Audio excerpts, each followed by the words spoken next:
A person does begins with an expectation. Any quibbles with that statement?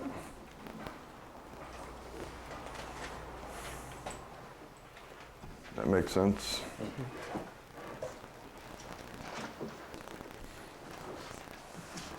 You here? Hello? Yes. Yes. No, yes.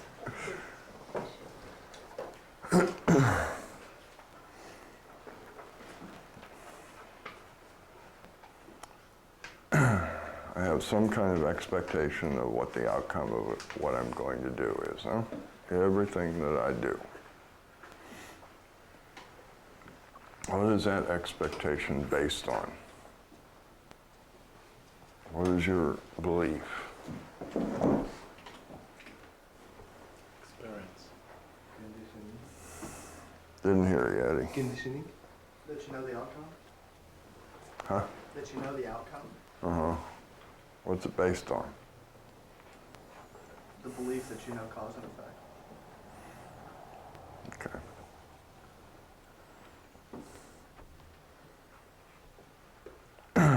I think most people would give his answer, wouldn't they? I have experience. Isn't that what you really believe? I have all this experience that tells me what the most likely thing that's going to happen next is going to be, right? Is that wrong, or you have some other way of getting these expectations other than experience?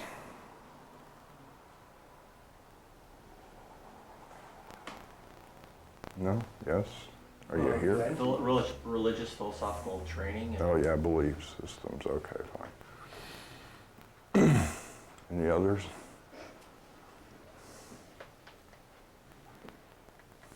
Okay.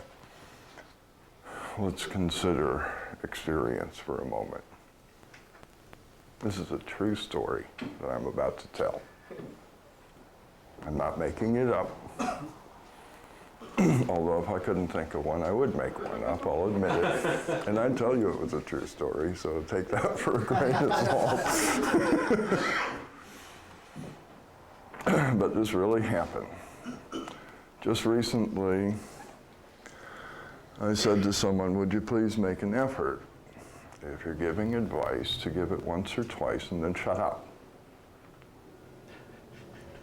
while you work for me. I don't care what you do in the rest of your life, but while you work for me, would you please, these people who are paying us, give them your advice once or twice, and if they don't like it, just shut up. Leave them alone.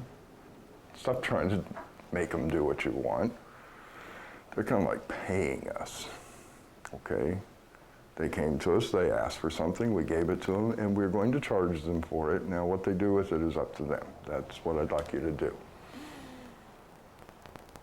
And a few days later, I listened to that person going on and on and on, trying to convince someone they were right. When they got off the phone, I said, do you remember the time when one of our customers called up and asked you for advice, and you told them that one of their customers had a certain policy, and they went and checked, and they called us back a few moments later and said, no, they don't. I just checked with them. They have an entirely different policy than what you just told me. No?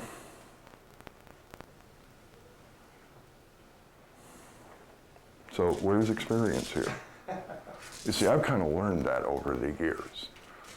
I do make an effort to have pretty good advice, and I do make an effort to make sure it's true, and I'm sometimes wrong. That's why I kind of made that policy for a while.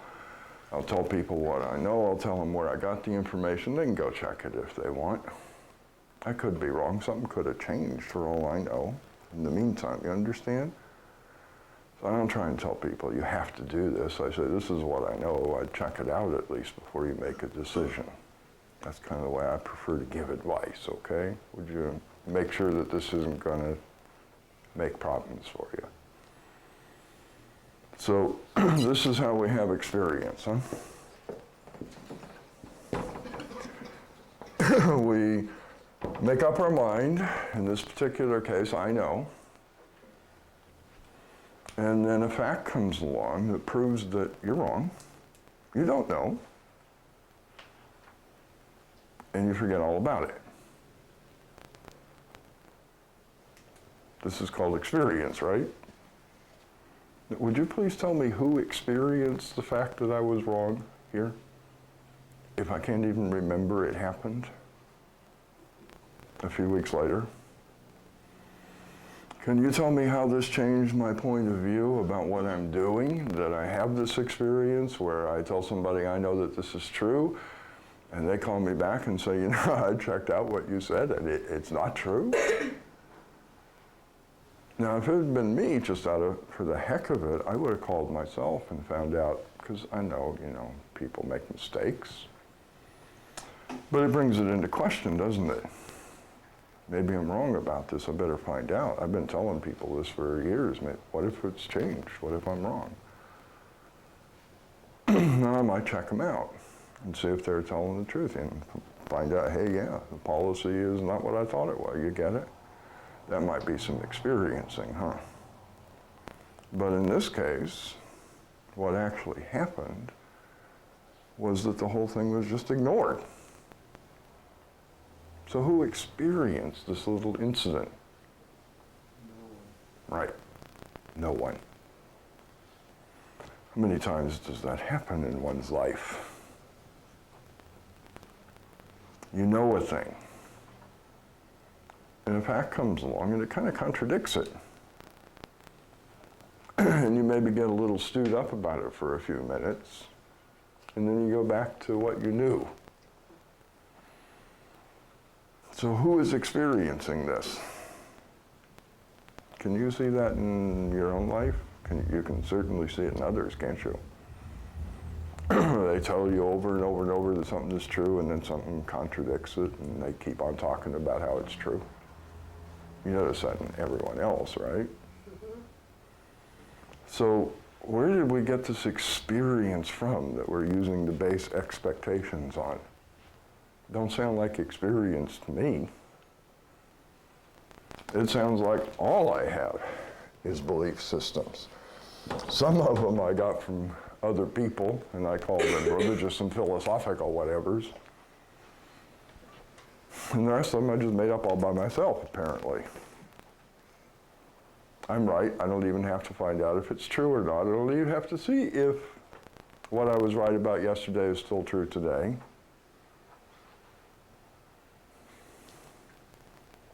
I found out a fact 5 years ago, and I will assume that fact is going to be true for the rest of my life, even though it's about people making policy decisions. You see? Where is experience in that? Yeah. What I've noticed about people is that what they call experience does not exist. It does not exist. It's a funny little story that people talk about all the time. We love to talk about things that don't exist as if they did, don't we? One of our favorite pastimes. We tell stories about all kinds of things that in fact do not exist. In fact, we were just talking about one of those things this morning. The idea of people being inferior and superior. Now, how much a part of your life is that? I've noticed in most people's lives, it's this constant nagging feeling that I am actually inferior. Is that a part of your life? Yes. Did you know that that doesn't exist? There is no such thing? That thing that's been bugging you for the last 40 years doesn't exist? What does it mean? Where is the thing itself? You have an idea about something, but can you show me the thing itself? What does it mean?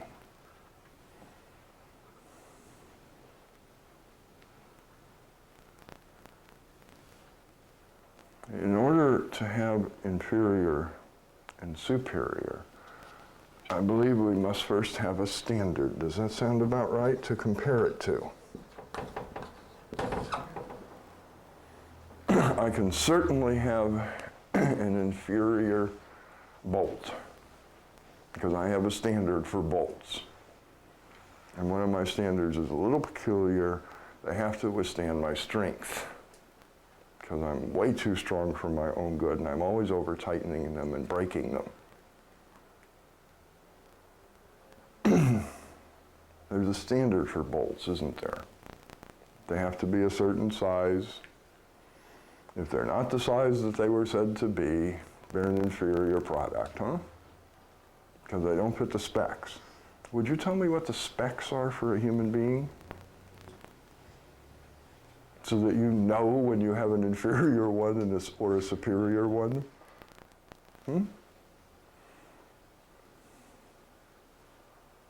Anybody here know what the specs are? What a human being should be according to the standards? So how do you know whether they're inferior or superior? If you don't have the specs, you understand? With living beings,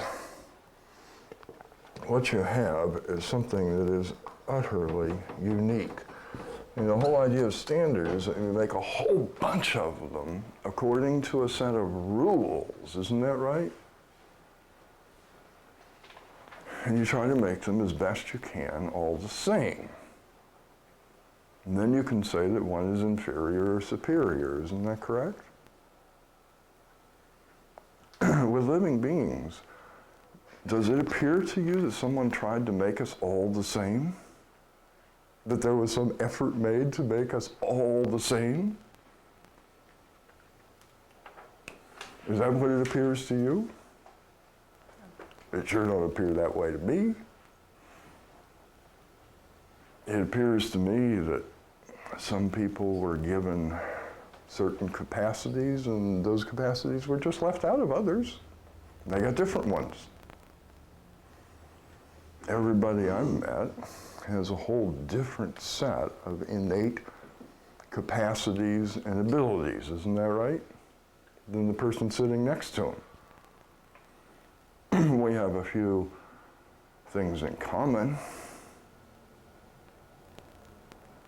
but I wasn't given the same degree of intelligence as someone else. I wasn't given the same degree of abilities as someone else. In fact, I may even have an ability they don't have at all, isn't that right? And vice versa. They may have an ability I don't have at all. Isn't that right? One of the things I've noticed after living in this body for a few years is that it's really, really bad at paying attention to detail. It's not good at it. If I want to pay attention to detail, I got to work really hard at it. And then I notice other people who have no trouble with that at all. None. Of course, they have problems with other things. Isn't that right? The people who are really good at paying attention to detail often tend to get lost in that, and after a while they forget what the hell they're doing. Isn't that about right? So which of us is superior? It just sounds different to me. It sounds like those two people could together do something pretty neat, huh? If you get somebody who's not very good at detail but never forgets what the hell's going on, the whole thing, right? Along with somebody who's really good at the details, it sounds to me like you got a great team that neither one of them could do very well on their own. What do you think? So that's always been the game in hiring, okay? Hire people who are good at details.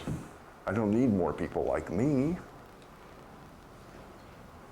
I need people who are good at the detail stuff that I got slight. It would be really dumb of me to decide that I'm superior and then look for other superior people like me and none of us do the details, huh? That'd be stupid, wouldn't it?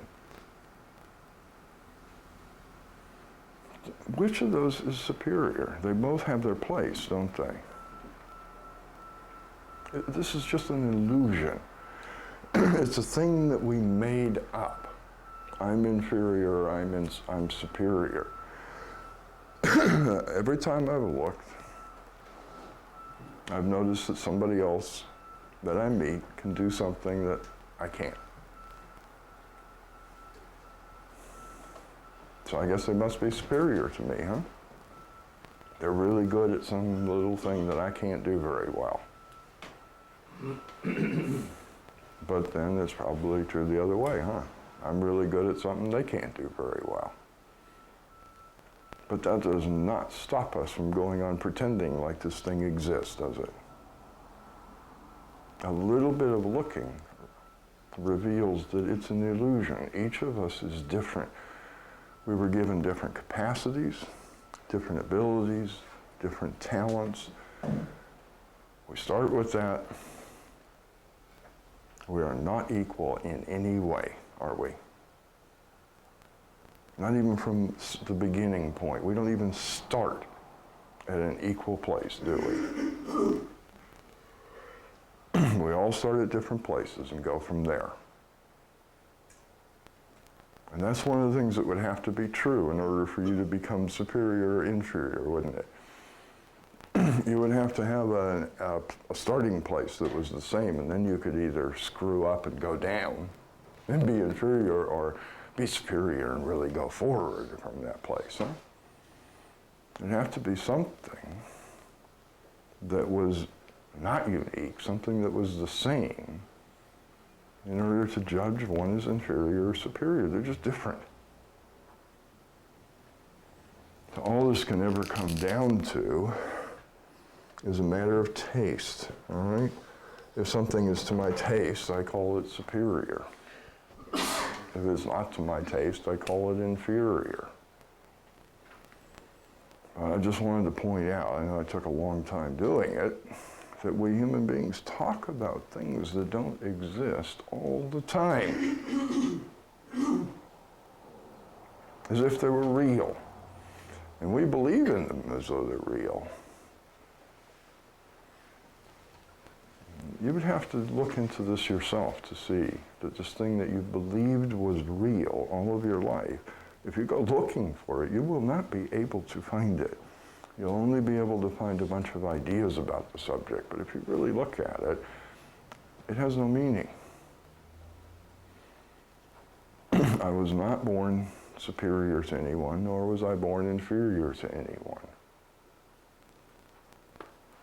There's no such thing. I was different.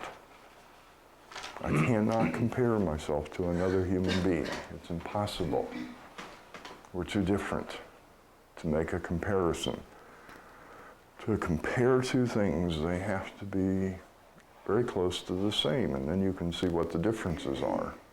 You can't do that with people. We're just wildly different. And we have this idea about something that's not real. It appears to me that experience is the same thing. You have an idea of it, and it's not real for you. It may be in a very, very small part of your life, but the part of the life where I would expect you to have experience, I find that you often do not, and that's where you work. That's where I'd actually expect you to have some experience.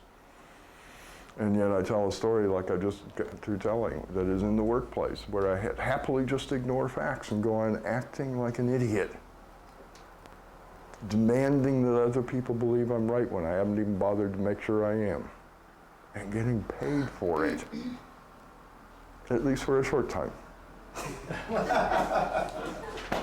Until people catch on, isn't that about right? That I don't know what I'm talking about, which was why I was concerned about it, you see. What if they catch on that we don't know what we're talking about? We won't be getting paid for very much longer, will we? So even in a place where I would expect people to have experience, they often don't. I find that out when I go to do business with places all the time, huh? How many times have you gone somewhere and asked somebody at a store for their knowledge on a subject that you don't know much about, and you got to buy the product, huh? and you find out they just made up what they told you, and you now have a piece of junk on your hands. And it doesn't even do what you wanted. That's a pretty common experience for me. I sent somebody out to buy a computer part the other day, which is a subject I do know, and they came back and said, the person at the store told me that this was the best. And I said, of course they did. They wanted to sell it. You believed them?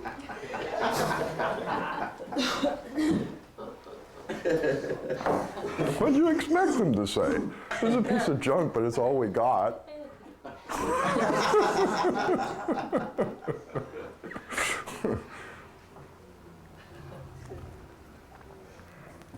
That is not the way it works. What ends up happening, as far as I can tell, that people call experience, is that something happens to them once or twice, and they decide that's the way it is, and they never bother to check again to see if it's true. Isn't that kind of more like it? And so then we have a story like I just told. Well, I found out this was true once, and I never looked again to see if it changed. And I call that experience.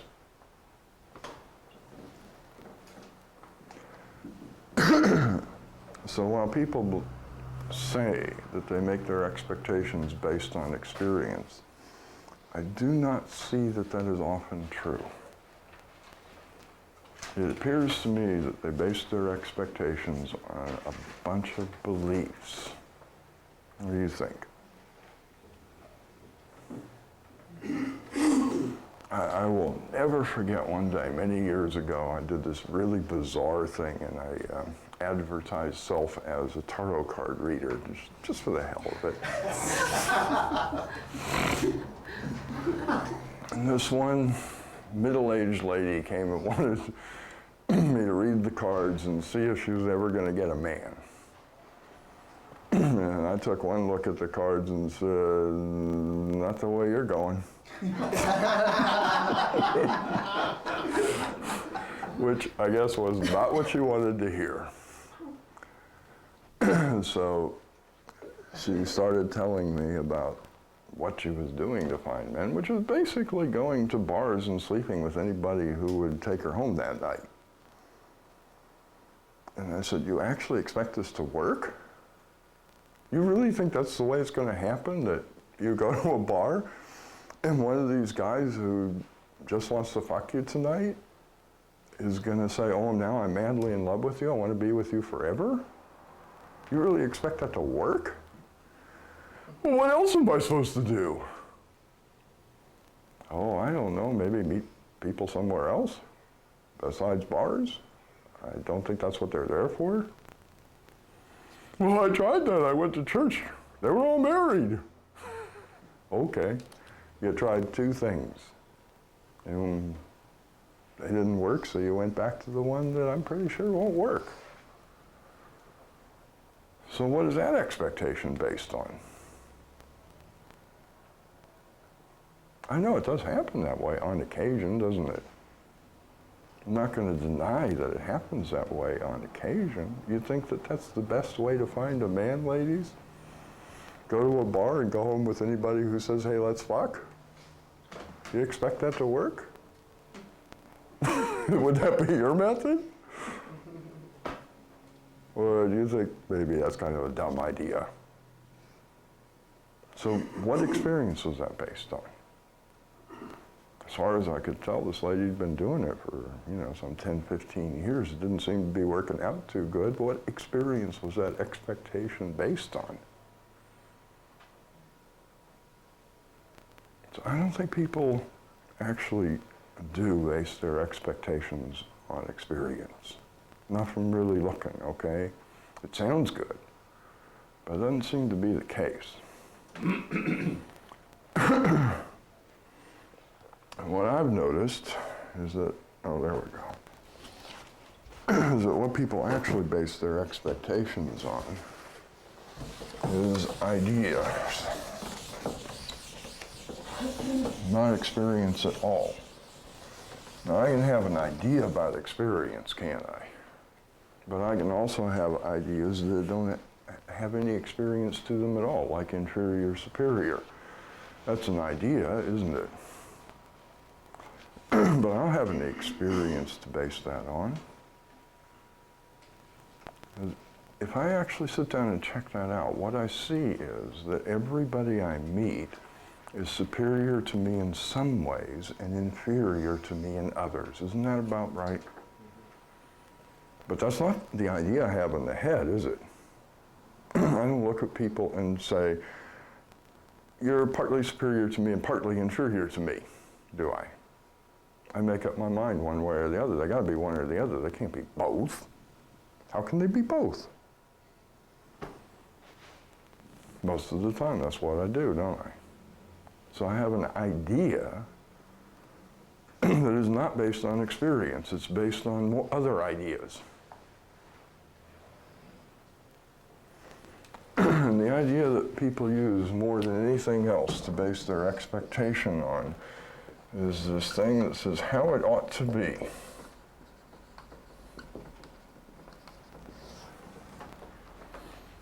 How many ideas do you have about how things ought to be?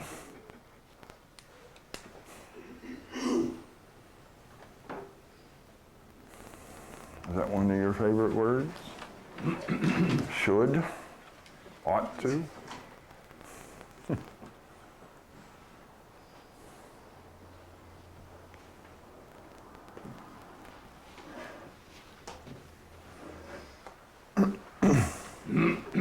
Now, if you look into this idea of ought to be, what is it that you're saying when you say this should be? There are kind of two meanings of the word, I know. One of them is, based on my experience, this is the expected outcome. Isn't that right? And the other meaning is, based on my rigid set of beliefs, this has to happen this way. It can happen no other. Isn't that right? But it usually doesn't.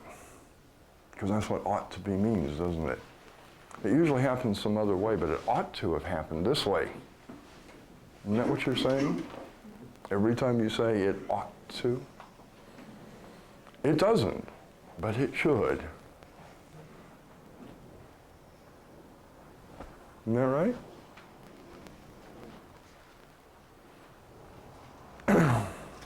People at the bank ought to treat me well. They have my money. How often does that actually happen?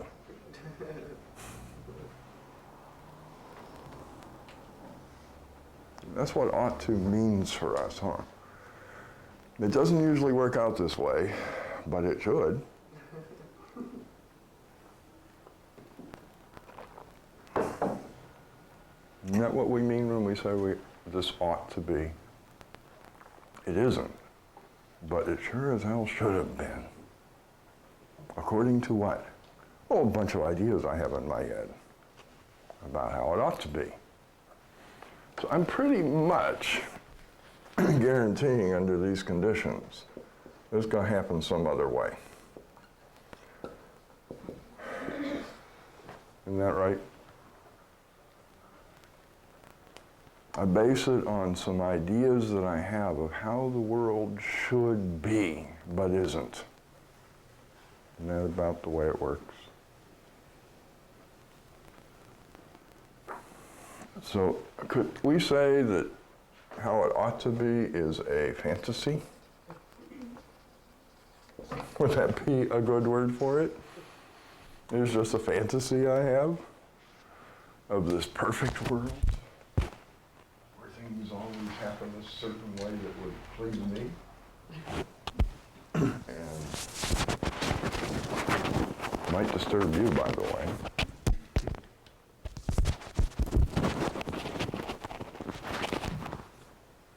I've always found it interesting that nobody considers that part, you know, that maybe your ought to be would be my hell. Maybe I wouldn't like the world the way you think it ought to be. People don't think about that. Of course, we're all the same. That's why we can be inferior and superior, right? So whatever I want, you must want too, huh? But you understand that perhaps this is just a fantasy I have, a little dream that I have of this perfect world that would behave a certain way, and it is not real at all. In reality, what is, things happen entirely differently.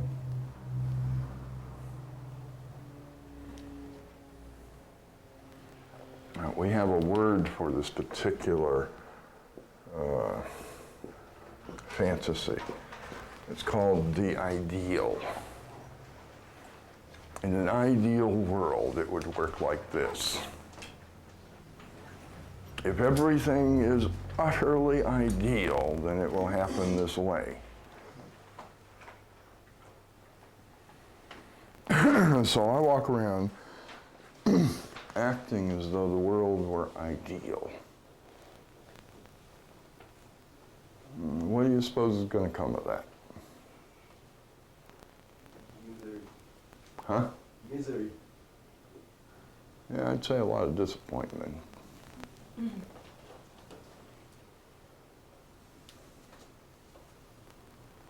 But I have to have an expectation of some kind in order to act.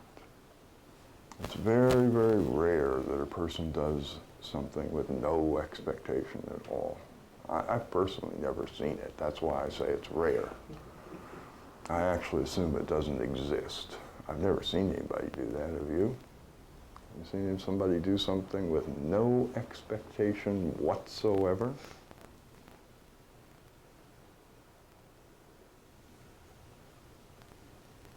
On the way here, I heard somebody in line saying, yeah, I was inspected in one of those random inspections at the airport. I wasn't upset about it because I know they have to do this. That's why I packed my bags so tight, so full, that nobody could ever close them again. But I wasn't upset about it because I expected it. I didn't expect it, would necessarily happen to me. Now, this person is in fact saying I am upset about it while they're claiming not to be. Isn't that right? Went on and on and on about how their bag was so tight and so closed they didn't know how they'd ever get it closed to get in time to get on the plane. And they expected this to happen. That's why they did it. See, they did not expect it to happen to them, did they? Because they sure didn't behave accordingly. Now, if I know that's what is, that I might get stopped, I might not pack my bag so tight, or I'd take two if I really needed all that stuff. That would be acting on the expectation of what is, huh? I do expect certain things to happen these days at the airport. I take a few precautions. I plan for them, because I expect them to happen. Interestingly enough, they really haven't happened to me yet. I suppose they will. But I've been acting as if they would for some time. And then this person sits there and says, well, I expected it. And I wasn't upset about it. I just don't know how I'm going to deal with it. What does that mean? It means that I expected to be in this ideal world, where it happened to everybody but me. Isn't that right?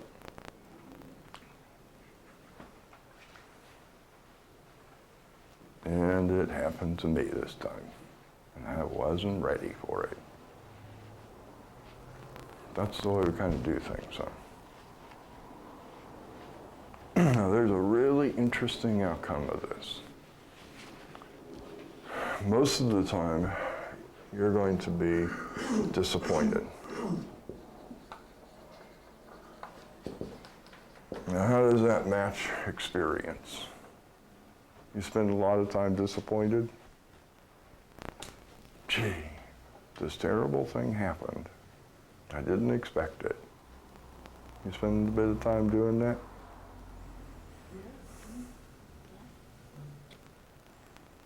So it sounds like maybe this description is pretty accurate, huh? Since it seems to fit the outcome. See, I would predict that. Based on this little idea that we're talking about here, that's what I would predict. I would predict that you spend much of your time being disappointed. Anywhere from mildly disappointed to horribly disappointed. There are degrees of disappointment, aren't there? Because there are degrees of variance from my ideal, aren't there?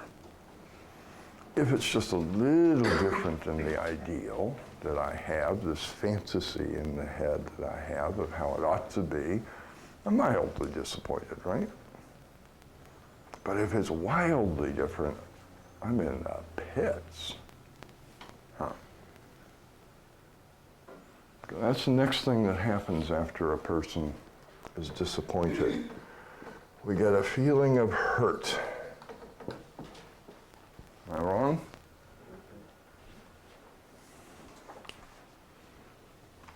So as far as I can tell, if you would like to be miserable for the rest of your life, just keep on doing this.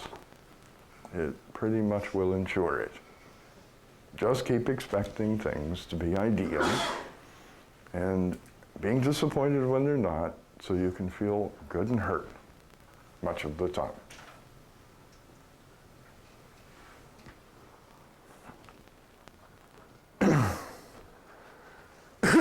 This is another interesting thing. As far as I know in this world, there is no thing called misery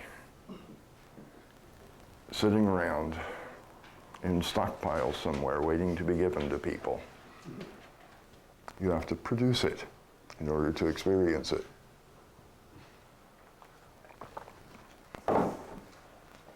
And then an interesting thing. If you want to be miserable, you're going to have to make it yourself. Don't worry, you're very good at it. I'd say that's one thing you are experienced at. You are an expert at producing misery. What you don't seem to be too good at is stopping production. Isn't that about right? Well, I did just tell you probably about the best way. If you want to go on being miserable, keep expecting the world to be different than it is. If you're tired of producing misery, you might expect it to be the shabby old place it actually is. It isn't that glittering ideal, that fantasy in your mind. It's just what it is.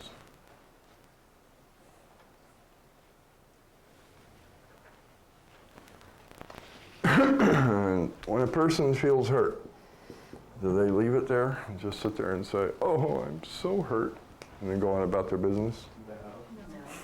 No. Now, the next little thing is that I try to correct the situation, isn't that right? And bring it back to the way it ought to be, so I don't have to feel hurt anymore. It doesn't even occur to me to sit there and say, well, I guess I was wrong. It's not like this. Now I got to find out what went wrong, because it should have been this ideal. And in fact, it's this horrible other thing, and I got to find out where something went wrong so I can bring it back to the way it ought to be, so I'll be happy again. That's about the way it really works, huh? So we go on this wonderful thing where we start looking for the cause of our problem. You say, I now have a problem, don't I? Isn't that what you do when you have a problem? You look for the cause of it so you can fix it and make it never happen again.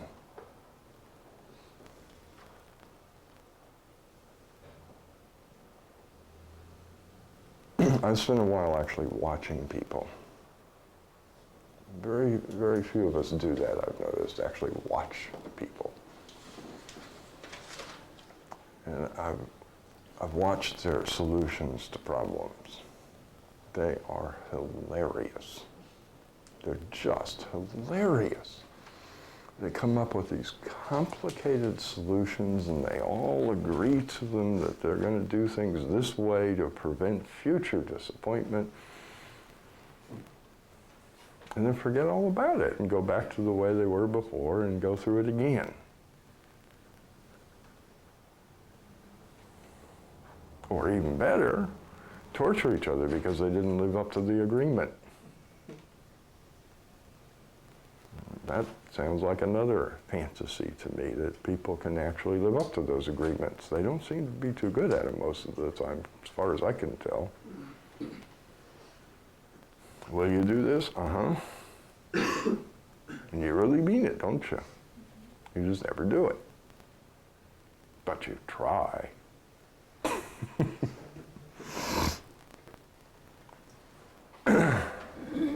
Isn't that the next thing you do? Start looking for what the cause of your disappointment is. Not realizing that perhaps it's that I don't know what's going on. I don't know what is.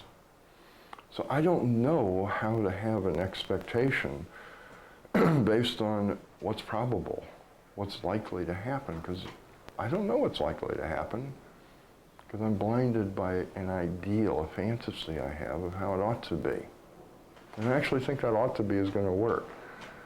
That the bad things in life are an exception to the ought to be, instead of the reality. Excuse me.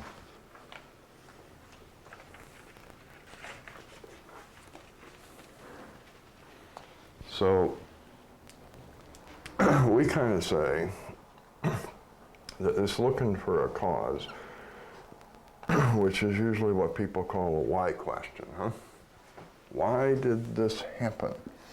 Is in fact not looking for the cause at all. It's just what we say we're doing. But what we're actually doing is looking for something to blame it on.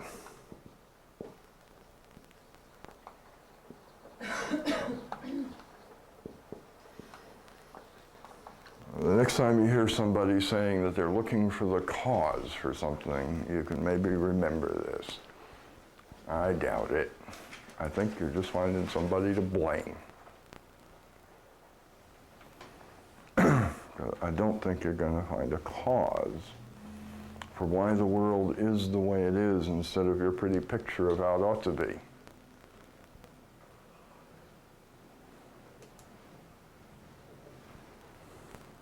Do you?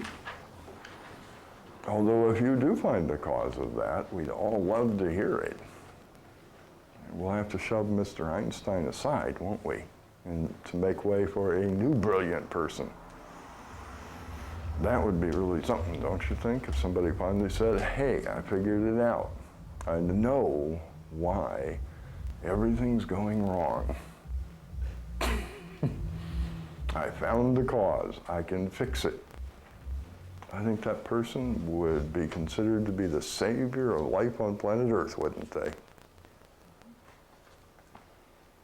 And I don't suppose it's going to be me. Don't think I'm that smart.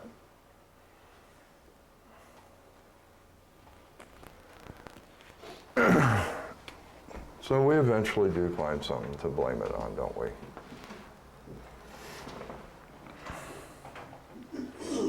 Now here's the funny thing. As far as I can tell, there are only 4 things you can ever blame anything on. Okay? You can blame it on me. Isn't that right? My fault. Or you can blame it on you. I'm being sneaky here, and to me, you is everything that isn't me, which includes the weather. That's you too, okay?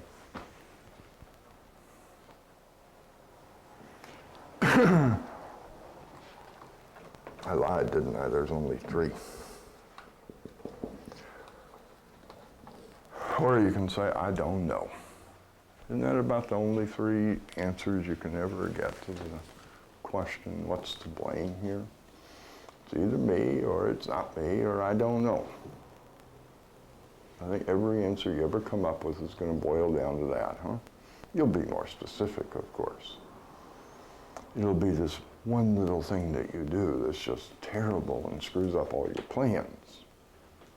But that's me. It will be specific. We're generalizing here. 3 possible answers. Me, you, I don't know. You got another answer to what's to blame for things? They all fit in those categories, don't they?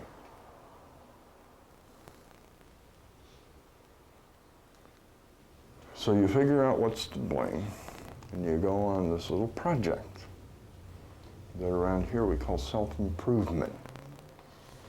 Because we're really weird about words here, and as far as we're concerned, the word self means me and all you other guys. You're a self, aren't you?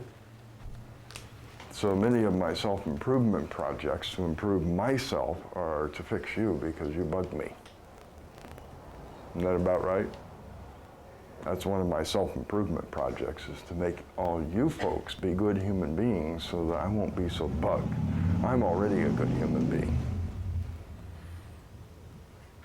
Except, of course, for the times when I decide that I'm to blame and then I have a personal self-improvement project to fix something in my life, huh? So you set out on one of your little self-improvement projects. You now know what the cause of your misery in life is, and you're going to do something about it. You're going to fix it. How did those work out for you?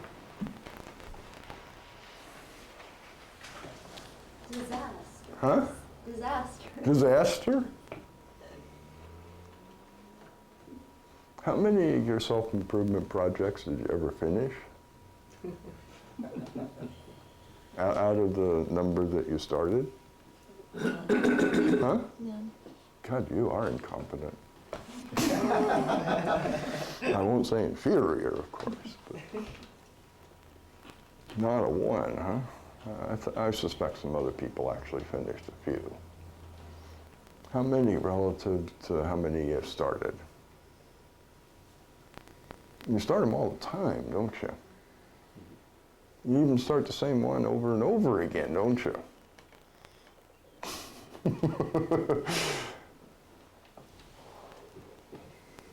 How many did you actually finish? Say, all right, I finally got that self-improvement project done. I changed, or I changed them, or I changed the world. I made a new law that people can't behave in that obnoxious manner anymore, or I'll throw them in jail. How many did you actually get done?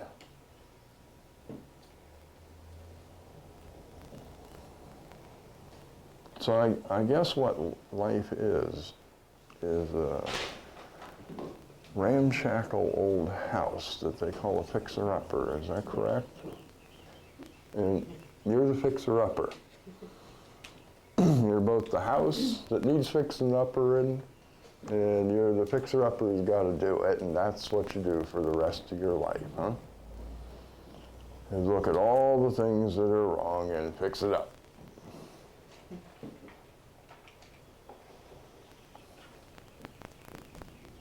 There's a pleasant prospect, huh? You want to spend the rest of your life fixing yourself and everybody else?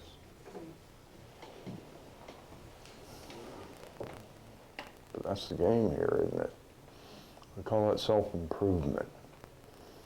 And everybody thinks it's a wonderful idea, don't they? Everybody's got their little self-improvement projects. In fact, if you were to announce to your friends, you know, I'm done. I've quit. I quit the game. I'm not fixing me anymore. No more self-improvement projects. I've decided I'm fine the way I am. I can see you kind of have a feeling for the outcome of this one, huh? Can't see a thing I'd want to change in me. Don't want to change nobody else. I think they'd think that there was something wrong with you. Isn't that about right? But that's what life is about, isn't it? What would you do if you weren't constantly making things better? That is what life is about, isn't it? making things better today than they were yesterday? Isn't that what you want to do, is make sure that your kids live in a better world than yours? If you have kids, isn't that one of your big concerns? You want to make sure they didn't make the same mistakes you did. I found out about that one at a very early age. I actually asked one of the parents, I said, why do you keep telling me to do things you can't do? This seems really weird to me. You tell me don't lie, and you lie all the time. You can't stop lying. Why do you expect me to? I was a brat, huh? I really did this. I actually asked them. It didn't make any sense to me. You can't do it, but you expect me to, and you kind of beat me up because I can't do it. That don't make sense to me. I got to know the answer to this. And that's the answer I was given. I don't want you to make the same mistakes I did. Oh, don't worry about it. I'll make different ones. It's not a problem. I'm not you. I'll come up with my own mistakes. I didn't say that part. I was just too dumbfounded. You didn't answer the question. You get it? That's not an answer to the question, is it? Well, apparently people can't stop making those mistakes because I haven't met anybody yet who doesn't lie. Have you? So why do you keep drumming it into my head? Don't lie! Nobody can do that! Be nice! Who the hell does that? All the time.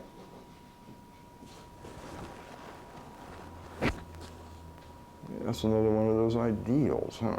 No wonder you think you're inferior. Your parents wanted to make you a better person than they were, so they filled you full of fantasies about what no one can do and said, oh, but you can. No wonder you feel inferior. You couldn't live up to that standard, could you? Well, who did? I never met anybody that could do those things I was taught to do in childhood. Have you? But that's part of the game, isn't it? Make things better all the time.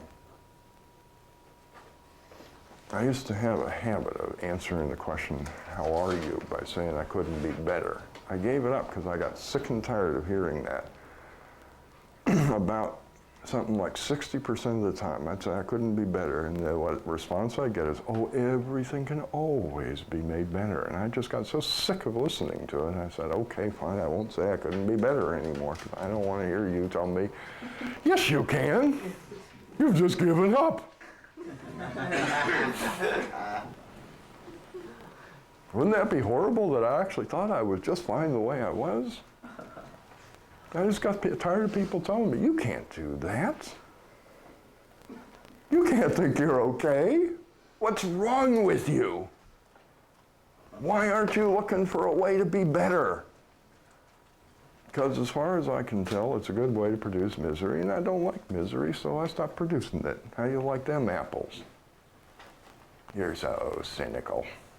Okay, that's the answer I got. You're so cynical.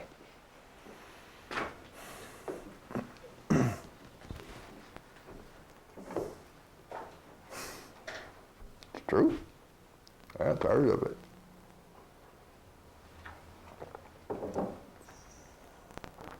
Yes.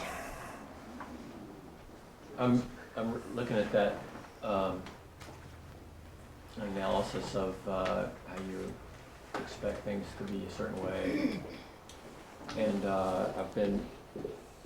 Let me ask this question. From what I've been learning, it seems like what I'm trying to do is you observe all these disappointments and difficulties as illuminating a not I, and it's an opportunity to be aware of it and report it to X and then it gets de-energized. Now, but I also this may just be another self-improvement program. I don't know if I've asked a question or not, but I guess. Didn't sound like one to me. Does that sound like a self-improvement program? Another kind? That question is not answerable. Okay. I mean, Two people could do the same thing for entirely different reasons, isn't that right? And what you're talking to me about is the reason for doing a thing. And I can't say what the reason for doing a thing is by hearing the thing. There's not one reason for doing anything, is there? Don't you think that if you talk to 15 people about why they want to make money, you would get 15 answers? I remember us talking last time, and I said something about the world being governed by political processes, and you looked at me like, well, maybe it's not. And it occurred to me that the world is governed by X, and we don't see the mechanism. And so this thing here. I don't know if that's exactly true either. That's what I think right now. But when I look at this, what goes off in my head is this is an opportunity to see more not eyes that are beating you up and report them, and they de-energize. Okay. Looks good to me. I think it's an opportunity for more than that. But So the what's wrong question with is, I guess I'm framing the question. Are you going to suggest a strategy, or? there are no ideals here, and you're trying to fit the teaching into an ideal box. So we say self-improvement is kind of a waste of time. Well, that's just an observation, isn't it? That's not an ideal or a statement of what ought to be or anything. It's just an observation. It seems to be a waste of time. If I started 1,500 projects expecting one or two of them to work out, I would say I was wasting my time with the other 1,498. What would you say? It's just an observation. It's a waste of time. It's not an ideal. So we recommend that folks maybe knock off self-improvement and do something else. It seems to be a waste of time. But no one expects that you'll do that right off the bat. It's all you know. Isn't that right? So, to be honest with you, it's sort of expected that when you first hear about all this stuff, you will hear it as a new, better way to improve yourself. The hope is that somewhere in the middle of it, you'll realize that you were wrong when you thought that that's not what it is, and you might see what it is. I don't have any problem with people starting with it that way. You got to do what you're motivated to do. If being motivated to get better gets you to do something that gets you out of the game of getting better, wonderful. Who cares why you did it? Does that make sense? Mm-hmm. So I really don't care if it is just another self-improvement plan. I just hope and pray that in the middle of your self-improvement, using the teaching ideas, you'll wake up and say, oh, I've had it with self-improvement. Okay? No ideals here. There's just what is. Asking people to stop doing the only thing that they know would probably be rather dumb, wouldn't it? It would not be in accord with what is, would it? It would be another one of those expectations based on an ideal, and I suspect you'll be very disappointed very fast. There is the hope that in doing this, you will see some alternatives that don't even occur to you right now. And that's the sad thing about this. You actually don't know any alternatives right now. You've been brainwashed that that's what a human being does. They constantly make things better, isn't that right? I've been hearing the word progress since I got here. I have yet to see it. I do not think things have gotten worse. I don't think they've gotten any better. They've certainly changed since I arrived. But as far as I can tell, the things that people are doing today, they've been doing for thousands of years. Where is the progress?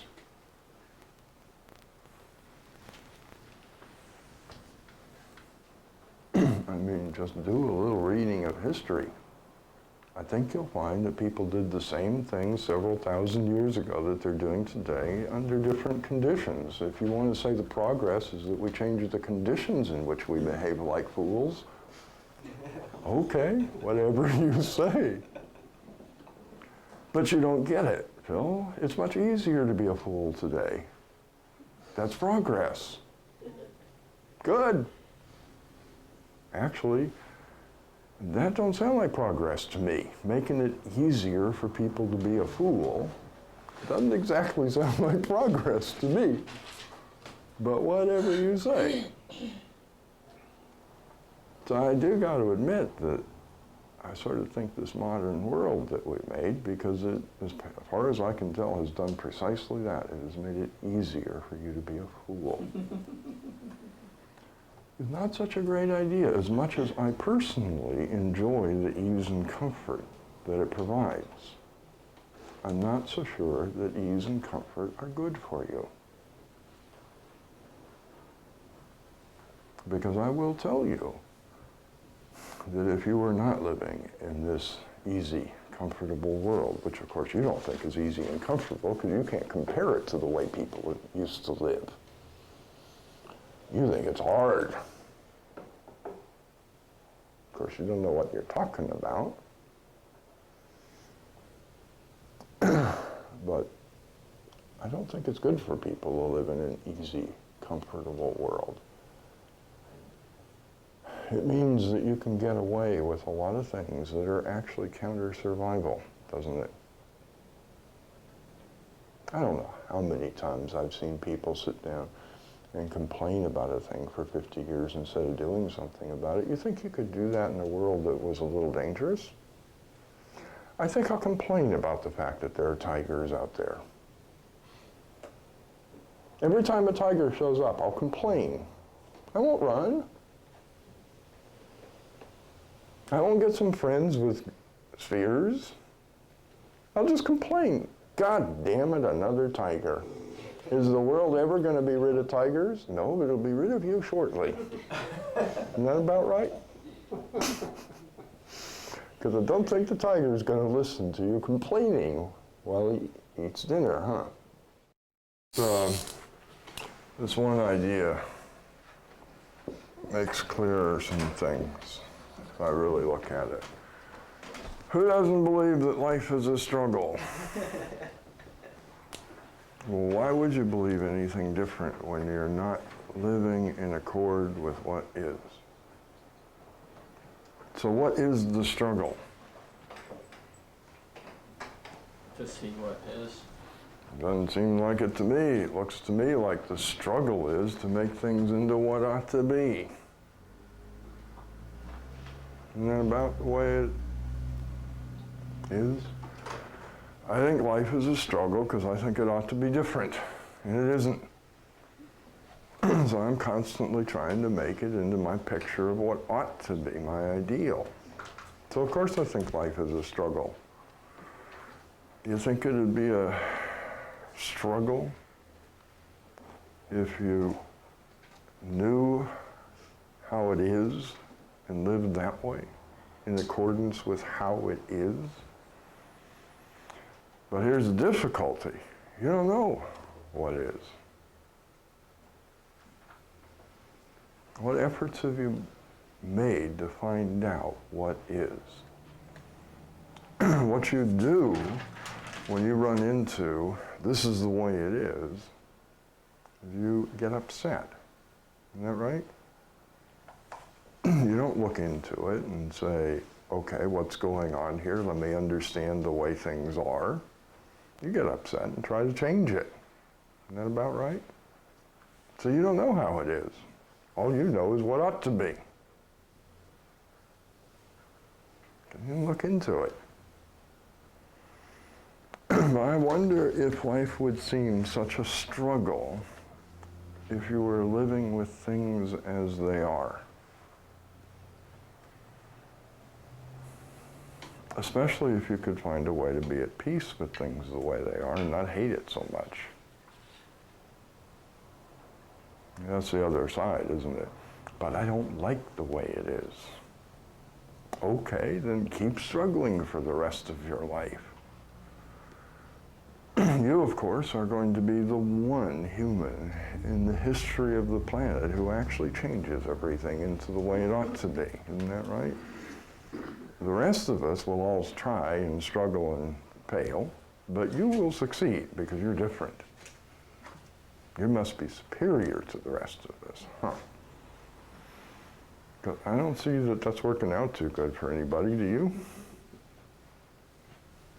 The world is now a perfect place after thousands of years of billions of people struggling to make it better. No, I'm different. I'm going to succeed. If you think about it at all, which you don't, of course, huh? You just go on saying this has to work. It never worked for nobody, but it has to. I think right here, just in this one simple idea, we have an illumination of just that thing, that people, most people believe that life is a struggle. Of course it is.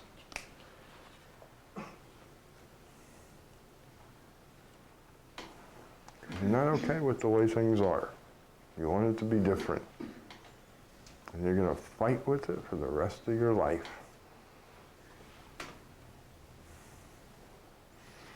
Life has misery in it.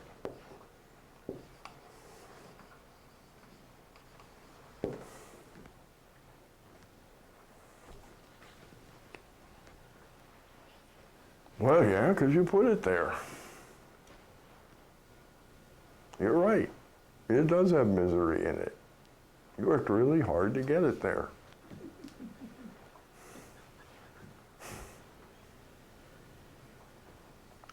Somebody who understands this, who actually takes the time to understand this, for all we know, could put an end to two things that everyone believes must be present in life: struggle and misery. And you want to hear something really funny? I could sell you something you don't need without any problem at all.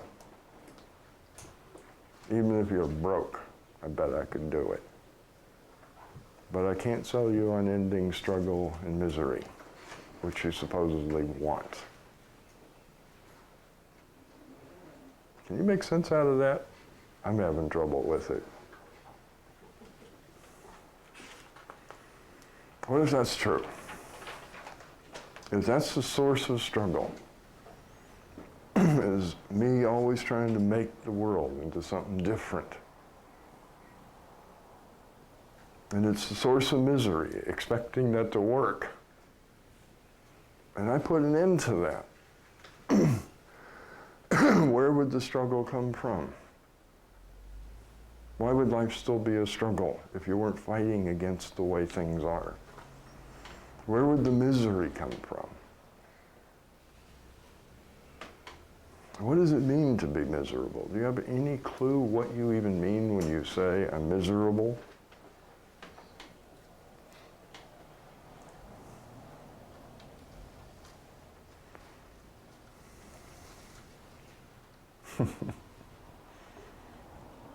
You don't mind saying it for years, but you don't know what you mean. You feel pain. I don't think so. like it. Yeah, that's a lot more likely, isn't it? I don't like the way things are. So I'm going to put it even to even simpler words. Misery. I'm not getting my way.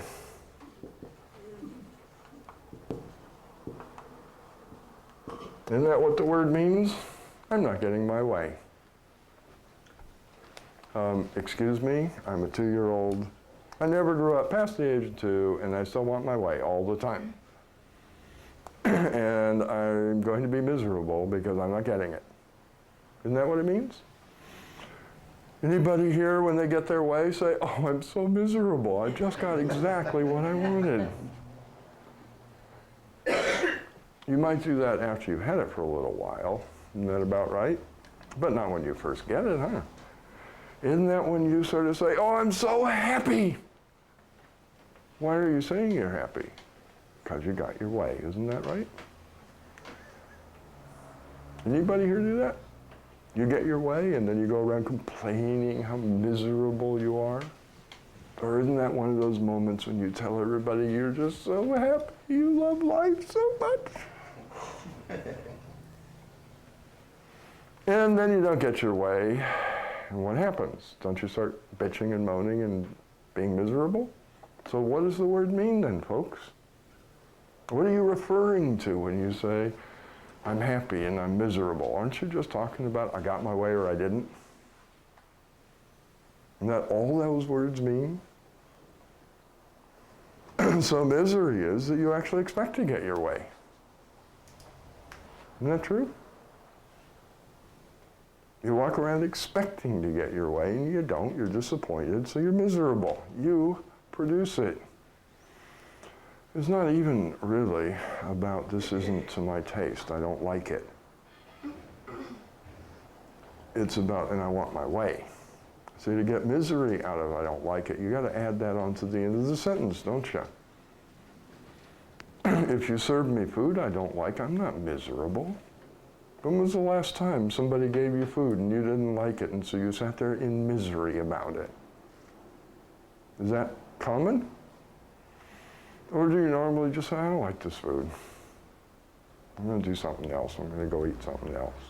I'm not going to eat very much of it. How often did you sit in misery because someone gave you food you don't like? So it really isn't even I don't like it, is it?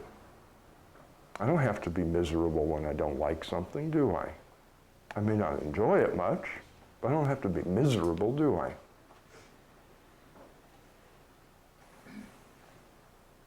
So that quick little look of I don't like it isn't even true, is it? It really is, I didn't get my way. Now, I've seen people be miserable about food they didn't like, and it's usually because this was a special day.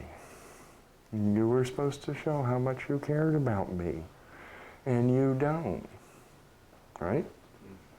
Isn't that why somebody'd be miserable because you put food in front of them they don't like? This was my day. You didn't even think of me. Something along those lines. So they can add that to the end of the sentence, and I don't like it, you know, and I didn't get my way. I don't like it, and I didn't get my way. This was my party, and you didn't even do things that I'd like. Otherwise, I don't see people getting miserable when they get food they don't like. They just don't eat it. Isn't that about right? That's misery as far as I can tell. A little 2-year-old screaming, I want my way now. Why won't you give me my way now? Well, because the world don't work that way. And it's kind of hard for everybody to get their way here because we all disagree on what the right way is, huh? Somebody's going to always have to not get their way, huh? Because we can't agree on what the right way is. Isn't that right? But if you can see the way things are, sometimes they're not to your taste, that's true. But if you don't add onto the end of that fact, and I have to have my way, I don't see where the misery is going to come from. There are enough things here to the taste. Isn't that about right? So I get enough things to the taste that I can be fairly content. Not like everything isn't to the taste. Is that true for you too? Some things are to your taste, aren't they? You could be content, couldn't you? If you didn't want it all your way.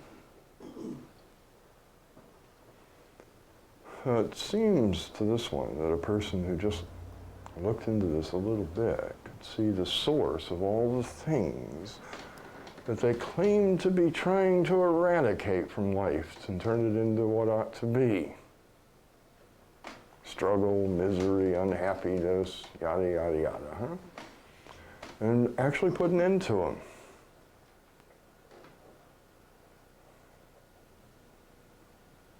How's your method working, by the way? So it really does flabbergast me that you point out to somebody where the thing that they're trying to get rid of is coming from, and they still don't want to do nothing about it. But I thought that's what you said you wanted to do. I thought you wanted to put an end to struggle and misery. Am I wrong?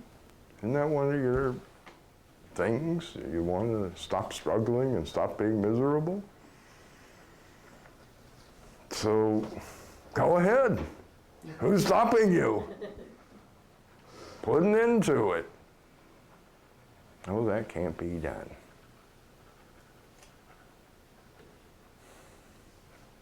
It is one of the things we believe, isn't it? We're trying to do it, but if somebody actually says, so do it, isn't that your response? Oh, that can't be done. We'll ignore the contradiction that I'm trying anyway. And I won't even put an effort into something that maybe might work because I know it can't be done. What's up with that, huh? You'll do it anyway, using a method that has never worked for anybody as far as I can tell. And when presented with an alternative method that might have some hopes of success, your answer is, oh, that can't be done. That makes sense to you? It got me baffled. If somebody told, well, this is not it, this is not hypothetical. When somebody told me that it might be possible to actually put an end to struggle and misery, I said, well, I'm going to at least try your method out. What if it works and I didn't even try it? Wouldn't that be a joke on me? And in those days, I didn't like being the butt of jokes. Well, guess what? The whole universe thinks you're the goofiest thing it ever saw. You are the butt of the universe's joke. Because there's a way to do what you want to do, and you won't even try. What does that make you? Doesn't that kind of make you the biggest joke ever was? And that sort of occurred to me. What if the guy's right? That makes my life dumb, doesn't it? I really want to do this thing, and I'm going to do it my way, even though my way doesn't work. I'm not going to try your way. That's weird,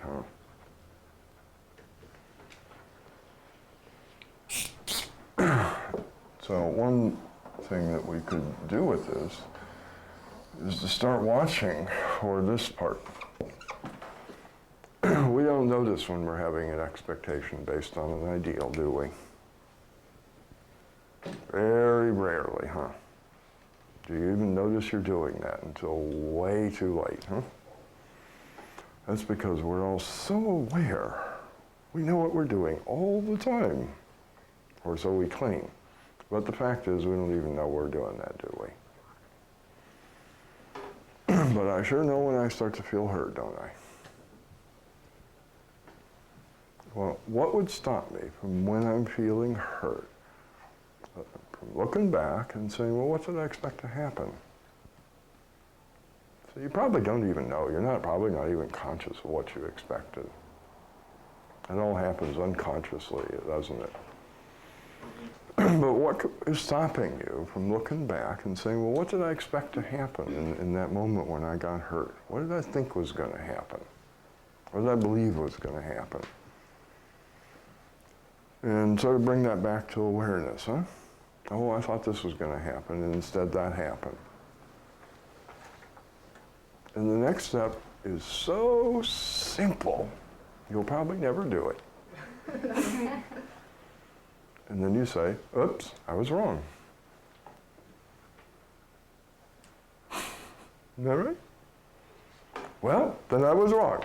That's what I expected, and it happened a different way. I was wrong. My expectations were wrong. Now I know a little bit more about the way things are. That makes sense? So simple. It just requires that one little thing that you would make it wrong. Which I guess is probably the explanation for why people will hear this as a way to end struggle and misery and refuse to do it. I guess they'd rather struggle and be miserable than be wrong. What do you think?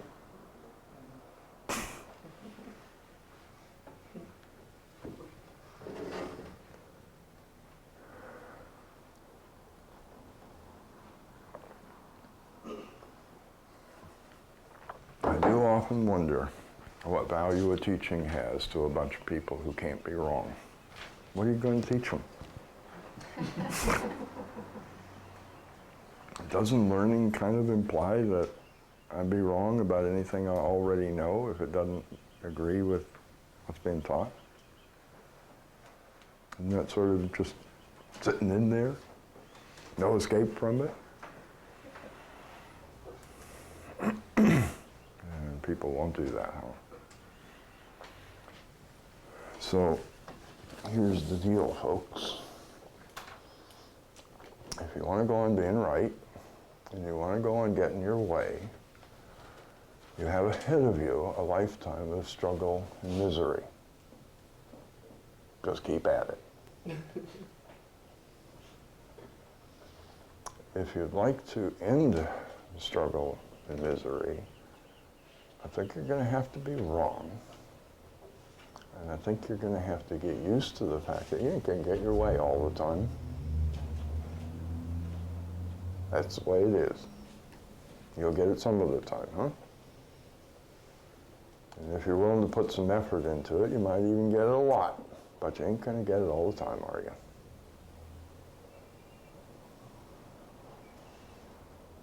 You're going to have to look and see the way the world is instead of your imaginary fantasy of how it ought to be. And start living in accord with what is. That's the end of struggle as far as I can tell. If you spend the rest of your life trying to swim up a waterfall, do you suppose you're going to think that life is a struggle? What if you decide to go downstream? You suppose that might be a little bit more pleasant?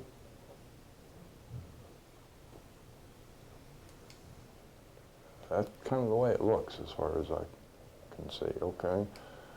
A bunch of people all struggling to swim upstream in a bunch of rapids, saying life is so hard. It's a bad analogy, I know, because in this analogy you could get out of the stream and take the land and still get what you want and so on and so on. But what if that stream is all there is? Because that's kind of the analogy we're drawing here, huh? This is life. Life is a stream. It's flowing somewhere. Isn't that about right? And you don't want to go there. So you're going to fight all your life to go to some other place that just seem don't want to go. And you wonder why life is hard. Yeah, I don't think it'd be too hard if you just started going with the stream, huh?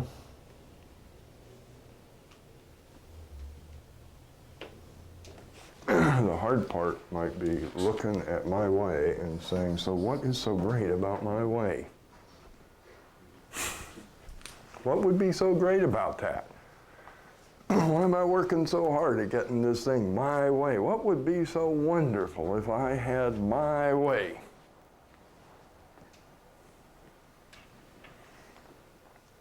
I know some of you are not like me, but I'm kind of cantankerous. So my way would be that you guys were all nice so I could go on being a cantankerous son of a bitch. Doesn't that sound delightful? Wouldn't you like me to get my way?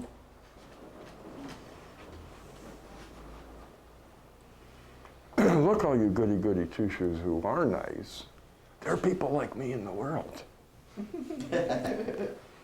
So if we get our way, you're going to go on being goody-goody two-shoes while we get all the goodies. And you get nothing.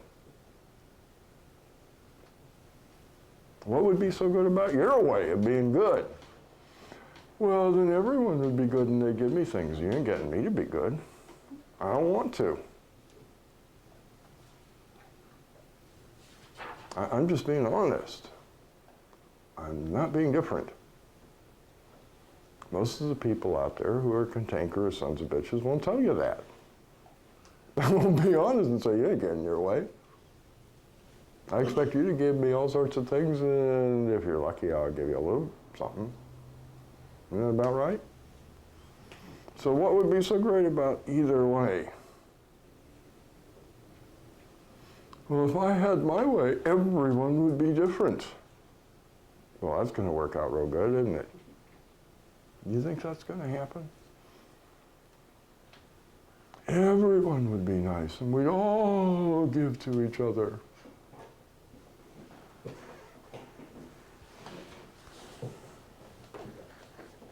Isn't that the dream of a nice person? We'd all be nice. All you nasty people would wake up one day and you'd say, oops, and you'd be nice too, and then it would all work out.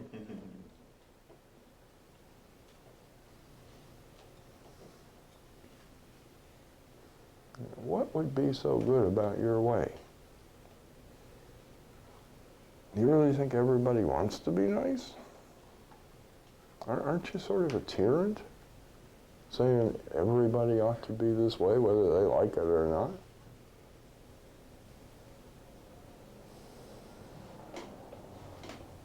That's the unquestioned thing here, isn't it?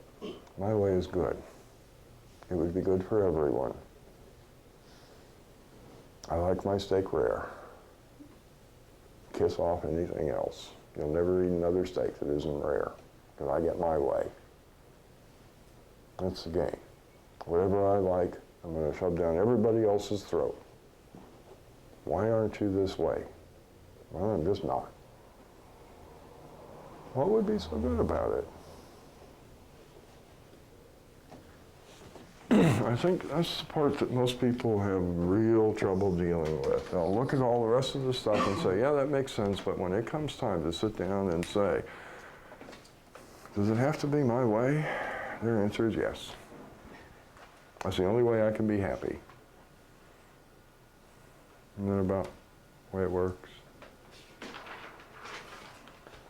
And what's really interesting is you can feel good about that.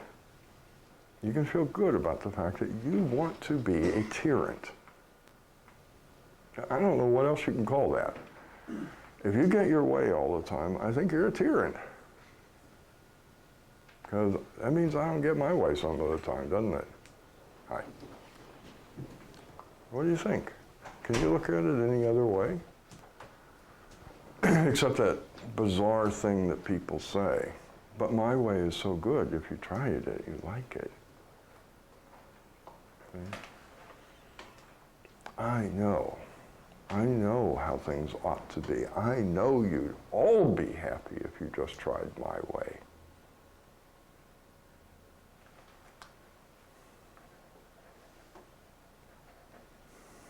You can sit down here if you like.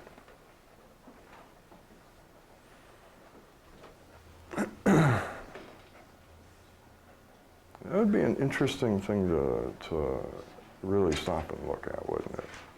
What is so great about me trying to get my way all the time, huh? What is so great about that? What I'm trying to do is be a tyrant and tell the rest of you, you can't have your way unless it agrees with mine. What's so great about that?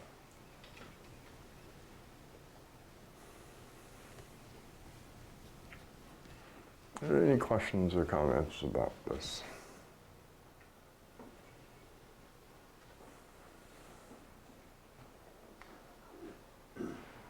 What?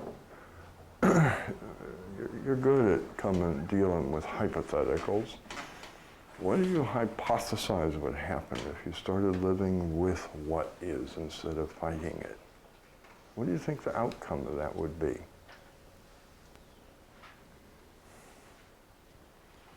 Is this the only answer? I'd be miserable because I wouldn't get my way anymore?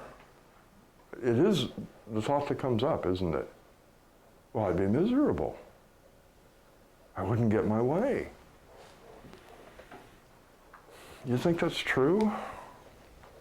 Or can you like look at it and say, life might be easy instead of hard?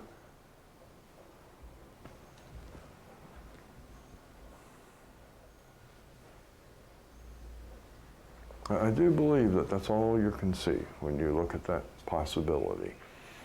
What if I live with life instead of against it, fighting it all the time? Anti-life. How do you like them apples? Hi, who are you? Oh, I'm anti-life. I hate life. I fight with it all the time. I try to get it to be something else. I want it to be pretty life, or something. I guess you've got to call that anti-life, huh? Against life. I think that's what anti means, isn't it? Against? Am I wrong? Okay.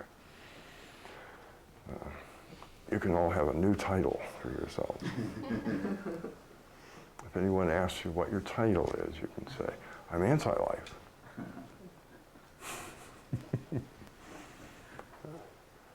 Isn't that the answer that you get when you consider this idea? But then I wouldn't get my way.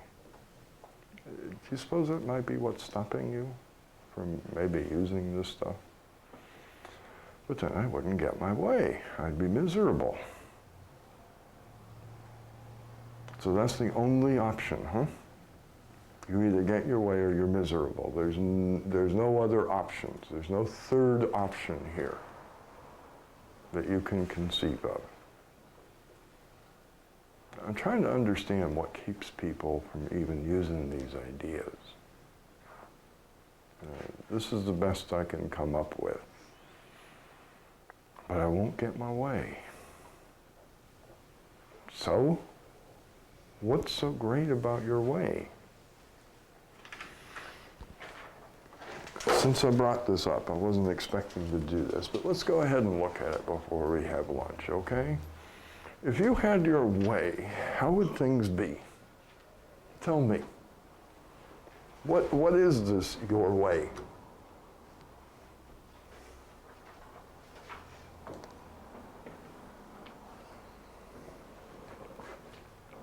Fascism. Yeah, I know, but let's say what the way is, not an opinion on the subject.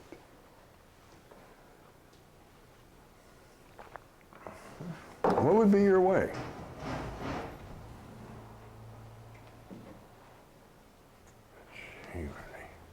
Everyone would be nice and there'd be no fighting. Okay. No more fighting.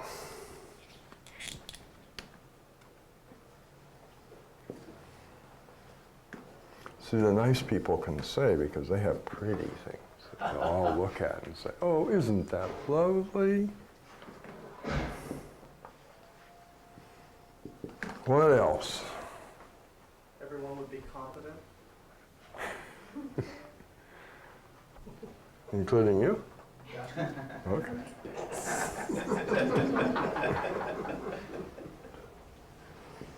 Boy, isn't that a funny dream. Or I could be incompetent still. I'm glad somebody's willing to be honest here. See, I gave you the opportunity to be honest. Now, if everyone else were competent, why would you need to be? I don't believe you. I do not believe that that is your way. I believe that your way is that everyone else will do it so I don't have to. Because of course you already think you are. Isn't that right? You don't need to change. You're the only one here who is competent. Isn't that right? That's the idea in the head, isn't it? Does it match reality? Don't know, probably. Been living with the dream that you are the only one who is competent. So, of course, you don't see your own incompetence, do you? There's always a reason when you screw up, isn't there? Always. You don't understand. There was all this. It kept me from being competent this one time. How many times have you said that in your life, huh? So isn't that what it really comes down to? If everybody else were competent, I wouldn't have to be. They'd make up for my incompetence. So I think he's being a little more honest. What do you think? Yeah. If you folks would all grow up, I wouldn't have to. I think if we look at this, I'll deal with this in a sec. I know this looks like a contradiction to what I'm saying, okay?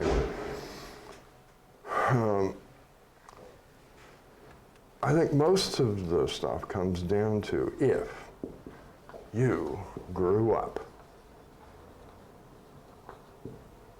I wouldn't have to.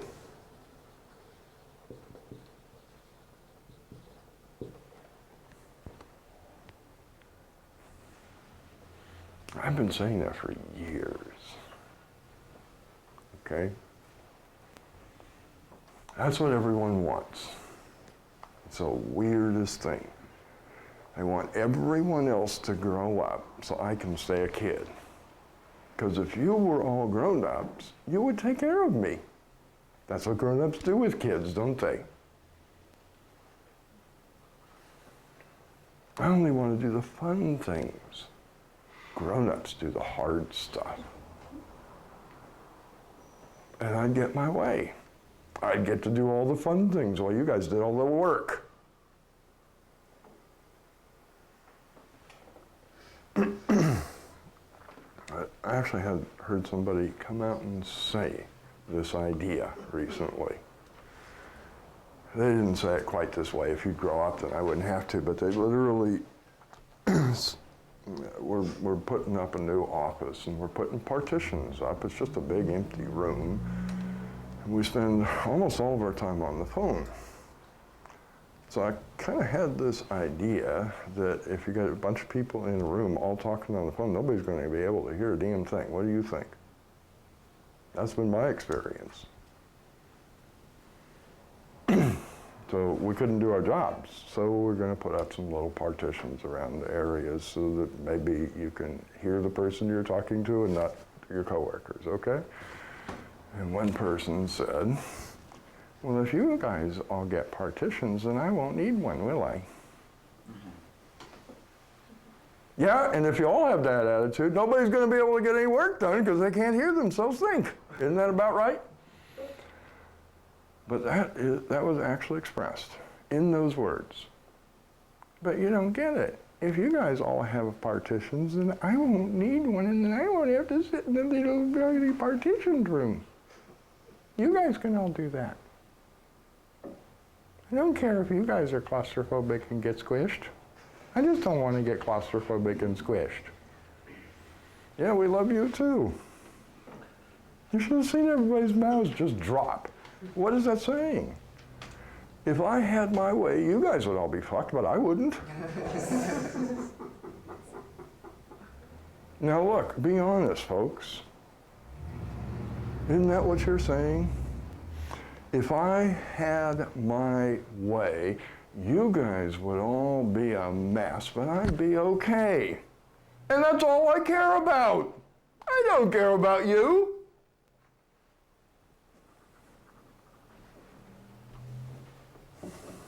Can you put another spin on that? I'm sure you can. But will it be honest? I doubt it. Isn't that the game? If you guys all had partitions around your desk, I wouldn't have one. Isn't that the way the game is played? I want my way.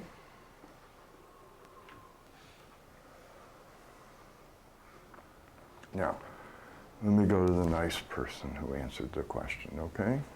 How do you like walking around being nice all the time?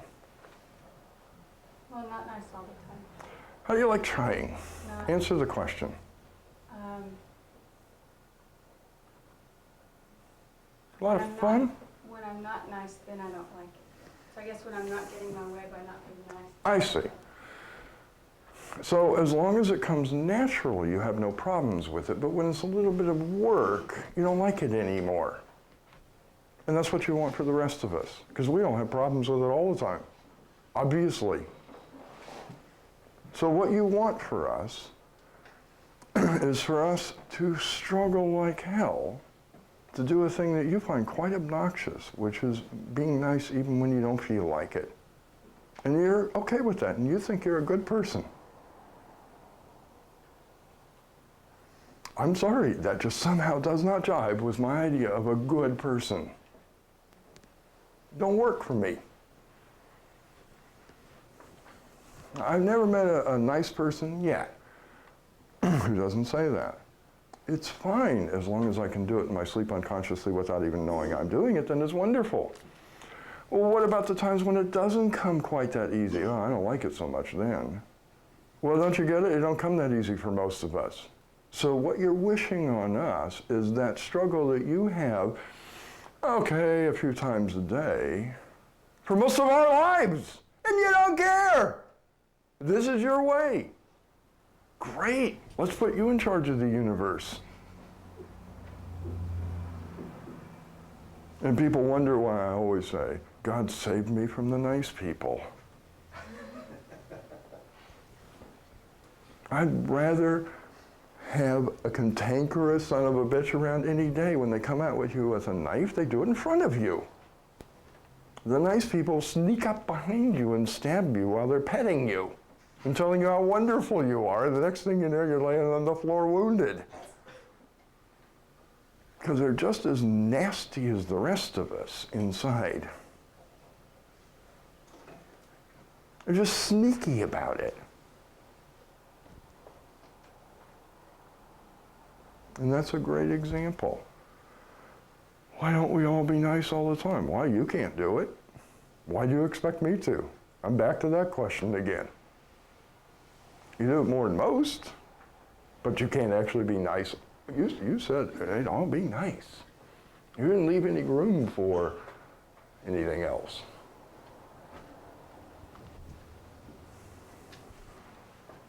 So what is so great about your way, folks?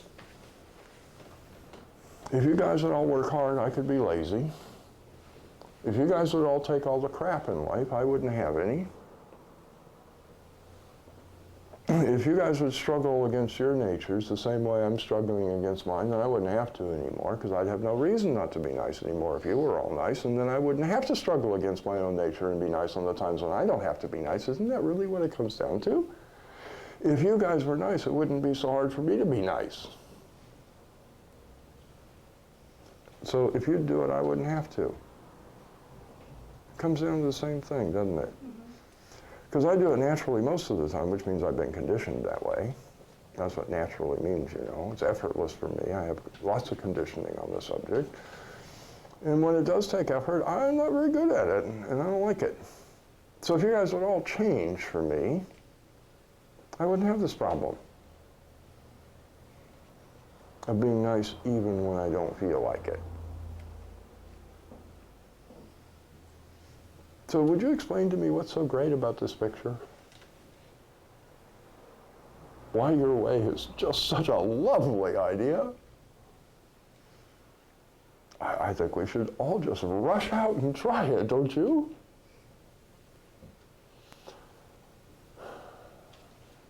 It comes down to, if I got my way, then you won't, but who cares? Not so pretty anymore, is it? The only way that this is going to work is if all of us are somehow magically transformed into another kind of person who finds your way wonderful. Isn't that right? Which means we're not allowed to be us anymore, huh? We have to be someone else.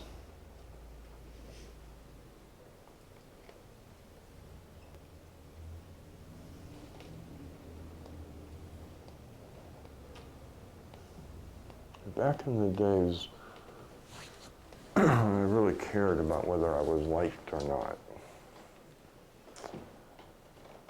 I saw an interesting thing about being liked. In order to be liked, I have to do what you approve of.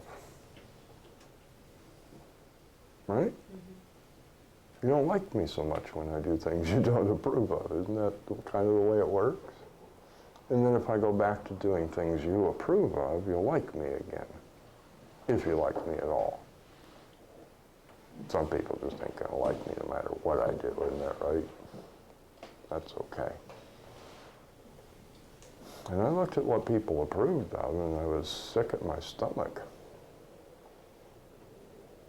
I don't want to do those things.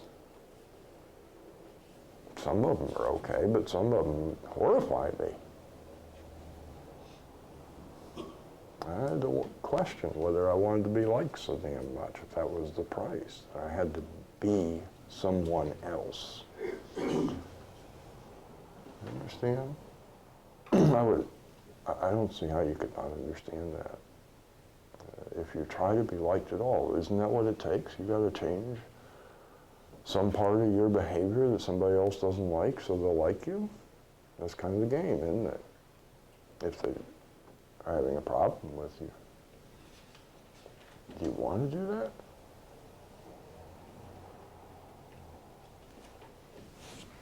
So we're going to just keep on doing this? Give me my way. I don't care what it costs you. Just give it to me. I know nobody ever investigates this. They don't really look into it. If you can come up with another way of seeing this, I'd be interested. Don't know if I'm going to buy it, but I'd be interested in hearing your point of view. Yeah. I'd like to learn how to be vitally interested in maybe.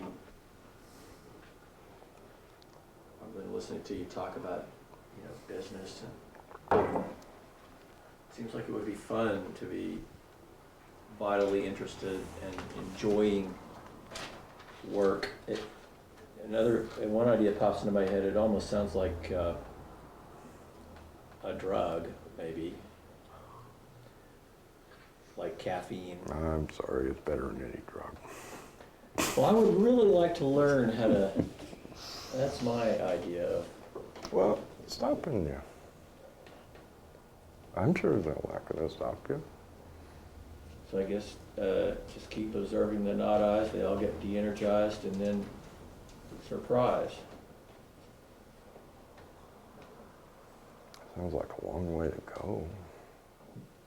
That's what I've been getting out of this. I got to tell you that if I wanted to go to L.A., I probably wouldn't head that way. Because to go that way, I'd have to go many thousands of miles. Okay, I'd probably go that way. It sort of sounds to me like you're taking the long way around. I'm not following you. I mean, How long is it going to take to de-energize, as you call it, all them knot eyes? How many are there? Apparently there's a bunch. Yeah, they're pretty countless, aren't they? How long do you suppose that effort's going to take? I remember you talking about that you continued to do it for a long time. I don't know how long it's going to take. Well, I know that, you know, that's because you'll just say things like bunch. How many is a bunch? I know that, How many is a bunch? an unknown number. I don't know the number, it's just. Well, guess. Give it your best Well- shot. Well, I'm not gonna guess because I don't know. Then we can't talk about this subject because you are in a position to be able to make a guess.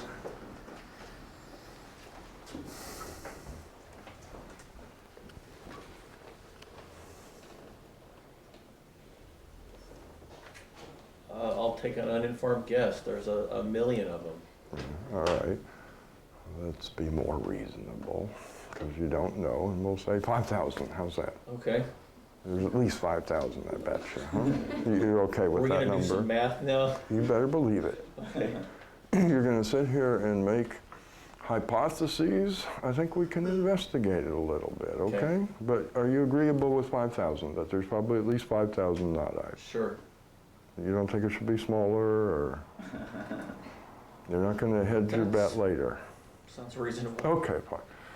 I think it's perfectly unreasonable because I suspect there's a lot more than 5,000. So Okay. I think that's a good number, okay? It's quite believable as long as you have no experience on the subject. So how long does it take Well, I to... have experience with a few. That's right. That's exactly right. So 5,000 seems quite reasonable, doesn't it? Well, actually, my original Extrapolate. guess was a million, but Yeah, okay. But what I'm saying is you're not going to hedge your bet and say, oh, there's really only 2,000. I figure if I drop from 1 million to 5,000, we won't have that my problem. life's not that long. Okay. Then that does not sound like a plan to me. Okay. I mean, that's just the way it's got to be. It doesn't make any sense to act on a plan that has no chance of success. Of reaching a conclusion within your lifetime? Yeah. Okay. Doesn't make sense, and I don't want it to just be within my lifetime. I'd actually like to maybe have a couple years to see what the experience is like. Not just get to the end of my day and say, I finally made it! I'm like, now what? I don't even get to see what it would have been like to live in it. So your response, what's the alternate route? I asked you what's stopping you, and you didn't answer the question. What is stopping you from being vitally interested right now? Identification with knot eyes is my best guess. Well, see, I wouldn't guess at that one. I would find out. I have been experimenting with this, and And what stops you? Experimenting with it, I try something and something comes along and obstructs me, okay? I sort of want to know what that thing is. I'd like to remove the obstruction. I'm not just going to keep beating my head against it for the rest of my life. I have been not feeling guilty about it. I just look at it, try I to didn't- disidentify. I didn't say that guilt was the obstruction. Okay, but I just report it, and my experience is that it stops hurting. That's my experience. But the obstruction is still there. You got rid of the pain. An aspirin would have done that. Well, that's When I what I get a don't. toothache, I can take an aspirin, but it doesn't go make the toothache go away. Well, The tooth is still going to sit there and rot whether I take an aspirin and turn the pain off or not. That that's don't what make I- sense. Well, what I was, Well, but I said, what's what I the thought was obstruction? happening was I thought that this process was working, and that these knot eyes were losing their energy, and that It is. they were dying. It is. They're not dying. They're not alive.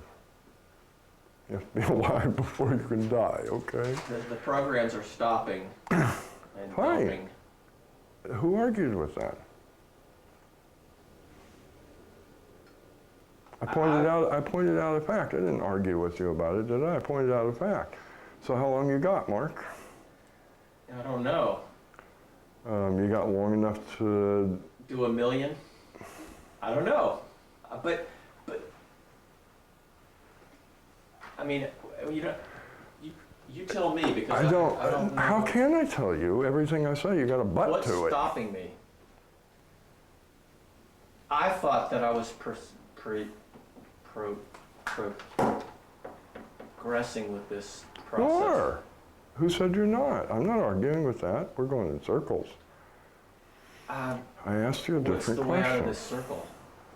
Answer the question. What's stopping you from being vitally interested right now? I thought it was the not eyes. Okay. Then you're probably never going to get there. I think it's more specific than all of them. Oh,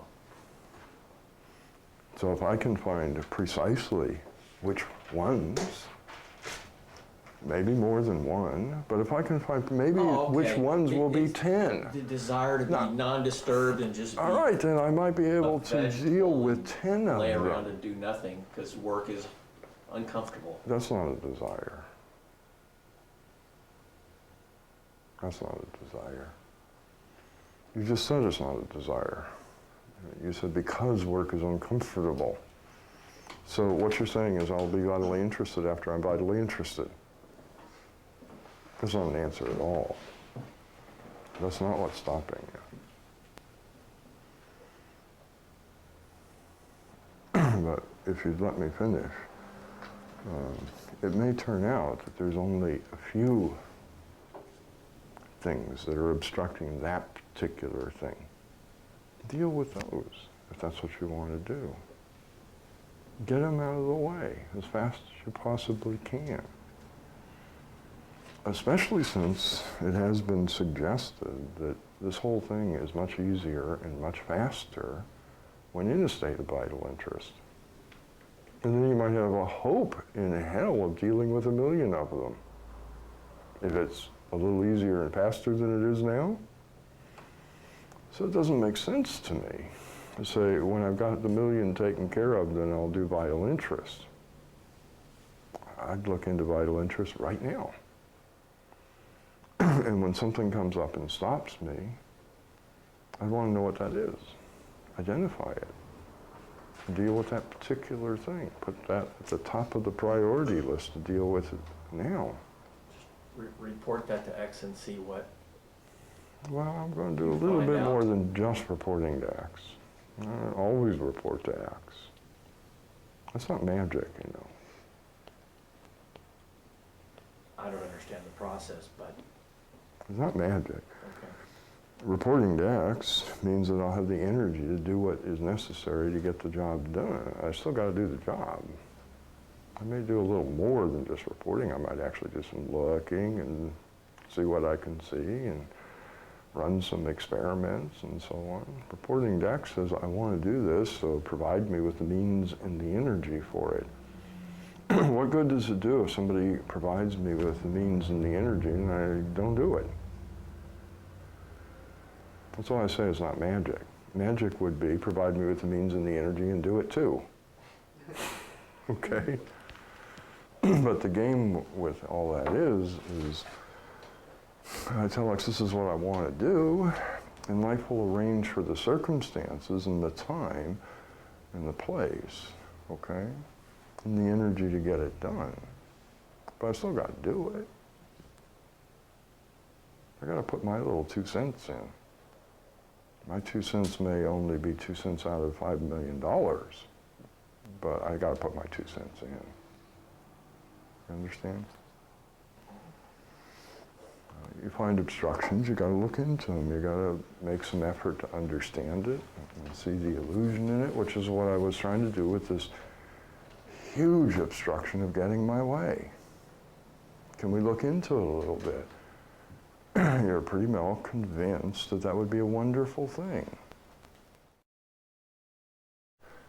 That getting your way would make you happy. Because you don't see that part of it. If I get my way, it is often, not always, but often at the expense of others, and then they torment me. And you expect to be happy doing that? But that's the way it works, isn't it? You get your way, and then they torment you because they didn't get theirs. And I kind of resent it. This is the recipe for happiness? This makes sense? It sounds like one heck of a fantasy to me. Because it requires that no one ever resent that you're getting your way and they're not getting theirs. It requires that everyone change, doesn't it? Now, you think that's going to happen? That's pretty unreasonable, isn't it? It might sound pretty to you, but I just don't think it's going to happen. So we're going to end up with the real situation. If you get your way, there are going to be some people who resent it, and they're going to come gunning for you, in one way or another.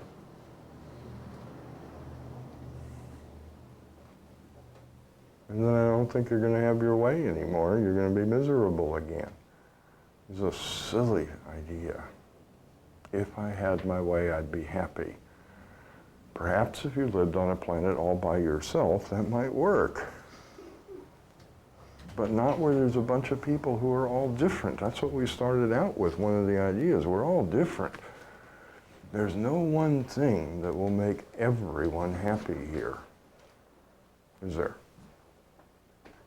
Things that make you happy, another person doesn't like. You can't do this. It's not possible. So you find the obstruction. You see if you can investigate it until you see it as an illusion.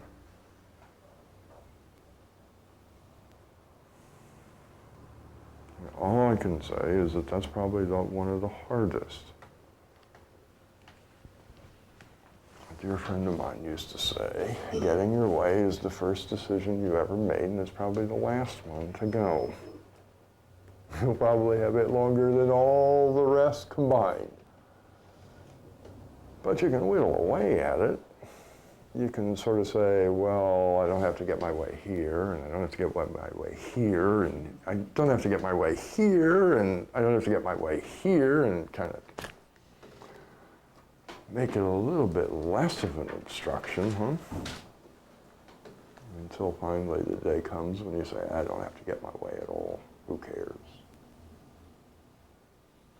You can't do that, can't you? Take little aspects of it and say, okay, I have to get my way in this. And maybe see, no, I don't. That one is rough. We really, really are convinced that if only I had my way, everyone would be happy.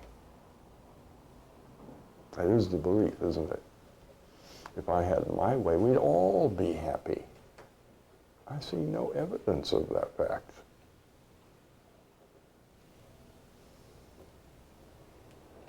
It's the same thing with what you said, okay? You make some efforts to see what vital interest is. You sort of make some efforts to get there. And you see what comes up and stops you. And then you start investigating those things very specifically, okay? And see if you can remove the obstruction to that. And not wait till you hit on it by chance while you run through the 5,000. This would take too long. I've heard that described in this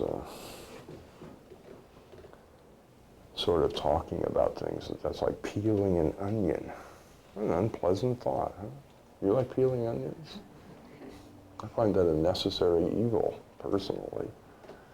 I like the taste of cooked onions, but I'm not too fond of peeling them. But we'll forget about the obnoxious part, okay? The reason I guess they use that is that little layer effect, huh? Well, what makes you think there's an end to the layers of the knot eyes? Why do you presume they're like an onion and sooner or later you get to the heart and there's nothing left to peel? Do you know that's true? And this is a mighty big onion. Even if that's a fact, how long is it going to take you? And that is kind of the way it works, huh? Every time you take care of a set of knot eyes, you find more. I can see why people came up with the idea of peeling an onion, huh? You finally get that one layer off, and look, there's another layer under it. And you peel that one off, and guess what? I've always told people, you got to learn how to do that. You've got to learn how to peel them.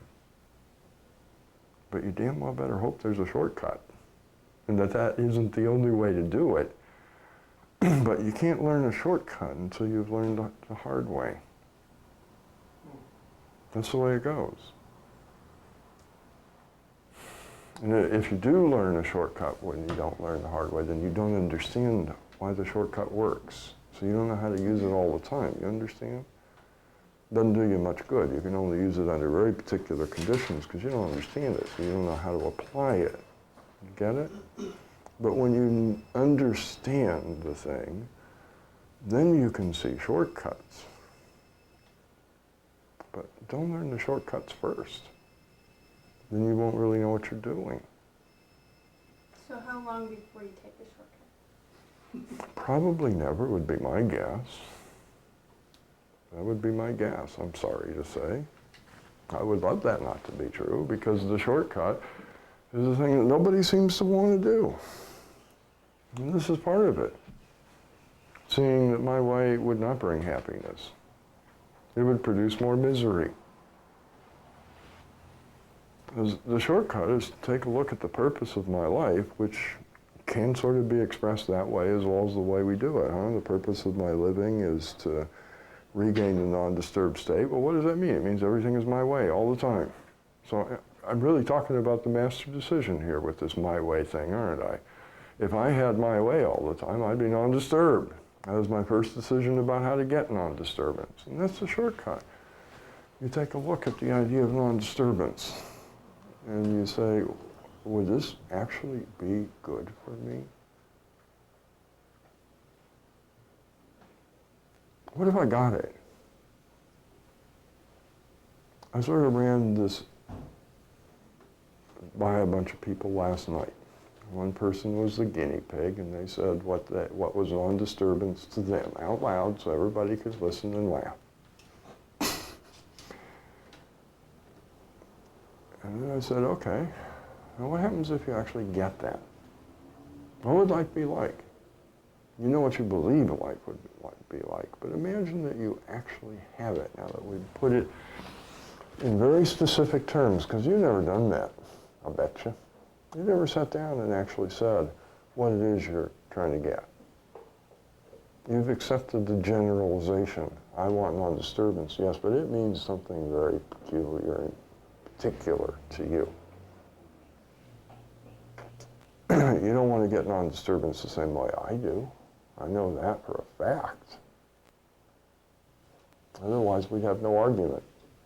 Isn't that right? We'd both be working at the same thing in the same way and want the same things, and we'd never argue, would we? What would there be to argue about?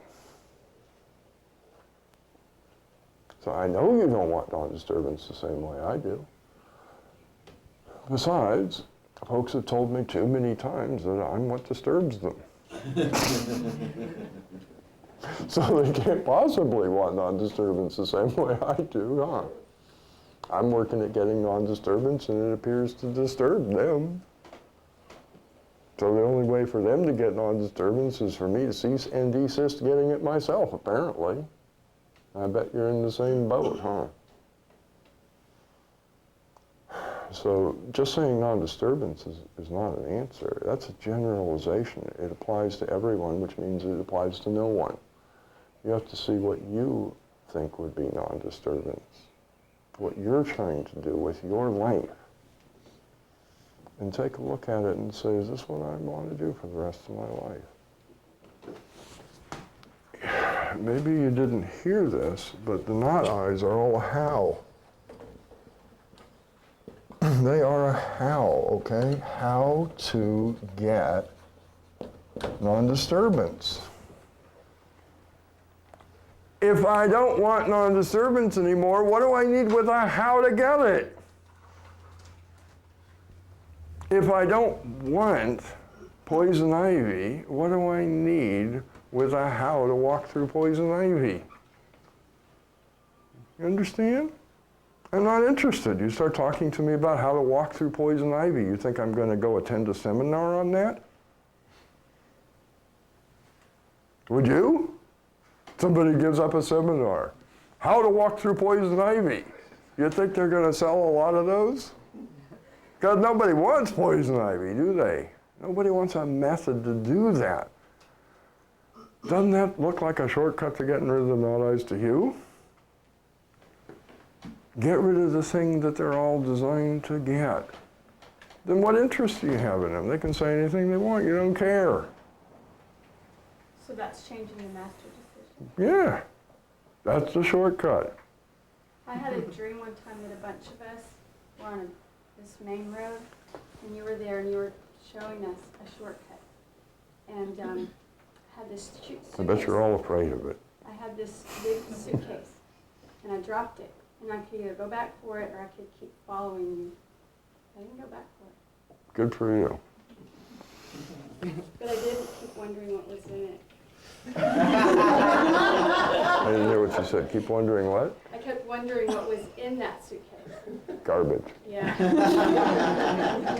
I wouldn't give it a second thought if I heard you.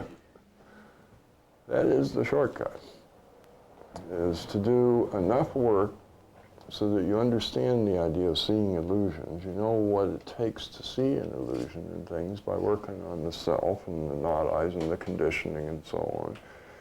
And then one day you bite the bullet and you say, let's look at the master decision now. I know there's still, Lord knows how many knot eyes left. I don't care.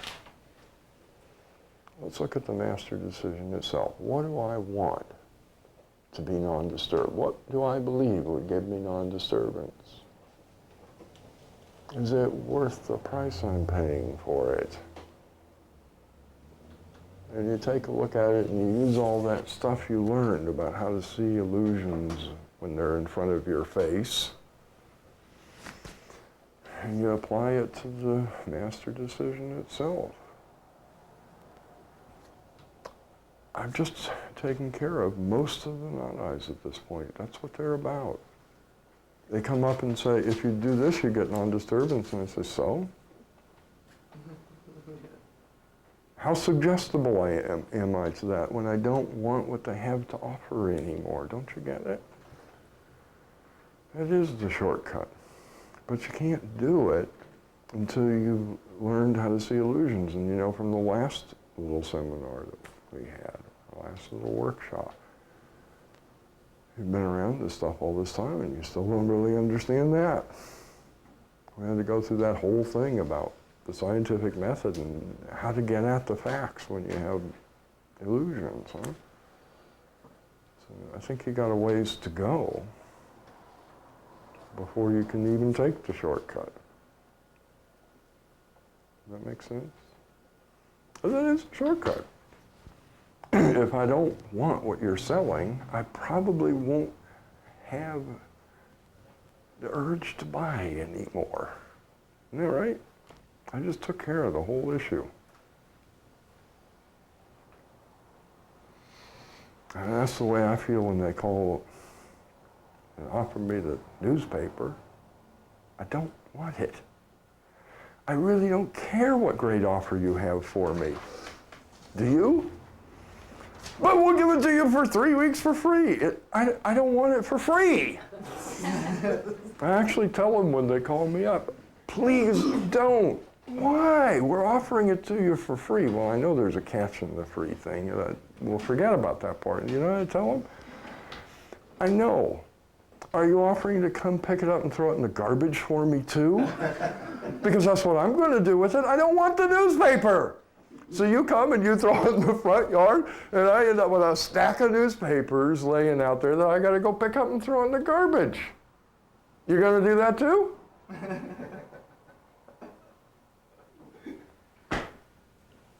That's the way I feel about the newspaper, okay? I don't read it. It just sits out there and gets all funny looking. So when you become just viscerally aware that this master decision is just doesn't work and would be bad, you just stop caring about it. It'd be the death of me. Yeah, that you just stop caring about it. You're just not interested anymore. That's right. It doesn't gnaw away at you. It's like you just finally just go, this is just, What if someday I could actually get it? yeah, this would I'd be, run like hell. That's what would happen on that day. If you told me, I can guarantee you, Phil, non-disturbance, I would run the other way. I would be standing there saying, get thee behind me, Satan. you're not just going, isn't there some sneaky way to get what I want? No, you just have to, I don't, I Yeah. have what I want. right. I have what I want. That's just all there is to it. And it's not non-disturbance. This is what I do when I have what I want. But life is not about getting something. It's about being aware. Well, you make your own judgment about what it is, because I ain't saying it. But it's a whole different game. I have what I want. I don't want non-disturbance. So you really can't tempt me with non-disturbance. I hope. You never know. Somebody might come one day with something that will tempt me. I don't know. But so far, anytime it's been offered, I thought it was kind of funny. If they were serious, I just wanted away from them. I have what I want. There are other things to do besides getting what you want. You don't know that because you're obsessed with getting what you want.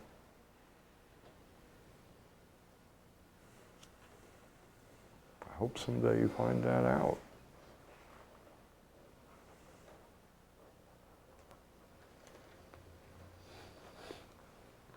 Any other questions or comments before we went way over, way past time for lunch?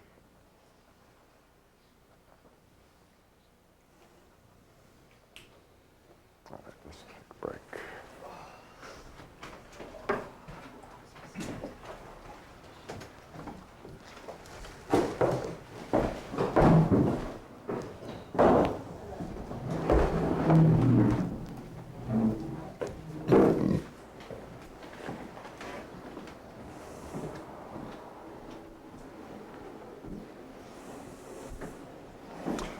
So we looked at one of the ideals that kind of keeps this game going, huh? If I had my way, I'd be happy. So I'll keep on doing what I'm doing, expecting to get my way, working towards getting my way. But there is, which I'm not too sure is true. I don't know about you. I'm not too happy when the people around me are upset. How about you?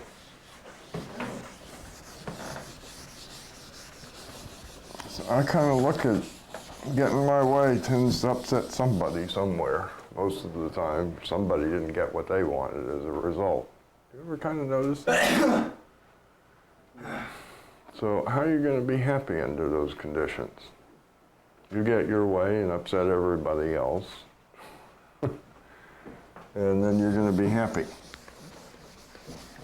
Don't know if that's going to work out.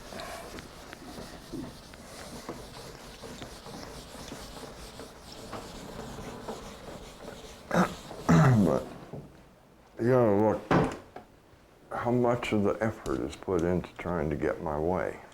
Isn't that an awful lot of one's efforts? Because then you'll be happy. And then being disappointed when it didn't work out. On and on. Maybe it's just as well. At least this way, I'm not always the author of everyone's misery, huh? It could be that if I got my way, I would always be to blame for why everybody else is unhappy. And I don't know how much fun they'd be around then.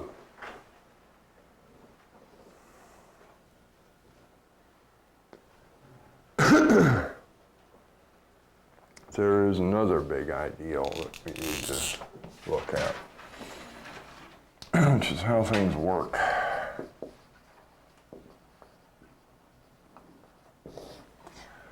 We all know that if you want to go to the grocery store, you go out and you grab your favorite method of transportation and you go there and you buy your groceries and come home, right?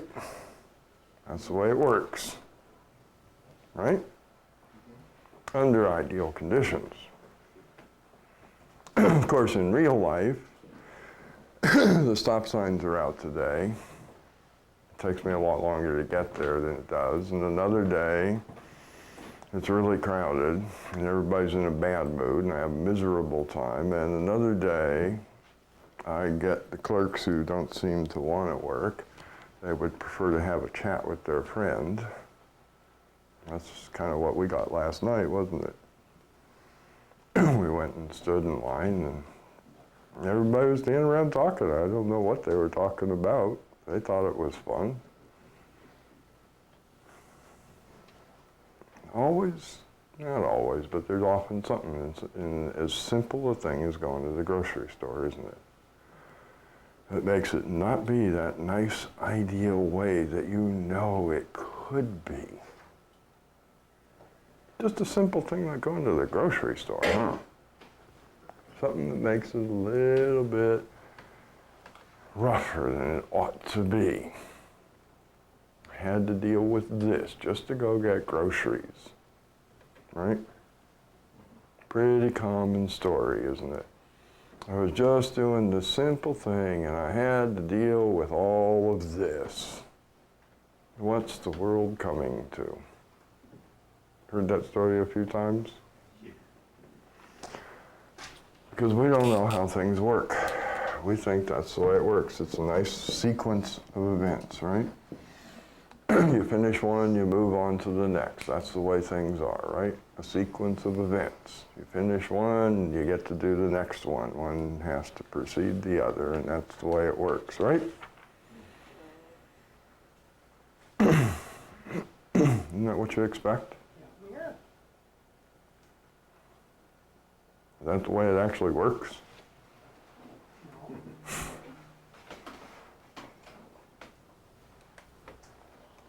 So we tell a story about the way things work in reality, which says that it's not a sequence of steps. It is four forces that work together to get things done. And one of those forces is evil. It is nasty. It is bad. You'll hate it. I promise you. And it's absolutely essential to getting everything done. So here's the way things really work. You get an idea about what you want to do, you map out that pretty little sequence of events that will get it done, and then you start working on it, which we can call taking initiative, which I misspelled, I do believe. Right? You take some initiative to get the first little sequence in your events done. What happens next? It gets done and you go on about your way, right?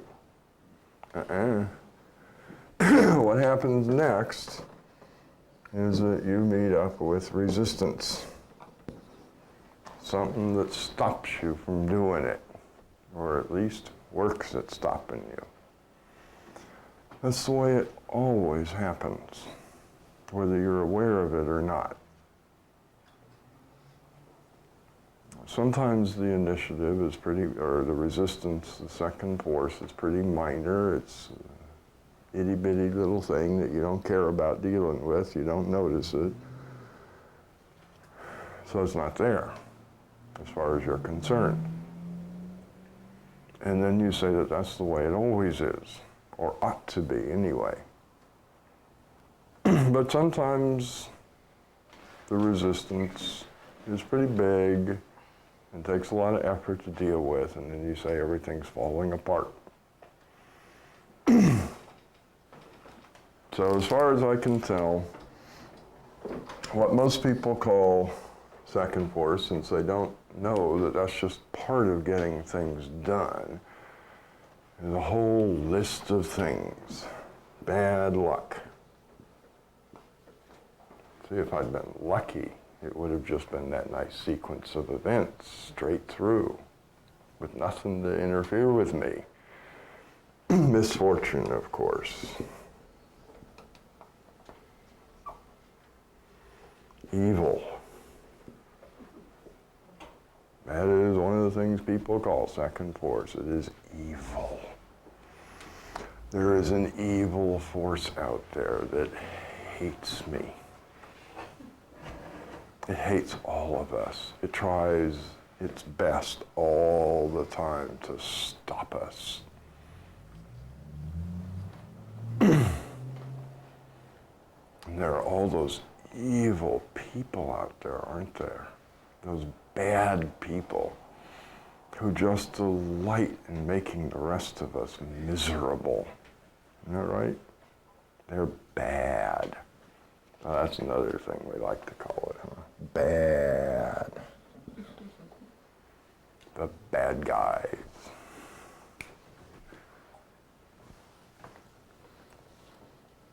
Because we don't know, that's just part of the way things work. Every effort that you put out will always be met by an equal and opposite effort. Period. I don't know of any exceptions to this. It's the way it always happens. And sometimes you're so used to it that you don't see it. It's just part of it as far as you're concerned. But sometimes it gets noticeable and you get upset. It shouldn't have happened this way. Why is it that it's always me that the traffic lights go out on?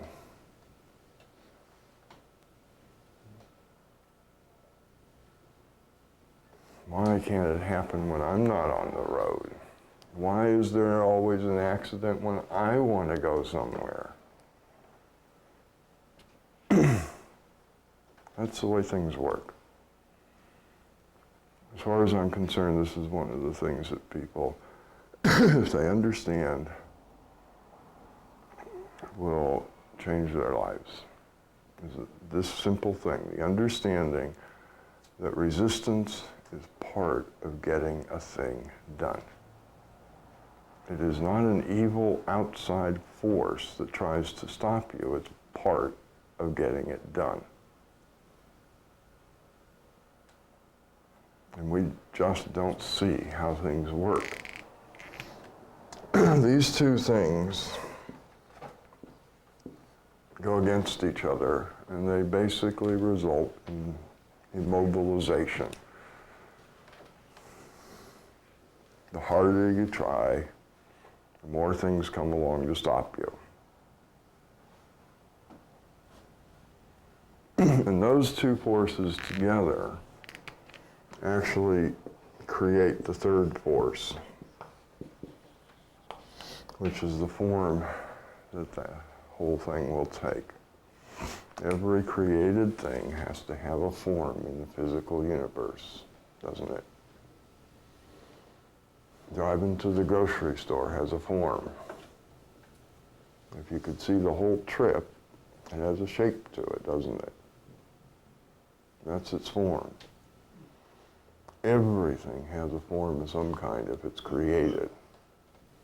That's what makes the form. First and second force working together.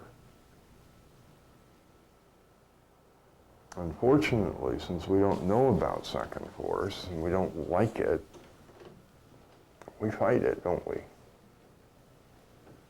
And so we don't have a lot of say in the form. Isn't that interesting? How many things ever quite turn out the way you wanted them to? You may end up getting what you want, but isn't it always slightly different than what you thought it was going to be? Believe it or not, most of that is because you don't know how to work with second force, so you don't know how to determine the form. You get whatever form you get because you decided to fight second force, and that changes the form. If you get it at all. If you fight second force enough, you never get past the point of those two. That's what determines the form in a thing. What kind of initiative and what kind of resistance you get. It's really obvious in a mold, isn't it? What is a mold but resistance to something that you poured into it? Well, isn't that what gives it its form? It's really obvious in certain things, isn't it? The second force is what produces the form, huh? The initiative is you pouring a bunch of stuff into it. The second force is the mold that keeps it from going in all sorts of different ways and constrains it to a particular shape, which I don't imagine that liquid wants to do. Apparently the liquid wants to just sprawl out, doesn't it? That something resists its flow, holds it there for a while until it turns into a solid, and now you got a form. Isn't that right? Really obvious there, isn't it? It's obvious with plants. If you do a little playing around, try sometime planting one seed really shallow and another one deeper and see if they don't come out different. And put a rock on another one, see if it has the same shape as one that don't have a rock on it. It may both grow if the rock isn't too big, huh?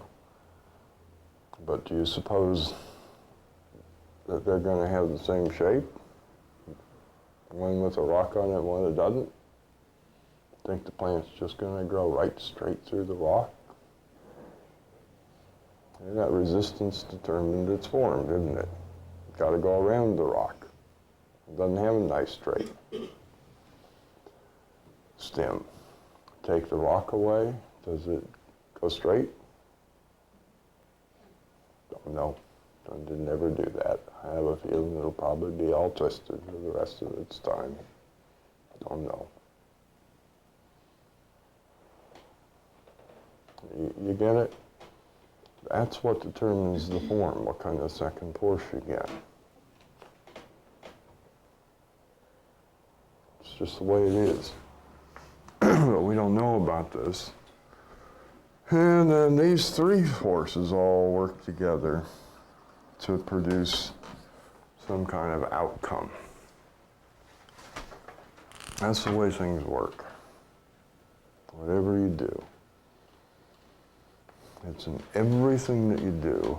Fortunately, in many things that you do, it's so much just a part of the way things have always been that you don't even see it. You don't even know the resistance is there.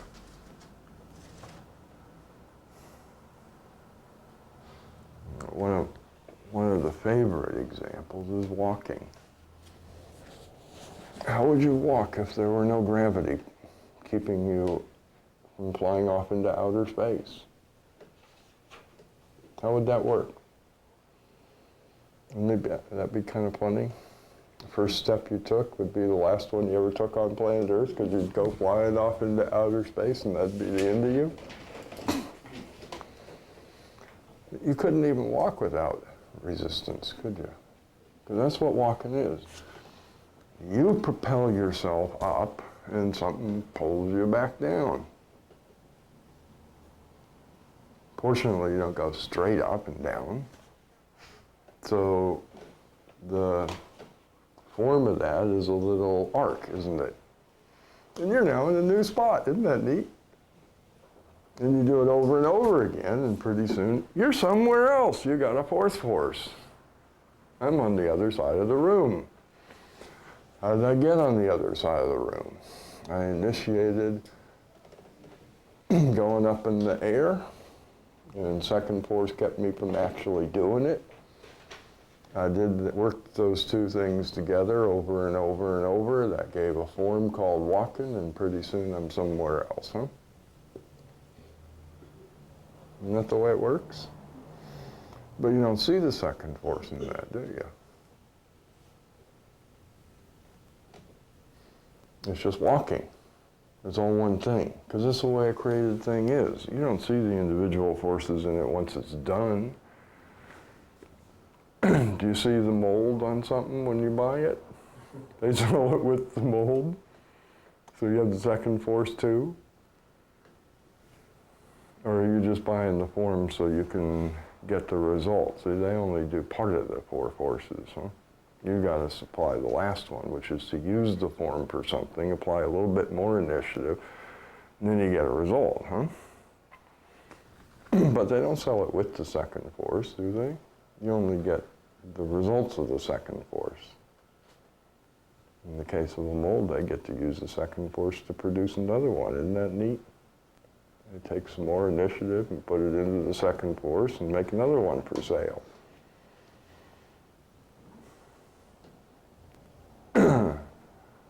Every completed thing has all those 4 forces having gone into it to produce it, okay? But you can sure look at a molded object and guess what the mold must have looked like, huh? It's true for everything. You may not be able to see the second force in a completed, but you can kind of guess what it must have been based on the outcome if you understand things.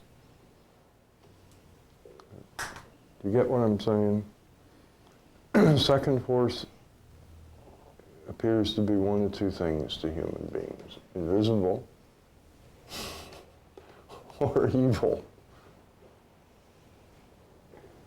That's when you notice it. So no one believes in it. You understand? When it's beneficial as far as you're concerned, it's invisible to you. It's just part of getting it done. When it's not beneficial, it's an active force coming from somewhere working against you. You don't see it as part of it then. So you never see second force at all. You get it? It's always there. We don't expect it, do we? How many people do you know who go into a thing expecting problems? Expecting things not to work out quite the way they want, expecting something completely unanticipated to come in and be part of getting it done. About the only people I know who do that are craftsmen and business people, huh? And I bet they go home and then don't expect it anywhere but at work. What do you think? See, we know that's part of doing things, don't we? In the business world, you plan for it, which I think is kind of funny. How are you going to plan for the unexpected? But you at least anticipate it, don't you? Anybody who ever budgets for just what they know needs to be done to get the job done is going to go over budget, aren't they? I know whenever I sell anything, I always figure out what I think it's going to cost and then add at least 50%. And hope I don't lose my shirt, because there was more second force than I anticipated. That's a good way to go out of business, as far as I'm concerned, is not take second force into account. Whatever you think it's going to take, add more, because it's going to cost more before you're over. Isn't that about right? But then we go home, and on all the rest of our lives, we expect that there will be no second force, and I can just go to the grocery store. After all, I'm tired. I deserve it to be easy to get food. Yada, yada, yada, right? I look at whoever I'm living with and I expect them to be agreeable and happy to see me all the time. Shocked when it doesn't happen, unless, you know, they're just normally disagreeable. I don't expect second force in most of the life. Only certain small places do I expect it. Isn't that right? So what's the outcome of that little fantasy? Everything will go smoothly in my way all the time. What's the outcome of that little fantasy? See? So getting to understand this, that this is how all things are done. We call this the four forces. As everyone assumes that there are two forces that create cause and effect. We all know that's the way it is. But it turns out that that's not true. There is no such thing as cause and effect. There are four forces. And one thing that bamboozled me for years, because it appeared to me that first and fourth force were cause and effect, and there were two things that came in between.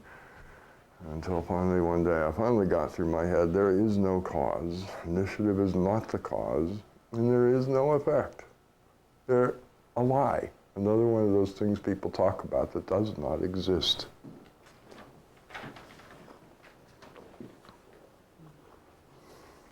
It's an illusion.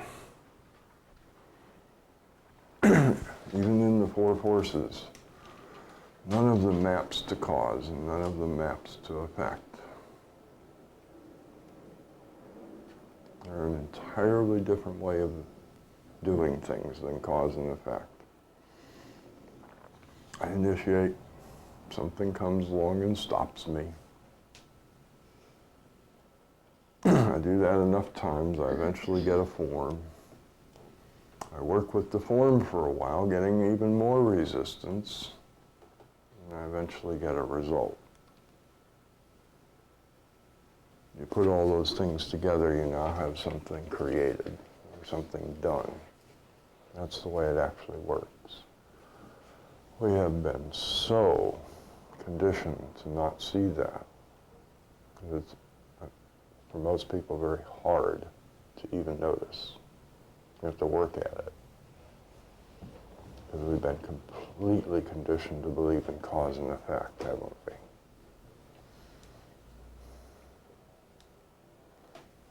So it makes the little game of looking for the cause of things even funnier. What if there is actually no cause?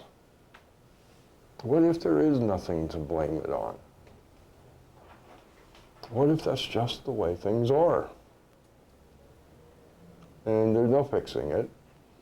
In fact, I can pretty well guarantee you it'll be different next time, because you'll probably get different second force. So you can't even plan for it. You have no control over second force, do you? None whatsoever. It is provided for you, isn't it? Or am I wrong and one of you has a gravity generator that's providing it for the rest of us? Anybody own that thing? Or was it just provided? That one seems to be pretty constant. It's been going on for a long time, about the same, huh? But I have a sneaky suspicion that if you could wait around long enough, you'd find even that one would change over enough time. What do you think? I bet you in a few million years, gravity here at planet Earth will be different than it is now. I bet there are physicists who could tell me why. But just knowing the way things are, I expect that that's true. I have no clue if it is or not. I've just noticed that that's the way second force is. It's always changing. The rate of change is what's a question, okay? Gravity's rate of change seems to be very slow, and I may not notice it in this lifetime. Other things, the rate of change is very fast, and every time I do something, it's different. That kind of match your experience? So I totally expect that if I were to sit down with some physicist and ask him, will gravity always be the same here on planet Earth? He'd have some explanation for why it wouldn't.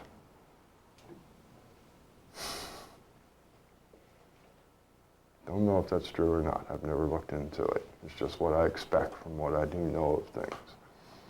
second force is provided for you, and it's not always the same.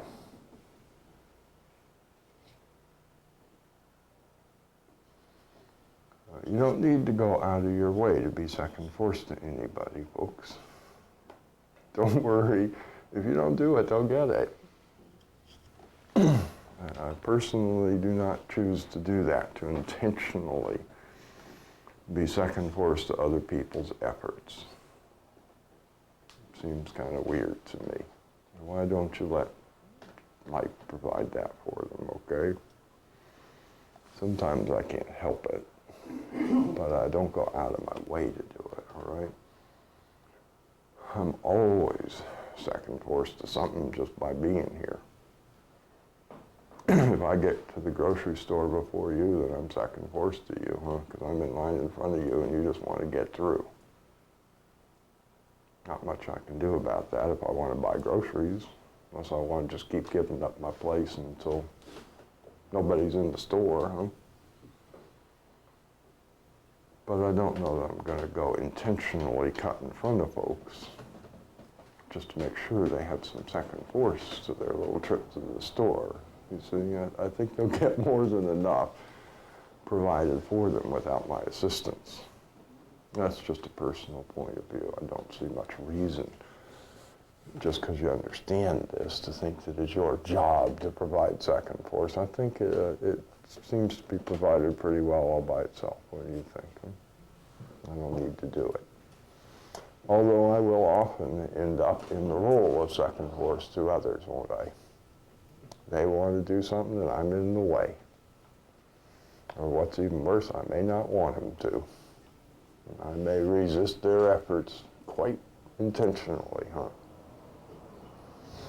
Which brings up another interesting idea, which is that there are different kinds of second force. There are, as far as I know, 3 kinds of second force. The first 2 you can always work with and end up getting the things done. The third one, maybe, maybe not. That's all I can say. Maybe you can work with it, maybe you can't.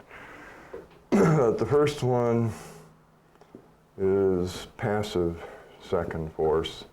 That's things that just resist you because they're there. They don't know they're resisting you, okay? Believe it or not, things like time and space are 2 very common forms of second force. And I don't think that they know that they're resisting you, do they? Although I've heard stories about a magic trail that gets longer as you travel it, so you'll never get to the end. You ever heard that story? I've heard some stories that have trails in them like that. The more you travel them, the longer they get. Now that would not be passive second force, would it? And I think with second force like that, you might never get to the end, okay? Fortunately, the road doesn't do that. Time and space and things like that don't do that, do they? They don't change just to annoy you. Although I hear people tell it. You might not know that. This road gets longer every time I travel it. You ever heard somebody say that?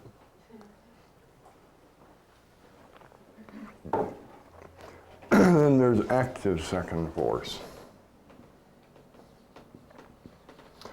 That's something that is working against you. And believe it or not, like I say, that can be worked with and you can end up getting it done anyway. Active second force is just as big an assistance to getting a thing done as passive second force is, if you're willing to work with it instead of fighting it. If you decide that whatever is providing the active second force is evil and you start fighting it, you probably won't get it done.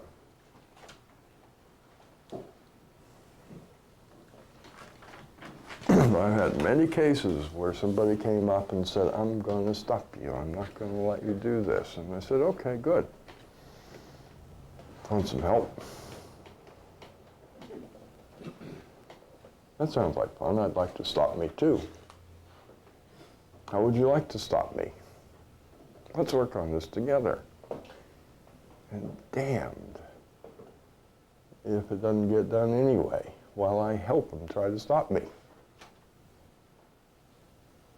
You may think that's weird, but it works that way a lot in personal relationships. Somebody comes to me and says, I hate this thing that you're doing. I'm going to stop you, or I'm going to do this about it. I say, okay, good. What do you mean good? You didn't want to change that. Yeah, I know. But I think it's good. I think it's good that you have that point of view. We're not talking about it for a while, and they changed their mind and let me do what I wanted in the first place. How likely do you think that would have been if I told them how stupid they were because they didn't agree with me?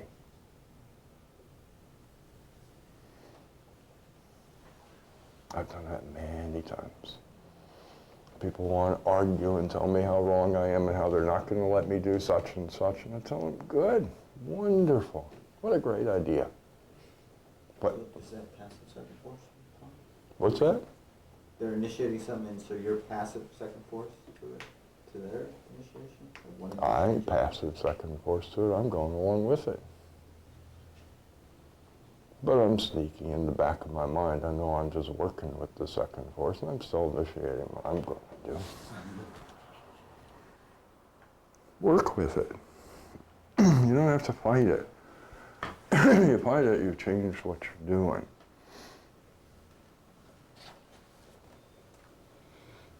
It's very interesting, though. That happens a lot in personal relationships, okay? Somebody gets really upset with me, declares, I kept an employee that way one time. They told me they were going to quit, and I wasn't ready to have them quit. And I said, good. How big a severance check would you like? That's what I said. Said, I know it's going to be a little rough on you, just quitting like that. How big a severance check do you want? 3 weeks enough? And instead of quitting, they ended up talking to me, and we had a little discussion, and I found out what was bugging them, and it was no big deal to me. I said, well, then let's do something about it, and they ended up staying on anyway. Now, what do you suppose would have happened if I'd argued with them and told them that was a terrible idea and fought against them quitting? You think I'm going to change their mind that way by telling them how stupid they are because they want to quit? And I've tried, enticing people. It's like, okay, what would it take to get you to stay? And you give them something, and they quit anyway after they take it. That's been my experience. So I tried that one time. Somebody was about to quit, and I just wasn't ready for it. So I said, good. How much do you want to quit? They ended up staying. They actually didn't want to quit, I think. They wanted to do something else, and they didn't know how to tell me they wanted to do something else. So we both got what we wanted. They did a bad job of initiating something that they wanted. It wasn't a very good job. They, just said they were going to walk off and go try somewhere else. But they really wanted something. Find out what it is. It was something I was more than willing to give them to keep them. Everything turned out fine. Because I decided not to fight about it. Not to argue or anything, okay? I just said, yeah, great. It's been nice knowing you. Hope you get a great job next. By the way, what's the problem?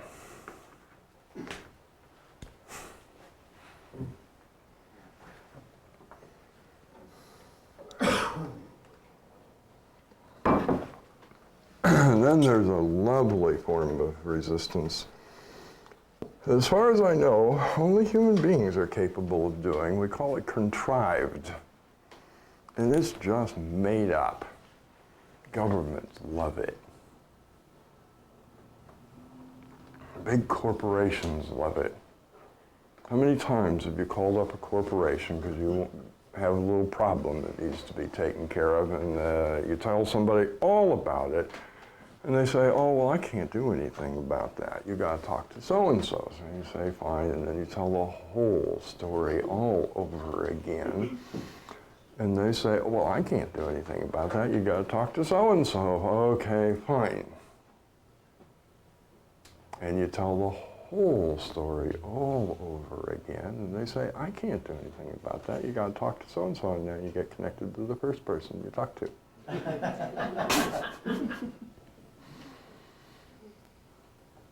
And they say, well, I don't know anybody else to tell you but that second person.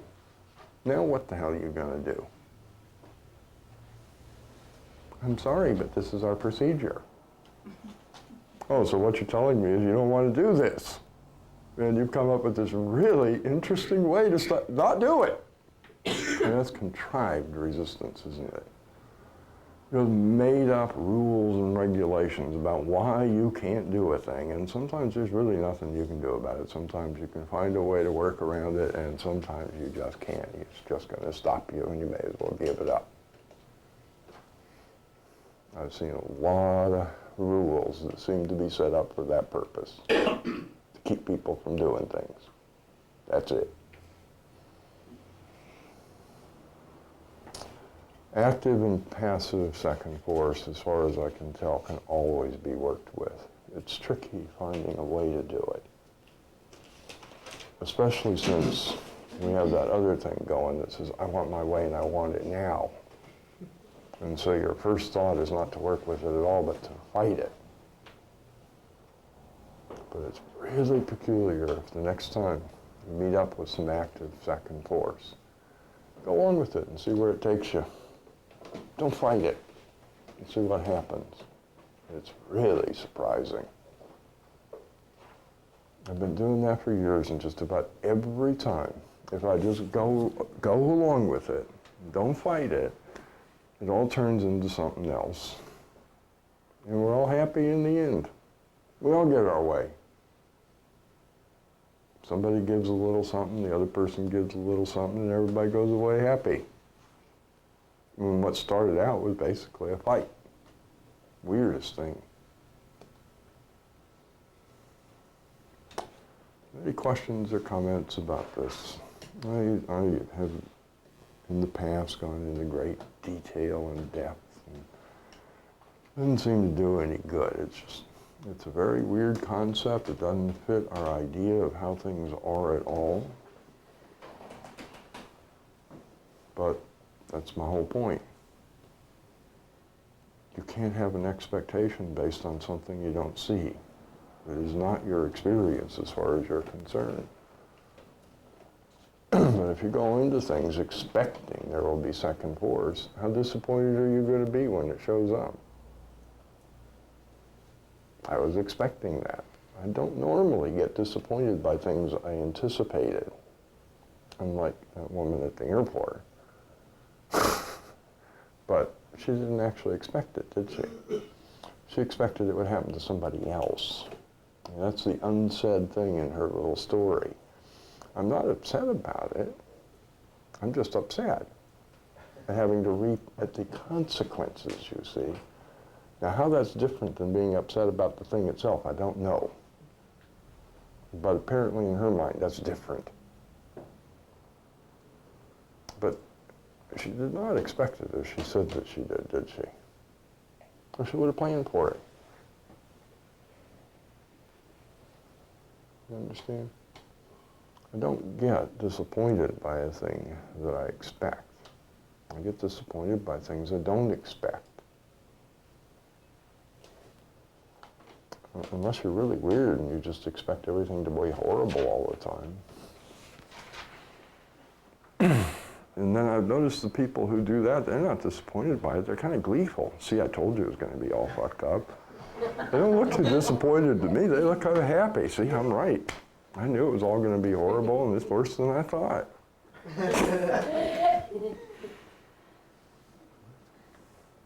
They don't look too disappointed to me. So by not understanding this, we can't take it into account. We can't expect it. We expect it to be that simple thing that we put up there in the very beginning, a sequence of steps that will follow each other, cause and effect, cause and effect, cause and effect, until I get to the final effect that I wanted. And I think that's the way it's going to be, and it quite often isn't. I go into things expecting second force, and eventually even see that not only is second force something to be expected, it's part of getting it done, and therefore to be welcomed. This is part of the job. Without it, I can't get it done. So then I get a whole different attitude once I really experience this for myself. I see the second force and I go, all right, this is going to get done. And I don't experience near as much disappointment as I do when I just don't know the way things work. I have a bunch of illusions about what is. This is one of the remarkable things about we humans, huh? We don't even know the way things are. We live in such a dream world. Sequence of events. How often does that actually happen? Nice little sequence of events, all planned and mapped out in my mind. We even have a saying about that, don't we? Plan your work and work your plan. Has that ever worked for anyone? Have you ever tried it? Never works for me. Every time I plan anything, it happens so differently that I gotta throw away the plans and start all over again. I'd rather just not have any in the first place. I have an alternative suggestion. Whim it.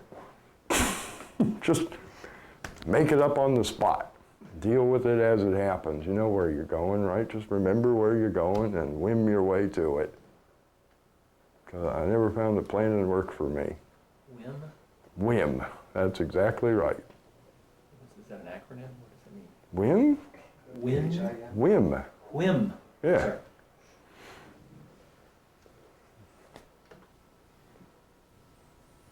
Any questions or comments?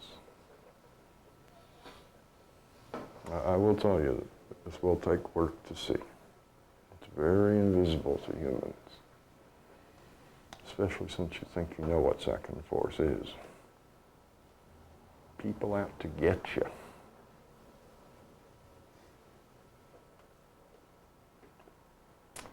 Should we take another little break?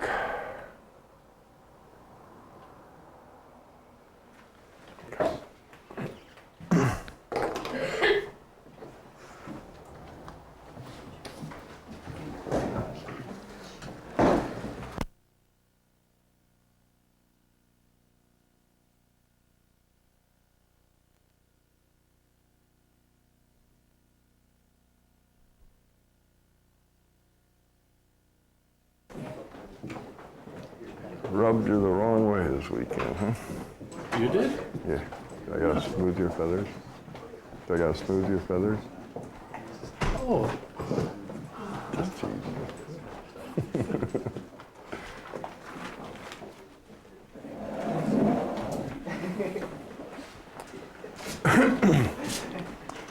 All right, so let's go back to what we started out with. I have an expectation based on an ideal. A fantasy in the mind of what ought to be. So we looked at one consequence of this. I get to live with life as a struggle and with a certain amount of misery.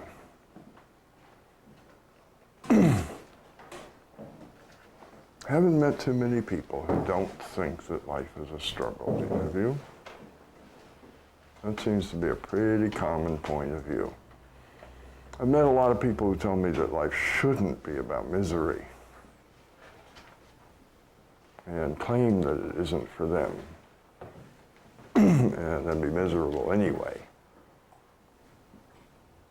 But I've not met too many people who say that life is not a struggle. Have you? That's very possibly where that comes from. I expect unrealistic things, I get disappointed, I get hurt, I try to change them into a thing that is impossible. We actually have a saying that you might want to consider. It says, the struggle towards an illusion which is kind of what we're talking about right now, isn't it? I have an illusion of how things are and ought to be. Okay? And I struggle to make it real. It's a picture in my mind.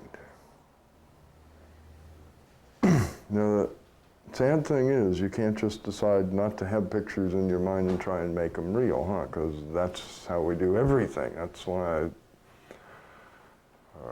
pointed out when we talked about first force. It starts with an idea, doesn't it? A picture in your mind is something you want to do, or make, or whatever.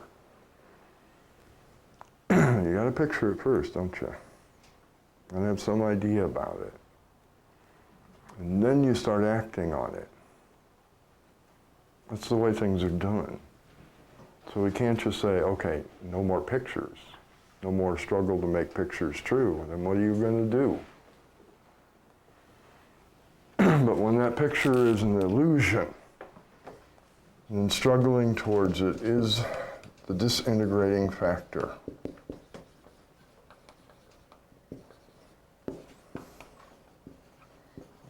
In a human life. That's what brings about disintegration in a human life. Struggling towards an illusion, which we do pretty much from the moment of birth until the moment when disintegration ends, huh? And I guess now it's called dissolution. Is that a valid term for that? Sure. So we stop disintegrating and just dissolve. Yep. When is a picture not an When it's possible, duh. An illusion is something that just isn't going to happen. It's not possible, okay? Young ladies pretty dream that we're all going to be nice to each other. You really think that's possible? Well, people do. They do think it's possible, don't they? I don't know. I suspect as long as human beings have desires on occasion, they're going to come into a little bit of nastiness, huh? Even maybe if they're conscious. Don't know. Never seen a world full of conscious people. I just can't say. But I'm sure not going to hope for it tomorrow. You struggle to make that true. All it does is destroy you. And I know a lot of people that do that. They struggle to make their home a nice place where people don't fight with each other and then have kids. And how's that going to work out? How are you going to get your kids not to fight? It just seems to be part of the growing up thing, huh? Even when you have a bunch of kids who all like each other, I suspect they fight on occasion, don't they? I've seen some families like that where the kids all basically really like each other. Not in too many Caucasian families, have you noticed that? They're usually some other culture, but they all like each other and they still fight, don't they? That's struggling to make that one true is kind of wearing. Not going to happen.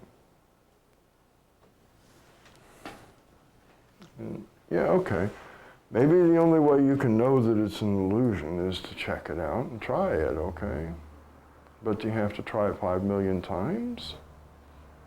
How many times does it take for you to get through your head? I don't think this is going to happen. At a certain point, it really does just become a struggle to make an illusion real, doesn't it? Trying it out a few times, It makes sense to me. Trying it out for a lifetime don't make sense to me anymore.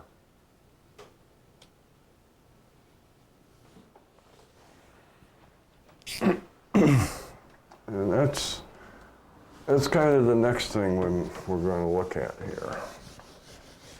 Is where that disintegration comes from as a result of this struggle to make my fantasies reality.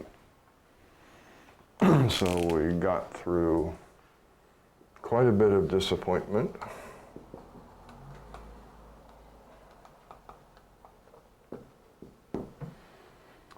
I've noticed people often discount disappointment and say, well, I don't get disappointed very often because they only count it if it exceeds a certain threshold.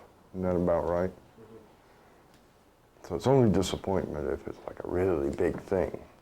I don't know what it is the rest of the time.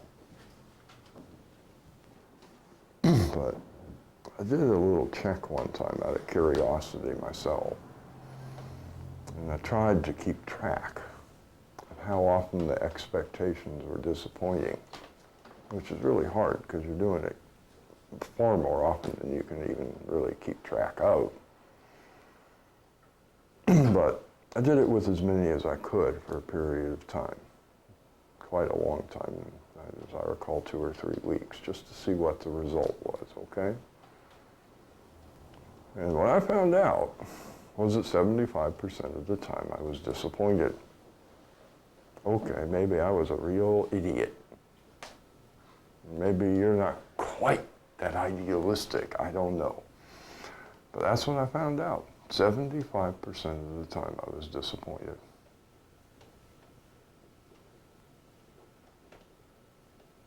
That's pretty interesting, isn't it? 10% of the time I was dead on. Got things happened just the way I thought they were. The other 15%, it was close enough, I was okay with it. So 25% of the time, I was pretty much okay with things the way they turned out. 75% of the time, they were disappointing. I don't think that unreasonable a case. I think it's probably about the same for most people. Just constant, ongoing disappointment. Most of it minor, not a big deal. But it adds up. Even little disappointments, when you're doing it 75% of the time, that's most of your day. So I feel hurt. Whoop. I look for something to blame. I get 3 lovely choices.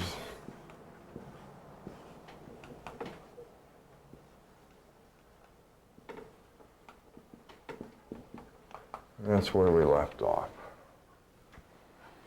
Here's another side to the consequences of this way of living. We looked at one side of it. Life is a struggle, and it is quite often miserable.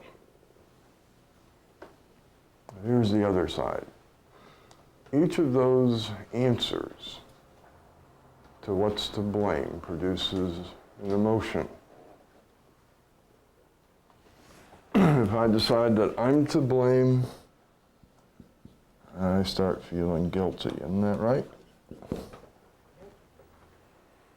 If I decide that you're to blame, I start feeling angry. And if I don't know, I get afraid.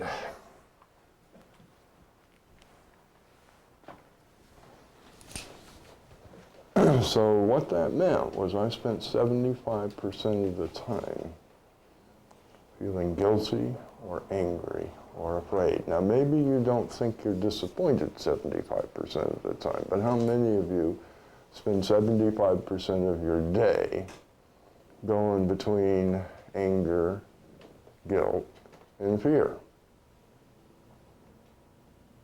Now, you probably don't call them that, I've noticed people get very upset with you if you actually call them those things. You look at somebody and say, well, you don't have to get mad about it, and what do they say? I'm not mad. Well, what are you? I'm just a little disturbed and annoyed. Well, what the hell is that but anger? All right, it's mild degree of anger, but it's still anger, isn't it? So how much of the day do you go through being annoyed by things that happen? Where did that come from except disappointment because you thought it was going to happen different and it didn't, and you said it's your fault? How much of the day do you spend feeling guilty about some little thing you did?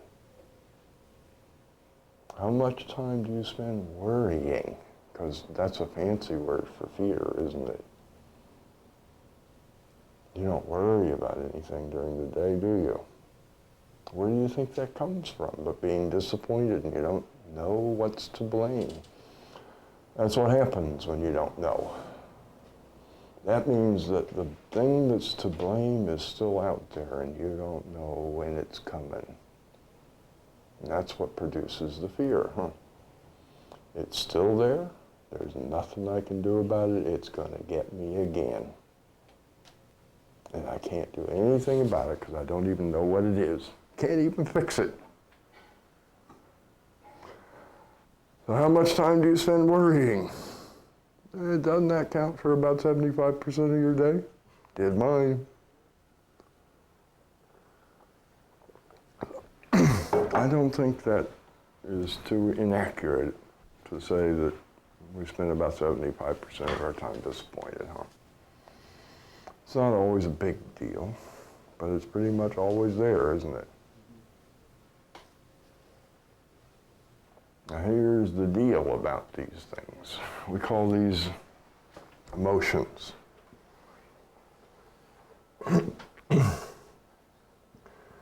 There are 4 basic emotions. The other one that I didn't put up there is called insecurity.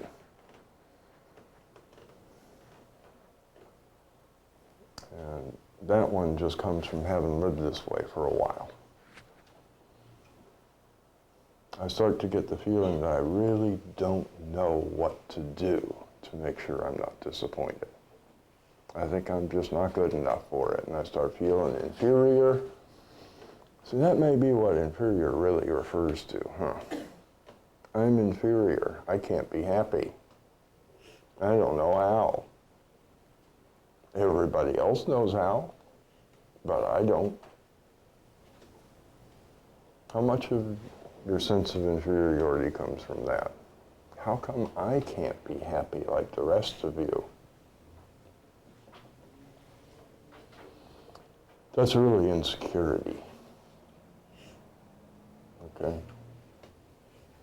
I don't think I'm capable of meeting life's challenges.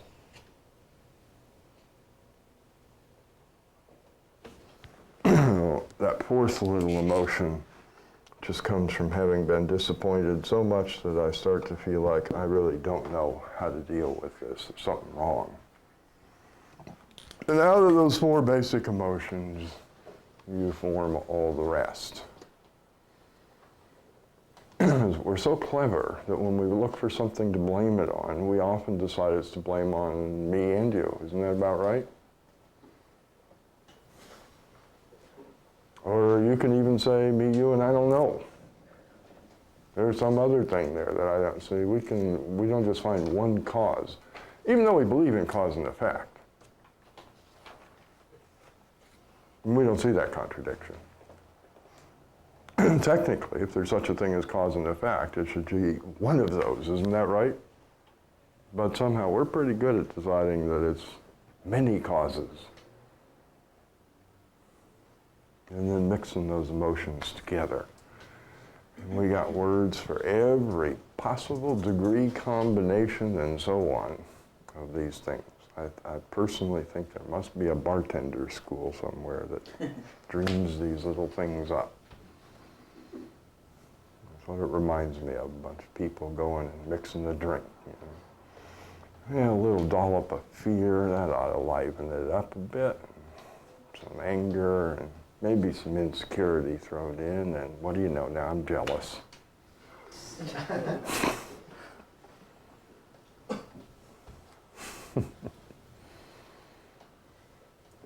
It's true, isn't it? That's basically what jealousy is, huh? Insecurity, anger at another person, and fear they're going to do it again. You add those three things together and you got jealousy. All right? And all the emotions that we experience, with very few exceptions, are made out of these four things.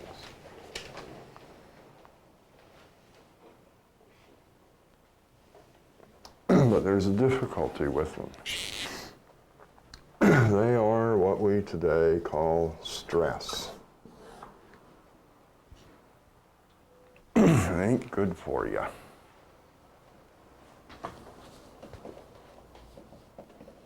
In fact, I'm really convinced that the human form was not even designed to cope with them. I look at other animals on the planet.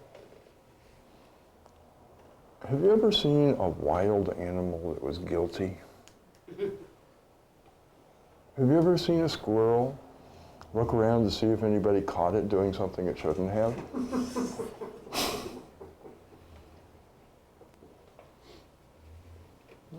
You really think we were designed to feel guilt? No other animal does. Now, I know that domesticated animals often feel guilty, don't they? But then you subject them to the same weird conditions that you subject humans to, don't you? You make up a bunch of rules about things that they want to do, but you don't want them to, which are what all rules are about, you know. I really, really, really love this idea. I think it's hilarious. You only make a law against things people want to do. Do you know that? Why would you make up a law about something nobody ever wanted to do?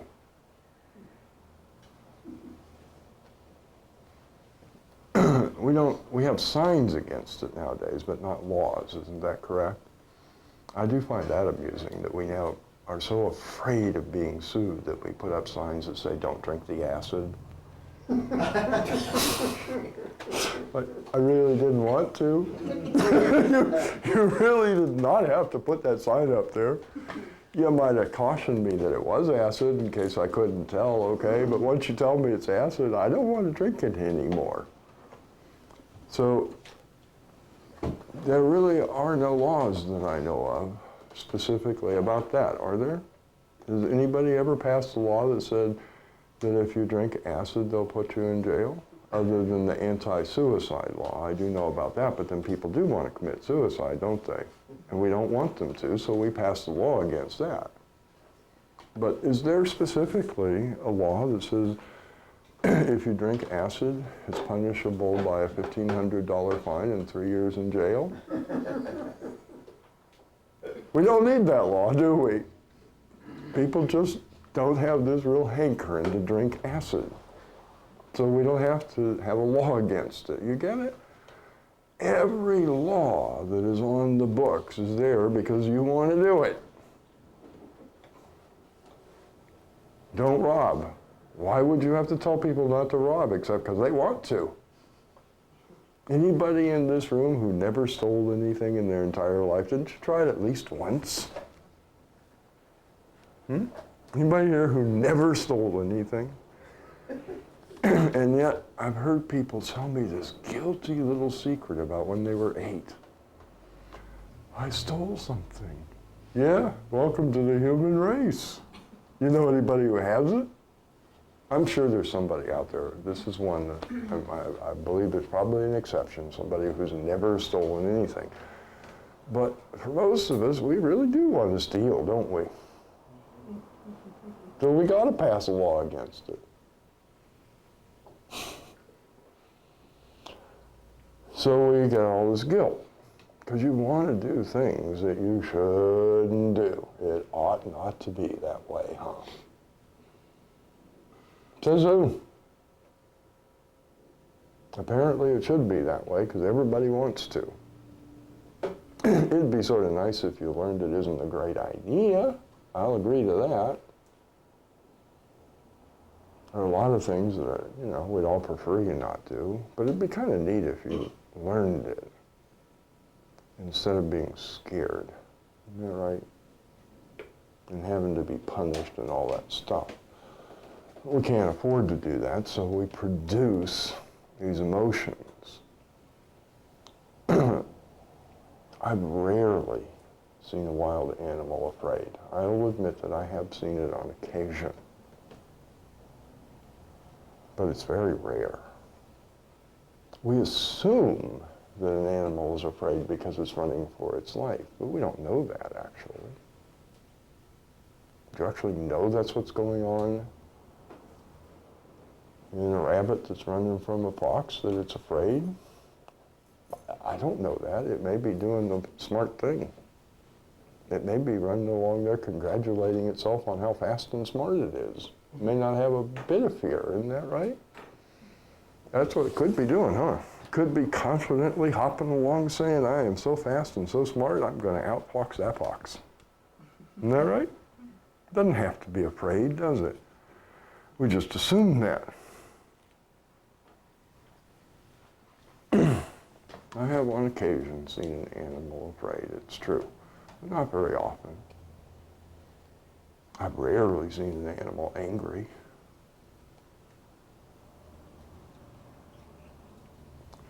So apparently, in natural conditions, these things are not very common. So what makes us think that we would have evolved to handle them? Isn't that interesting? We just take them for granted as a part of life, don't we? And assume that there's no problem with them. I don't know where we get that idea from.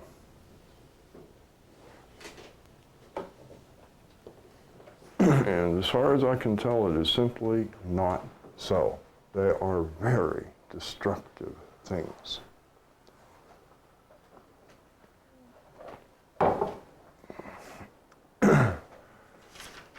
Some folks did some looking into this out of curiosity to see what some of the consequences are, and they're really quite interesting. When I experienced these, we call them a false feeling of emergency.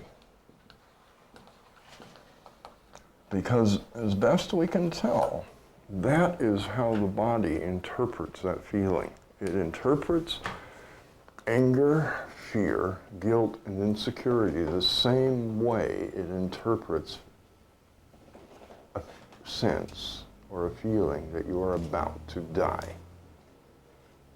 It goes through exactly the same steps and processes that it would go through if you were in an emergency situation. The whole chain gets kicked off. That's the next little step here after this, is that the body mobilizes energy to fight or run. Oh, that's what people do when there's an emergency. Most of the time, huh? In today's world, sometimes an emergency needs another response than fight or flight, right? But basically, that's what the body does. It releases a tremendous amount of energy to be used to deal with the emergency and save your life. And that's exactly what happens when you feel angry, fearful, guilty, or insecure. You release those same chemicals that you would release if you were about to be killed. Yeah. What accounts then for the specific differences between those emotions? In other words, if the chemicals are the same, what? Well, they're not exactly the same. Okay. There are other things that are released for fear, guilt, and anger, and insecurity as well.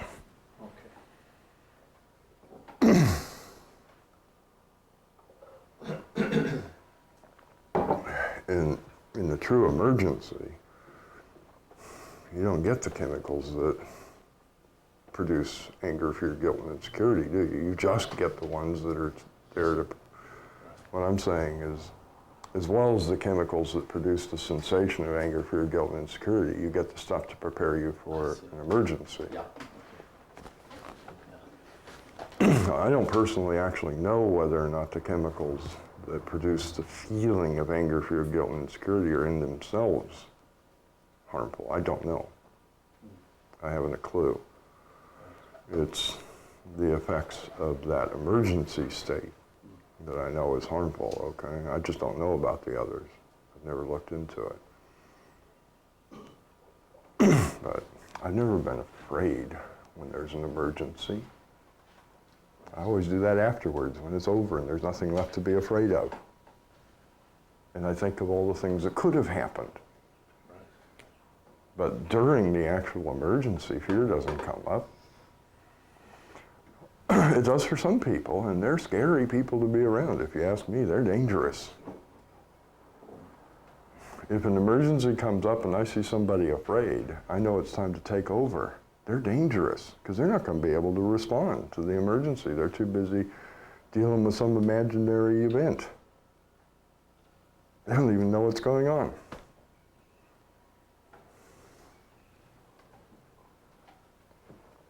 I once had some folks walk into a place of business where I was working with sawed-off shotguns to rob us. We had a customer there, and the customer looked at me and said, "Phil, this is the worst joke you've ever pulled." Now, at that point, as far as I was concerned, that customer became more dangerous than the two guys with sawed-off shotguns. Because they were going to behave appropriately for the situation, not the customer. They thought it was a joke. They're liable to go up to them and pull their masks off. This is really funny. Who are these folks? And get us all killed. So at that point, all the effort went into working with that customer to get them not to act like a fool. Then I could put my attention on the actual emergency. You understand? But I was liable to get killed by this idiot who thought it was a joke. And I can just see it. The next thing is to get mad at me. This is not funny. And then do something really stupid, you see? That is inappropriate response to the situation. And not even look at it and say, oh, this is interesting. We're about to die if we make a wrong move. Of course, there's another side to that story that I'll often tell, I'll add it. Once I finally got this customer to believe that this was not a joke, we were really getting robbed, and those were real guns and strangers, okay? And I looked at those two guys with guns, and, you know, they did have masks. All I could see was their eyes, and you know what I saw in their eyes? Terror. I'll never forget that. They had guns, and they were afraid. And at that point, I knew that I was in charge of the situation, because I wasn't afraid. I was in a hyper state of emergency, and I knew for a fact when I looked in their eyes that everything was going to be okay, and I was going to run the show, not them. Isn't that funny? And that's exactly how it worked out. I convinced them that I knew the combination to the safe in the office, which I didn't. Nobody ever told me the combination. I didn't need it. And I convinced them to lock us in the bathroom while they robbed it, because I knew it had a door to the outside. Who the hell puts a door to the outside of a building in the bathroom? Nobody would think of that. So they dutifully locked us up in the bathroom at my suggestion. I went and took the key, which I had, and opened the door, and we all went out and called the cops. And I knew that something like that was going to happen because they were afraid, and I wasn't.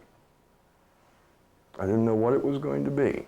That's part of dealing with an emergency. You keep your eyes open, and you watch for an opportunity that comes up. It will show up if you're paying attention. Always. That's been this one's experience. I've been in a number of emergency situations. Something always shows up if you're paying attention, and by God, you better not miss it. It may be a fleeting instant. How are you going to do that when you're all hyped up with anger, fear, guilt, and insecurity? You don't pay much attention under those conditions, do you? So people who do go into an emotional state in a real emergency, as far as I'm concerned, are dangerous. And you deal with them and hope you have some time left over to deal with the emergency, because they're probably what's going to get you killed. They're totally inappropriate to a true emergency, and you don't feel them if you're actually responding to the emergency. The joke to me was, I'll never forget being robbed that way. Because when I did see that look of fear in those two guys' eyes, what I got was this incredible confidence. I can handle this. I know what to do now. I will use their fear against them. They were afraid of us. I have no clue why they were afraid of a bunch of people who didn't have guns, but they were. So I knew they would buy the suggestion to lock us up. Isn't that a hoot? So what I felt was incredible confidence. I've rarely felt that confident in my entire life. I knew that I could be in charge of this situation. And I got all that nice adrenaline hype to go along with it. Boy, I had all the energy in the world to do whatever was necessary. That's a real emergency. Almost dying on the freeway is a real emergency. You don't go into anger, fear, guilt, and insecurity over that, do you? I'm sure you're quite disappointed that you're about to die. I doubt if you went out that day expecting to die, but you don't do that, do you? You declare an emergency, and you go into this weird altered state. You get a tremendous amount of attention and energy, everything that's required to deal with it, and then it goes away when the emergency is over, right? And that's the same thing that happens every time you get angry, fearful, guilty, and insecure. With one interesting exception. The moment you feel this starting to happen, you contradict it and countermand it and say, wait. No, there's no emergency here. You don't know you do that. You're not aware of it, but that's what you tell the body. False alarm. I'm not dying. I'm just upset.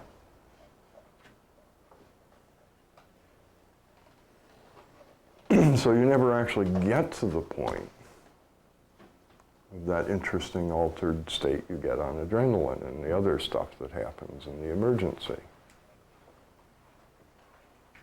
You're all prepared for it, but you don't get there. Because that's a pretty instantaneous thing.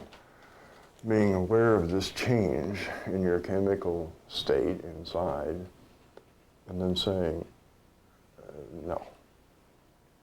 I doubt if you even know where it happens, but it does. Now we have an interesting situation on our hands. You are full of deadly poisons. You just injected yourself with adrenaline, which you are not going to use. You're about to die from self-poisoning. Isn't that a hoot?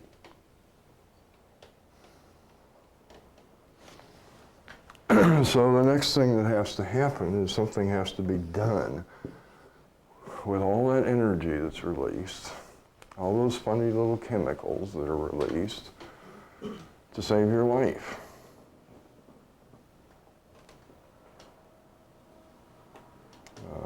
That is technically called an adaptation. That's the technical term for what happens to deal with that.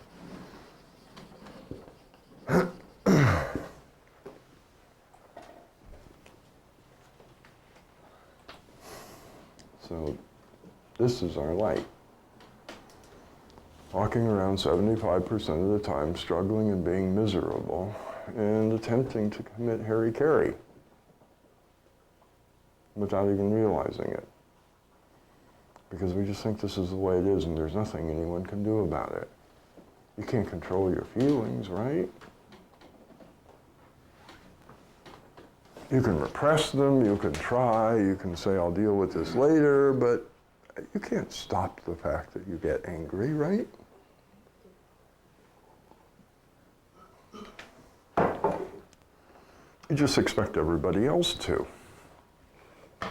Isn't that funny? You'll tell other people to do it, but how many times have you told people, well, I can't control the way I feel. I just expect you to. Figure that one out. How many times have you demanded that someone else control the way they feel? How many of you have said that at some point in your life? Well, I can't control the way I feel. Why do you expect me to? Well, because that would be ideal. After all, if you controlled the way you felt, then I wouldn't have to, would I? Here we are back again. That's a weird fantasy. This can actually be observed if you're really willing to pay attention. You do not have to take anybody's word for this. You can observe this going on. You can observe all the weird side effects of being angry and guilty, fearful and insecure. You can watch it happening, and you can watch the adaptation that comes along in a little while to clean up the mess you just made to save your life, if you want to. And then you'll do one of the most bizarre things ever heard of. Not only will you accept responsibility for the way you feel, because you see, while you can't control it, you can be responsible for it, because we just said where it comes from. And say, that's why you can't control it. You don't know where it comes from, do you? These feelings just come from nowhere. You don't know it comes from your expectations of what reality will be, and they're wrong. But if I don't expect reality to be different than it is, where would I get anger, fear, guilt, and insecurity from?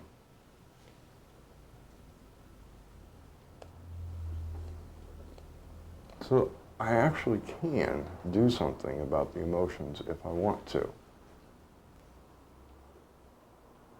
All I have to do is understand what is and expect things to be that way, which is often a tough job, I will admit, but it can be done. And I can also be responsible for another thing that everyone claims is the worst offense against human dignity. Isn't that right? Sickness and death and old age. I can be responsible for those because this is what produces them. Adaptation to stress. What we call aging is in fact adaptation to stress. Isn't that a hoot? There are two forms of adaptations that you can get. One of them is unusual behavior, and the other one is unusual cellular activity.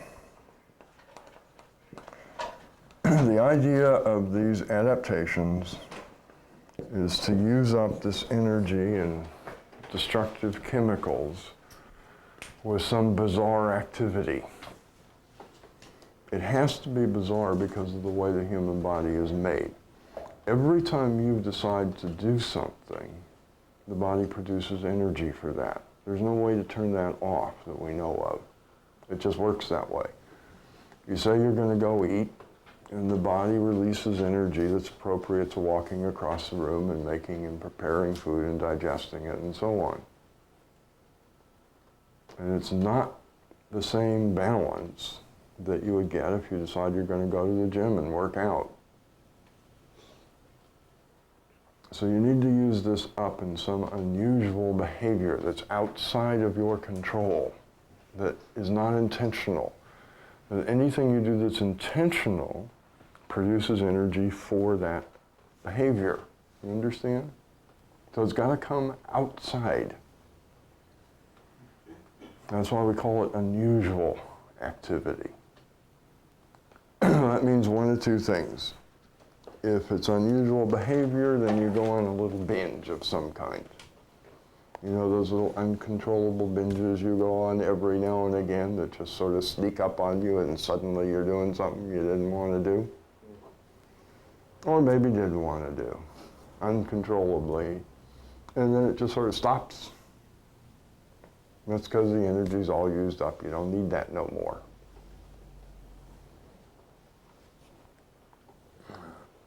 That's unusual behavior.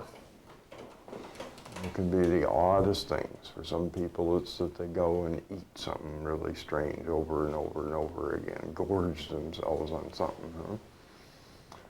For other people, they go and pick a fight with everybody they meet. Other people go and use drugs of various kinds. Other people go on a crying jag. You get uncontrollable crying for half an hour, just can't do nothing. It's just all sorts of bizarre things that people do when this happens. So this pretty much accounts for all the things that we call psychological illnesses. That's really all psychological illness is, isn't it? It's some bizarre, unusual, wacko behavior that you don't have any control over for a while. Isn't that what it is? The other one, a bunch of cells in the body, all decide to produce some bizarre, obnoxious substance in order to use up that chemical and die in the process.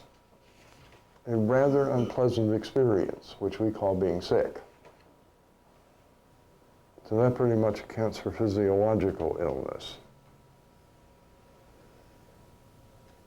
So in a simple case, a bunch of cells in the nasal passages decide to produce enough mucus to drown a horse.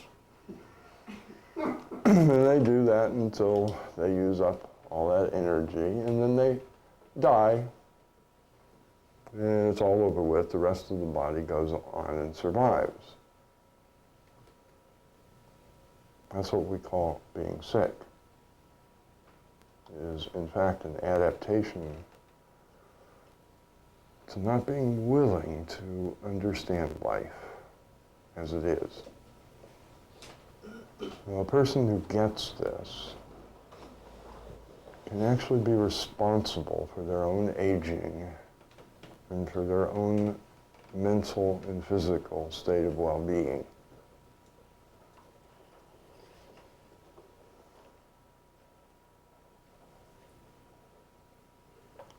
These things are often,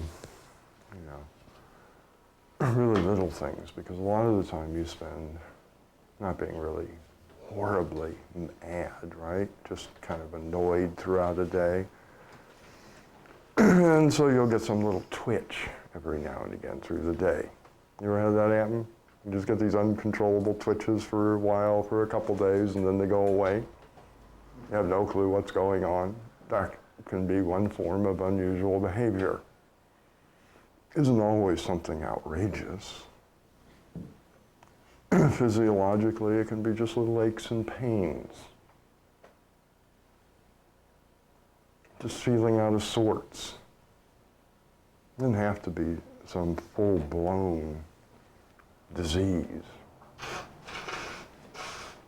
Okay? It is really amazing just how good you can feel if you decide not to play the stress game. I know there are other kinds of stress. We'll talk about that tomorrow. I know that this is not the only kind of stress in our lives. I do, however, suggest that it is the most common stress in your life, that you probably don't have a lot of other stresses. So if you take out 90% of the stress and only have 10% left to deal with, how sick do you think you're going to be? Now, the body does this with all stress. It adapts to all stress, not just this emotional stuff. So I'm not sure it's possible to live a completely stress-free life if you want anything at all. I think the only way you could live a completely stress-free life would be to be completely desireless. Without desire, I think you could actually achieve it. You could live a stress-free life. But the minute you want anything at all, you're probably going to run into a certain amount of stress. That seem about right? So I don't know if you can eliminate stress and adaptation to stress. But you can certainly get it to the point where it's having very minor, small effects. And some people just choose to live stressful lives and are willing to accept the consequences. I don't know what you should do, but I do know what you can do, okay? You can eliminate almost all stress in your life and the consequences of stress, which we call old age and being sick. That I know.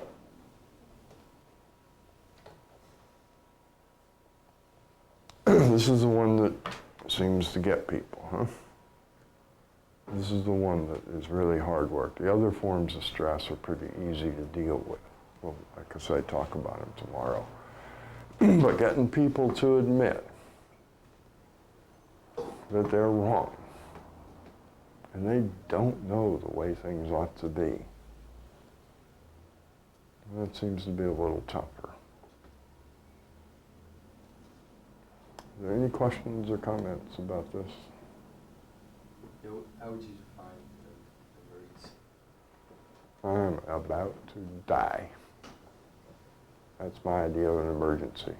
Anything else is just something to deal with. I don't care. Threat to the life. There are 4 ways that I know of to die. You can do it biologically, you can do it psychologically, you can do it economically. I forget what the 4th one is right this second. I have to think about it for a second. I've sworn those things off. Not too interested in it anymore. You threaten those things and you threaten my ability to go on living. I call that an emergency. They don't happen very often in this life.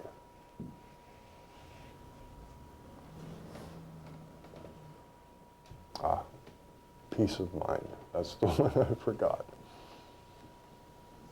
Threaten the peace of mind and I will be dead. It'll take a few years, but I will die from that.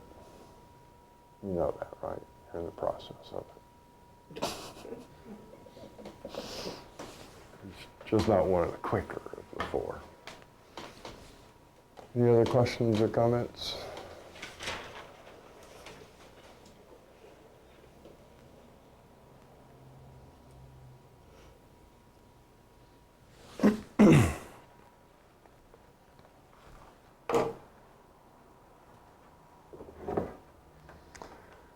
Pay if you are willing to check this out and find out that it's true. I would say that you are paying a hell of a price for whatever it is you think you want so badly from sleep. What do you think? Boy, you must want it bad.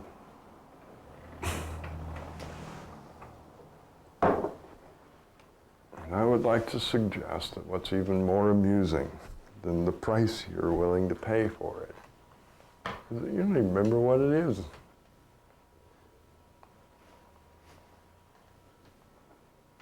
So you can't even decide if it's worth the price or not. Because you don't know what it is anymore. You're trying to get what you're doing. You think at this point you're just sort of getting through life and you have certain desires that you're trying to fulfill. Isn't that pretty much the way people think of life? Those desires may be things that you want to do, but that's what I would consider fulfilling a desire, wouldn't you? But I don't think that's all you're about. That's kind of what unconsciousness is having forgotten what I'm doing. And now I'm just wrapped up in the doing of it, but I don't remember what I'm doing. And I do think you're paying quite a price for it.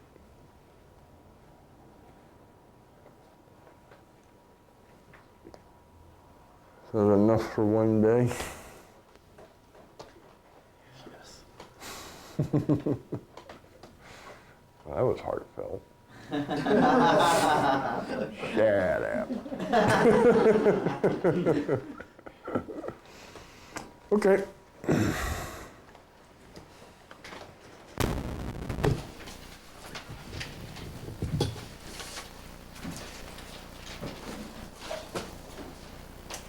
You're better at getting this on than I am at getting it there. That Just works tight. much better.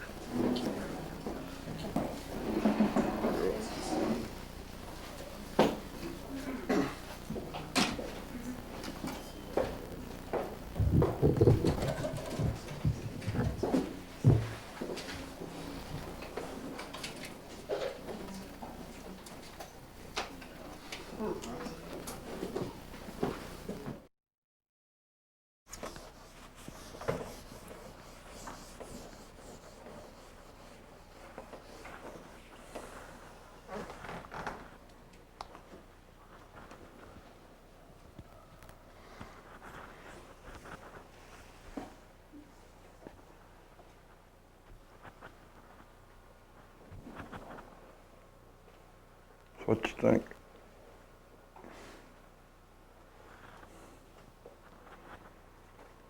A number of you have heard that idea before. What you think about it?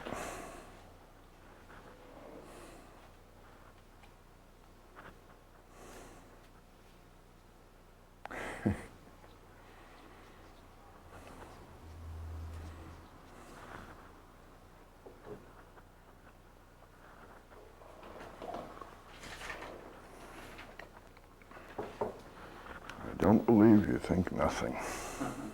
I'm trying to proceed as best I can proceed.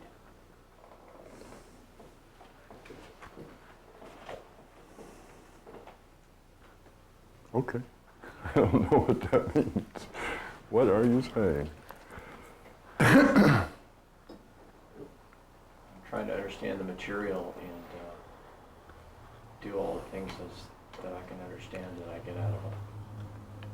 How are you trying to understand it? I don't even know I'm trying to it. experiment with it.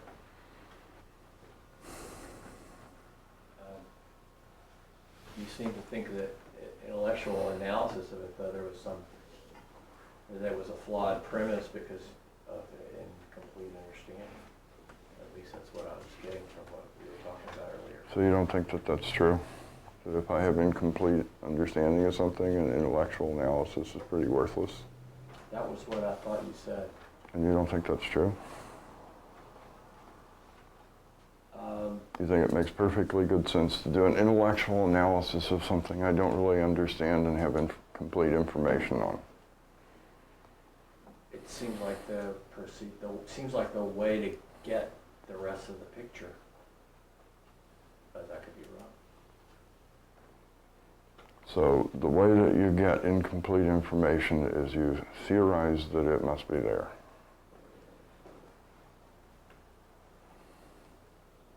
Yeah, I try to collect all the bits that. Well, I can understand why this teaching does you folks no good if you're doing this. It just does no good.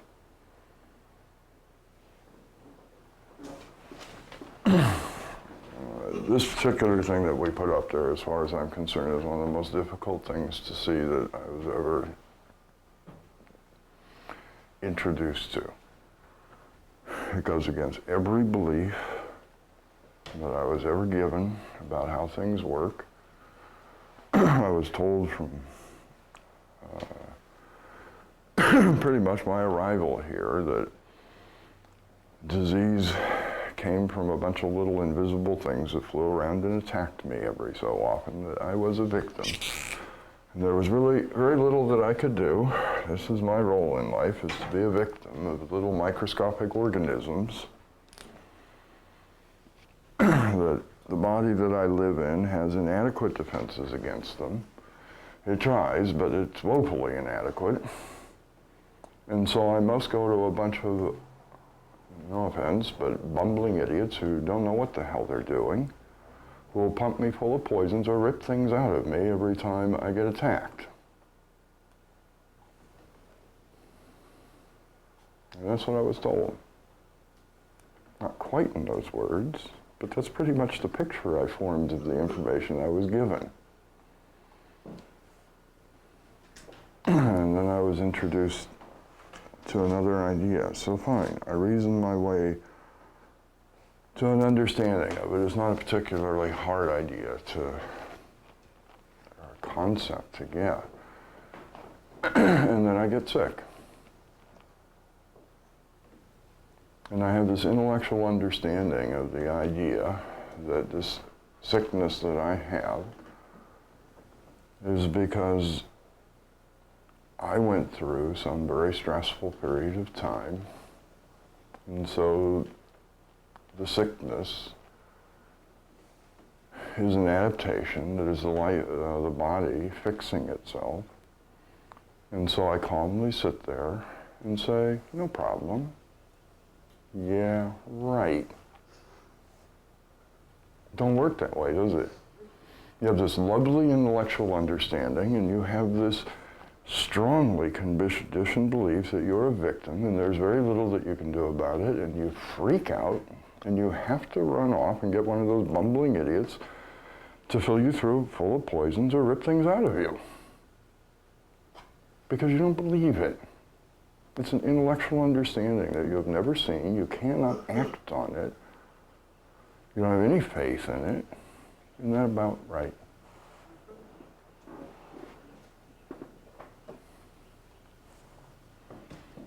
So we've gone through this idea many times, and yet when something happens, it means nothing, does it? I hear people walking around here saying, I've been adapting for a month. So what? You can say those words, but you don't really believe that you've been adapting for a month. If you believed it, if this was real to you, you'd be looking for the source of stress to remove it. If I were adapting for a month, that kind of implies that whatever the stress is, I have sure not identified it and sure not removed the stress. Isn't that about right? Or I wouldn't still be adapting a month later. So how real is this information? What good is an intellectual understanding of it?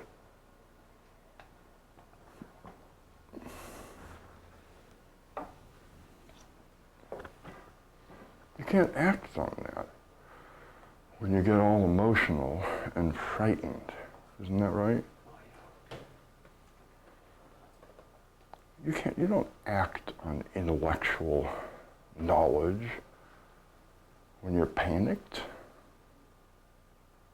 do you? You just don't do it. So you run off to some medical practitioner and they do things that have side effects that are just outrageous. And then you complain about the side effects for the next 5 years. because you don't really believe this. This particular idea, personally, took years of study to really make sense out of, even though, as far as I'm concerned, it's one of the simplest intellectual concepts there is to grasp. You get stressed out, your body goes through what is a survival mechanism that's aborted in the middle, which is itself dangerous, and then it finds a way to survive in spite of that. And then you get disappointed because you believe these sorts of things shouldn't happen to you, and you go through it all over again. That's an extremely simple idea, isn't it? But you've got to really understand it. So the next time your body is adapting, you can look around and say, what is the stress? And remove the stress and sit in a state of gratitude and gladness that you survived your own stupidity of subjecting yourself to that much stress.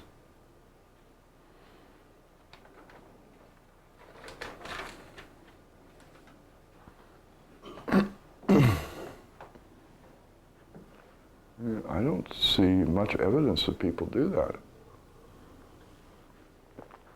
When people get sick, what I got are frantic phone calls from the hospital. That's my experience. Not, I never even hear about it because they're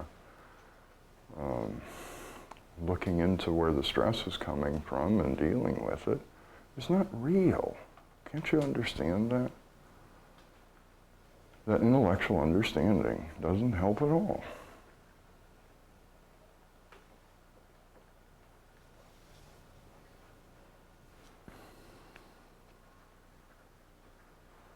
But if you spend the time, if you take some time watching this thing go, it happens quite frequently, doesn't it?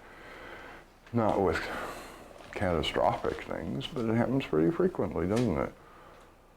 They just told me a story last night that they were in the middle of an inner conflict, feeling afraid, and they were going on buying sprees constantly and just couldn't understand why.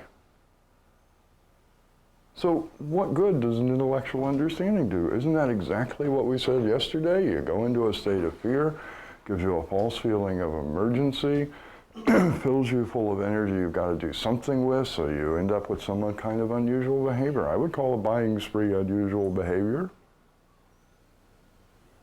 That's a fairly common binge, isn't it? Let me make myself feel good by buying a bunch of new stuff. That's pretty common, isn't it? It fits the picture to a T, doesn't it? And yet, that's not seen. This is an adaptation to stress. Go on a buying spree. All said in the space of, like one or two little sentences so close together that why wasn't that seen? Because this hasn't been seen, it's not real. It's an intellectual concept. I don't have time to analyze everything according to ideas when I'm moving around in the world and dealing with life. So, what do you think I'm saying? You can sit there and feel hurt and attacked if you like because I'm disagreeing with you. It's okay. But I don't get why you don't see that that's not enough. I get the message, it's experience it, don't just create a thought about it. Is that... You can do whatever you like. I just don't know what good it's going to do you. You don't understand. And the thing that's really quite remarkable is this is more or less the secret to a long, very healthy life. which I bet each and every one of you claims to be interested in. Am I wrong? It seems to be kind of an obsession here on the planet, doesn't it? But that's fine, as long as it can be given in a pill, where it requires no effort, no understanding. Isn't that about right? And it wasn't given that way, was it? You're going to have to spend a fairly long period of time watching so you can see this relationship, that when I get upset, within 72 hours, something happens. I don't feel good for a while. I go do something weird for a while. You gotta watch that for a long time before you can say, yeah, it does appear that that is true.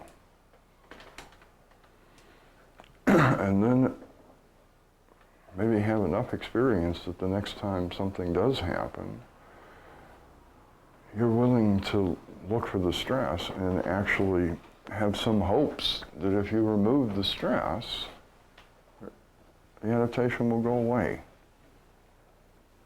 That it is an adaptation to stress. Without the stress, there is no reason for the adaptation. It will pass. And be willing to experiment with that. Try it out on some things. See if it works.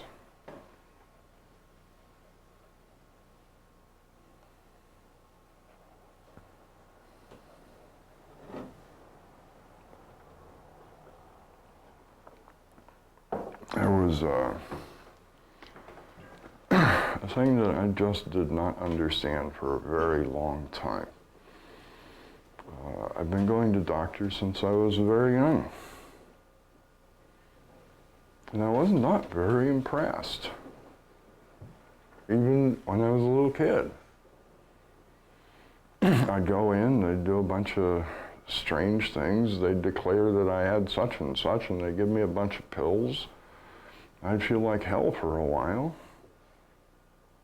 A lot of times from the pills, it'd go away and I'd be there again in a couple weeks. But somehow that just didn't impress me too much. Like, this is it? This is all you can do? You can't tell me what it would take to not have to keep coming back here?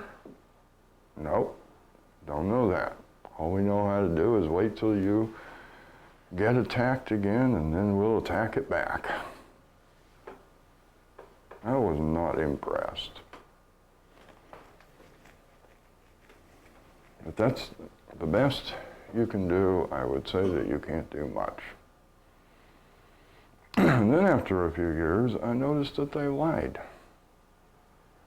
And they would claim to know things that they really didn't know. I could tell, I got a little bit older, I got some experience with people.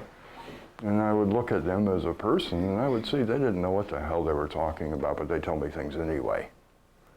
Well, now that sort of frightens me when you're dealing with the health of this body. I don't like the idea. I wouldn't give my car to a mechanic who did that, would you? If I took the car to a mechanic and he started lying to me, and it was clear he didn't know what the hell was wrong with the car, do you think I'd leave it with him? But I'm supposed to do it with this, which is far less valuable to me than a car, right? Sure, go ahead, screw it up. What do I care? I just have to live in it for the next God knows how many years. I could not understand that. Like, why can't you just sit here and say, I don't know. I haven't a clue what's wrong with you. Do you want me to try and treat the symptoms? Because I don't know what's going on. I couldn't understand why they couldn't let me make a rational decision. Until one time I was sitting with a friend who is a doctor, and I asked him, we were at a party at his house. We were having a little discussion, and I asked him. He never answered, because unfortunately, we drew a crowd at the party. And while we were sitting there talking, and just shortly after I asked that question, I said, why do you guys do this? Not admit when you don't know. And let people make a rational decision.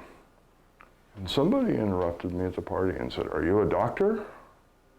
And I said, no. They said, well, then how do you know all the stuff you're talking to him about? I was like, well, I can read medical reports. You don't have to be a doctor to learn some of the data, you know, the information.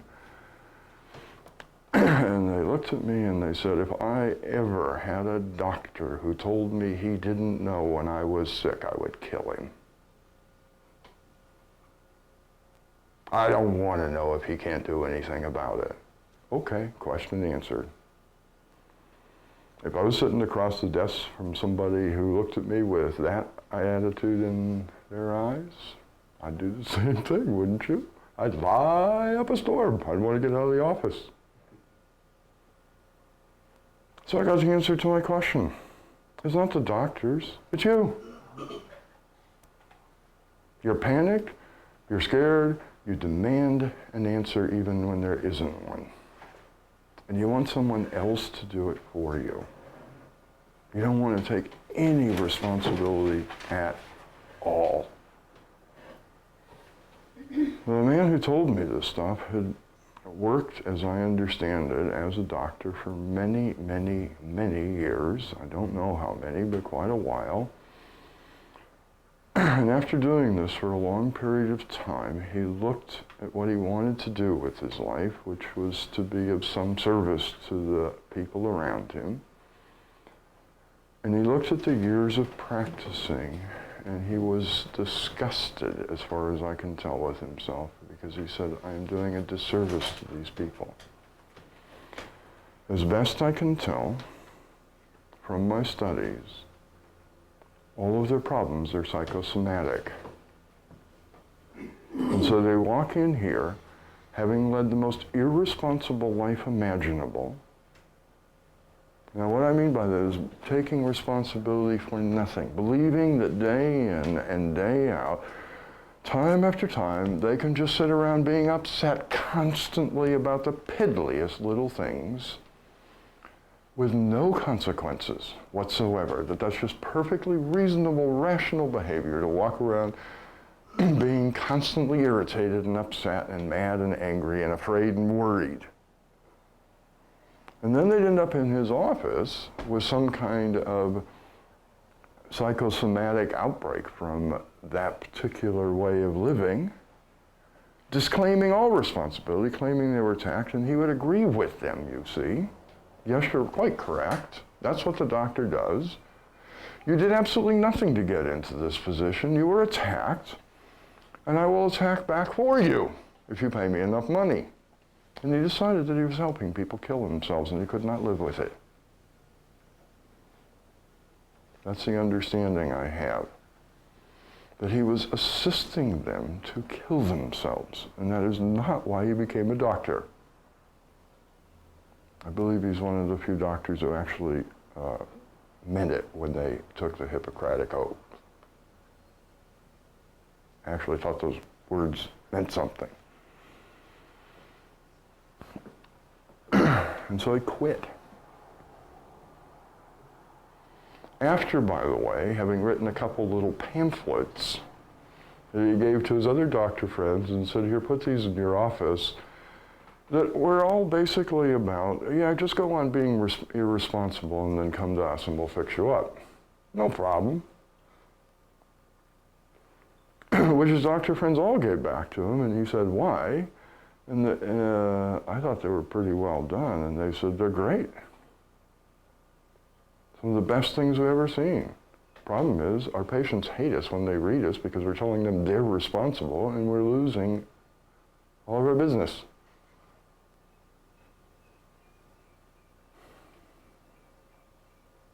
Well, that's the facts.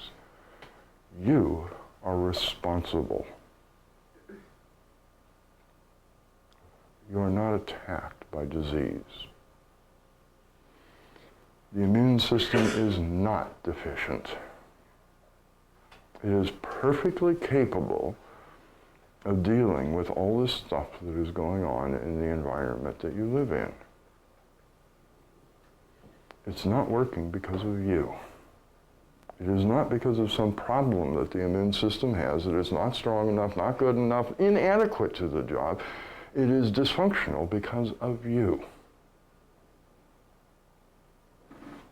How you like them apples? You ruined it. It worked fine until you used it. We're talking about a living organism here. We're not talking about a computer.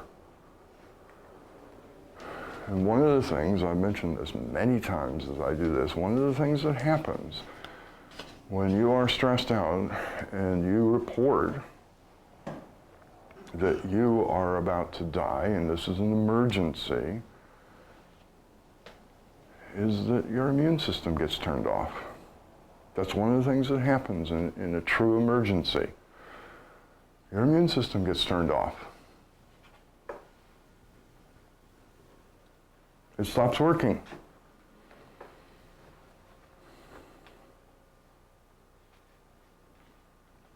Now, if you honestly believe that you can take functions of a physical organism and just switch them on and off at will, and it doesn't do anything to it because it's like a mechanical machine, you're an idiot. And you're doing that many times a minute, turning it off and turning it on because you got upset about something, and then turning it back on again, and then getting upset about something and turning it off again, and then turning it back on again. It kind of wears it out after a while. It stops working. It goes a little cuckoo. Like, make up your mind. Do you want me to work or not? You just don't do that with organs in the body. Turn them on and off. They weren't designed for it. That's only to be done in emergency situations. You understand? Except for you, an emergency is every 5 minutes, isn't it? You know, aren't you upset about something every few minutes? Am I wrong? Or is your life really different than everybody else I know? But that's one of the things that happens. If you actually go and study what's known about that, what happens physiologically when you do that, that's one of the things that happens. Your immune system is shut down. I presume the idea is that you'll turn it back on when it's all over with, but while the emergency is going on, you can't spare the energy. It's pretty probable if you're in a real emergency that you're going to get damaged, isn't it? And you can't spare the energy to deal with it. So there's a lot of very strange things that happen. All the blood gets redistributed in your body, pools in strange places. Lots of weird things that happen. You apparently believe that you can just do this over and over and over again, day in and day out for the rest of your life, and it will have no effects. Well, you're wrong. You're just wrong.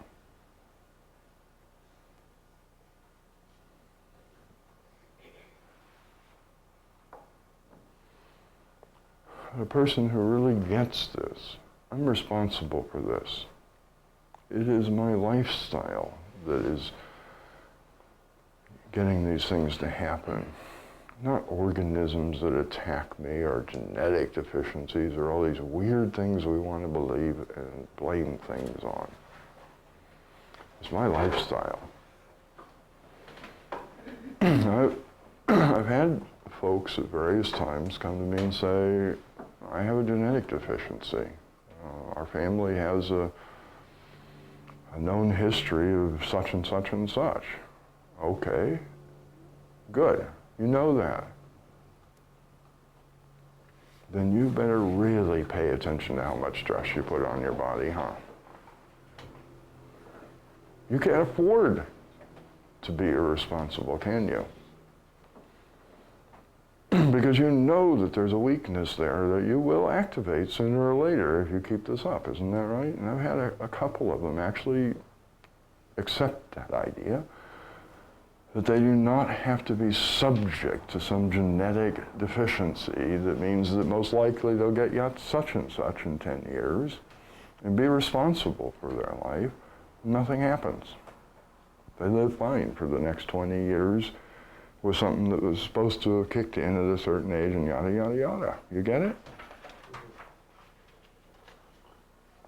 And you're not even necessarily, I mean, nobody can guarantee these things, and you're not even necessarily subject to genetic deficiencies like that, genetic diseases, if you are willing to be responsible.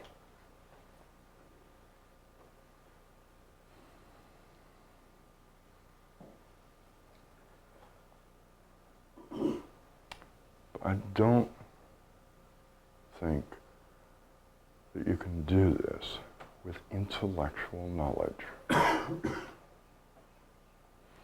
I don't think that you can sit in the face of that fear that comes up when you realize that you are badly sick and due to intellectual knowledge of something that you claim to be studying, say, it's not a problem. I'm just adapting to stress. I'll be okay shortly if I remove the stress. Can you honestly do that? Isn't that true about really all of this stuff? Sure, you can do it when things are going well, based on intellectual knowledge, but can you do it when you're sort of panicked? You gotta have a whole different understanding of things to do it when you're panicked, isn't that right? You've got to really, really know it.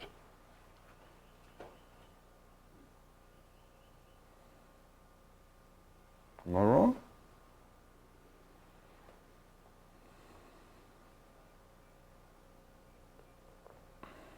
But I don't see too many people. Maybe you're smarter than I am, I don't know. Like I say, it took me many years of observation to even have a little bit of an understanding of this. I found this very difficult to see.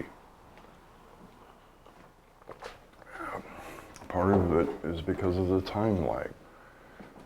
I didn't mention this yesterday, I know, but there is that time lag between the moment of stress and the adaptation. It doesn't happen immediately, and so it's hard to see the relationship.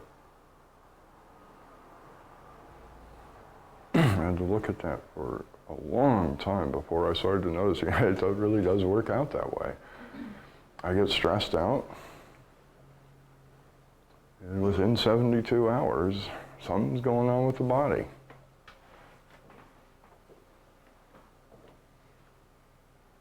And if I get back into a fairly decent inner place, it all goes away.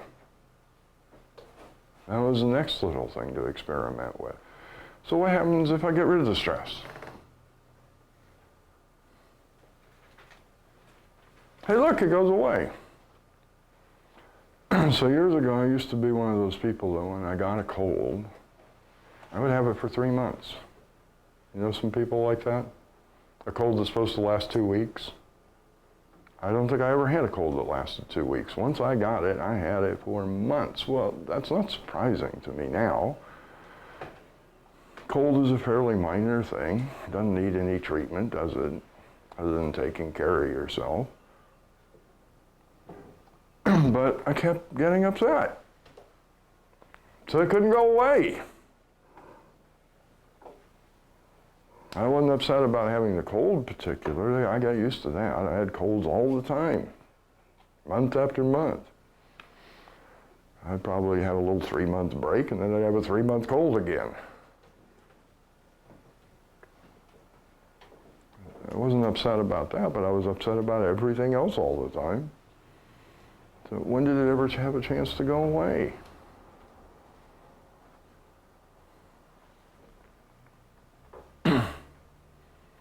That's just not true anymore.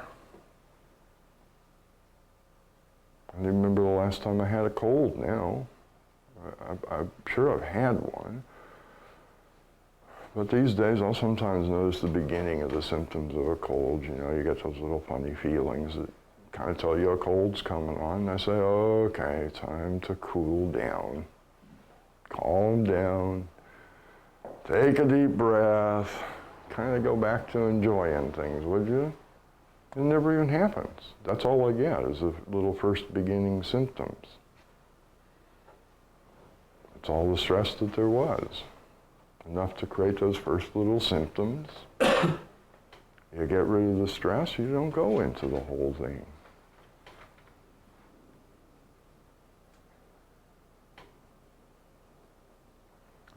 That didn't happen overnight. It took a lot of effort to see this for myself so I could accept I am responsible for this. I pay for my little moments of anger. I pay for my worries. I pay through the nose. I'm not sure they're worth it.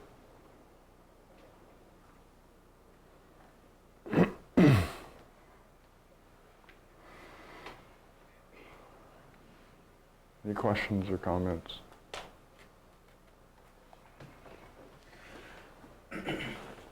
It's interesting to me, this game. I mean, I just shut up when we talked about this earlier at the table. It's like, I don't even want to go into it anymore, but it's interesting feeling attacked because someone points out a fact, okay, that you don't like. You're not going to get this intellectually. It's not going to work. Well, it's a fact. It's just a fact. If it were not true, I wouldn't be getting these calls from hospitals all freaked out.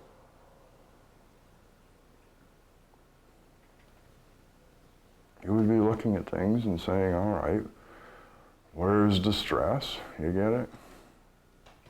But you can't do that in the middle of fear, can you? Something that you don't really believe, that you don't really know, you can't act on it when you think it's a matter of life or death. You're going to do something that you really believe and really know. Isn't that right?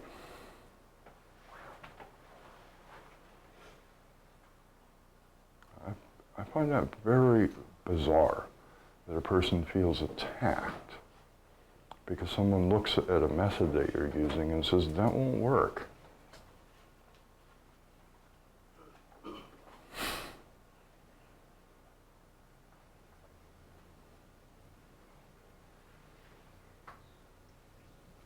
I wouldn't feel that way on the job. If one of the coworkers came up and said, that won't work, Phil. I wouldn't feel attacked by that. I'd be appreciative. Oh, thanks for telling me so I didn't have to try it myself and go through all that hassle just to find out it was a dumb idea. Isn't that kind of the way you'd feel? Thanks for not putting me, you know. That's all that really is being said, isn't it? I wouldn't go down that road if I were you. I've been down it and it don't work. How is that an attack? Okay. Any questions or comments?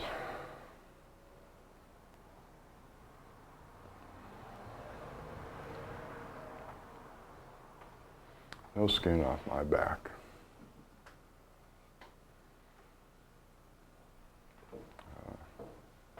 I'd like to make sure that you at least understand what you're throwing away before you decide it's garbage. That's really about it. I have been told, I cannot verify this, but I have been told that a person who really understands this could probably live forever if they wanted to. I have no idea if that's true. It's impossible to verify as far as I'm concerned. If you lived for 3 million years, you wouldn't know if you died the next day, would you? How people know that you can live forever, I don't know. That's what I've been told. I do know from personal experience that you can deal with a lot of things that most people would have to go and play victim about on your own.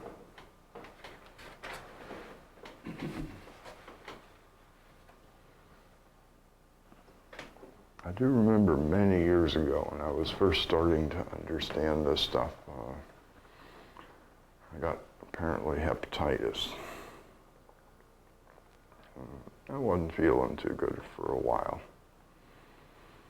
The friend who was in the medical profession, he wasn't a doctor, but he was in the medical profession, got very upset with me because I wouldn't go to a doctor. Why won't you go to a doctor? Why? Well, to find out what's wrong. I don't care what they call it. But you got to at least find out. I said, look, all that's going to happen is I'll go to the doctor, they'll run a bunch of expensive tests, and they'll come back and tell me, you have such and such. I don't know, you fill in the blank, I don't know. Rest and take care of yourself. Well, I was wrong. He finally convinced me. I actually did it just to shut him up. I went to the doctor and they ran a bunch of expensive tests. And then they came back and said, you have hepatitis. There's really nothing we can do for it. Rest and drink lots of fluids. I forgot the fluids part. That's it. And actually, I felt like I'd gotten off lightly. Because the doctor didn't say, oh, let's put you in the hospital and do all these things. He just was honest and said, oh, just rest for a while, you'll be fine. And he did add, and if you're not, let us know, and we will put you in the hospital, because then it could be really serious if it doesn't go away shortly. So, great. That was worth all the money I spent.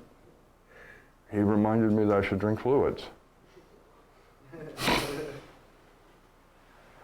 When was that? A long time ago? Yeah. Yeah, I was in mid-20s or late 20s or something like that. Long time ago. You know how Southwest gives you those number things, right? So they called out, anyone under 30 get on the plane? And I said, hell, that hasn't been true in over 20 years. I guess I'm not eligible to get on this plane right now.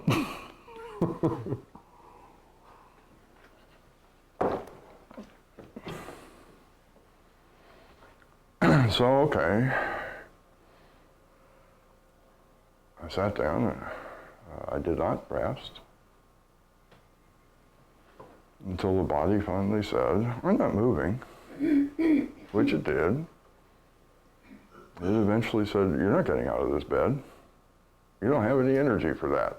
You will just lay here for a while. And I said, okay, I'll lay here for a while. So I was bedridden for 2 days. And the third day, I thought, I feel okay. And I got up and went back to, that was the whole thing with hepatitis. A few days of being sort of out of sorts and weak. 2 days there and I couldn't get out of bed, and then I went back to normal again. I did it to myself. I was working 2 jobs at the time. I was feeling very stressed. What do you expect?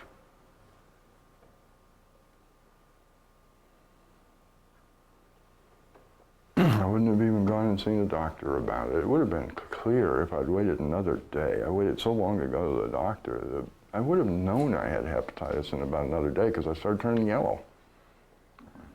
I made it pretty obvious. By the time they had the test back, I already knew what was going on.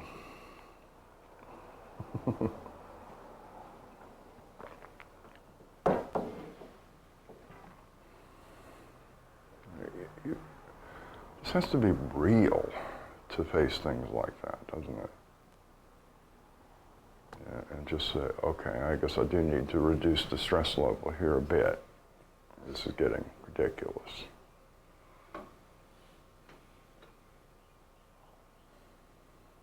And not get panicked.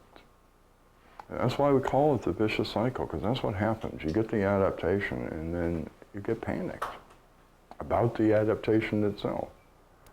You do it all over again. You do that enough and pretty soon things break down. They stop working.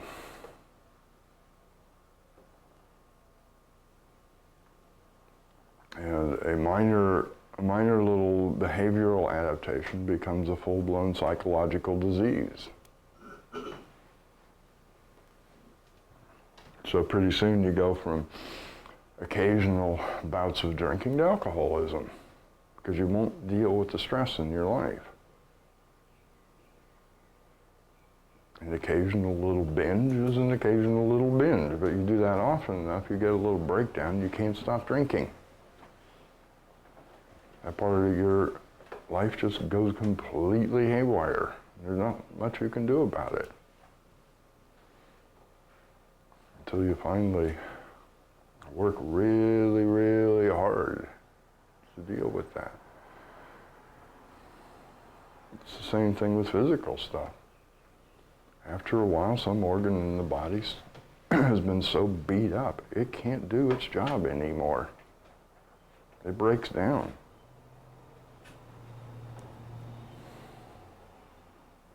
And you're responsible for it. It did not attack you. The man who told me all this stuff at one time decided to go around telling people, if you want to, not only can you have an immune system, you can have one that is pretty much immune. You can have a super immune system. And he went around trying to tell people how they could do that. But it requires something that most people are completely unwilling to do.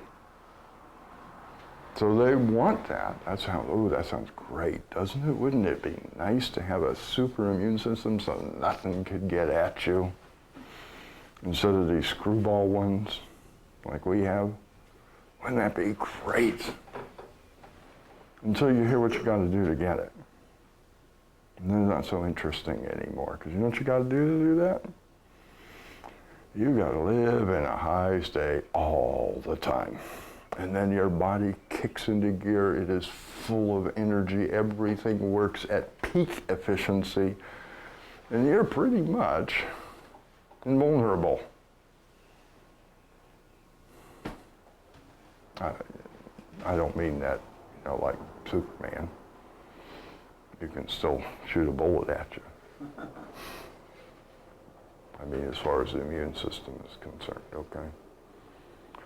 Well, now suddenly it's not so interesting anymore. What? You expect me to stop taking every possible excuse to get upset? Just so I can live for a long time?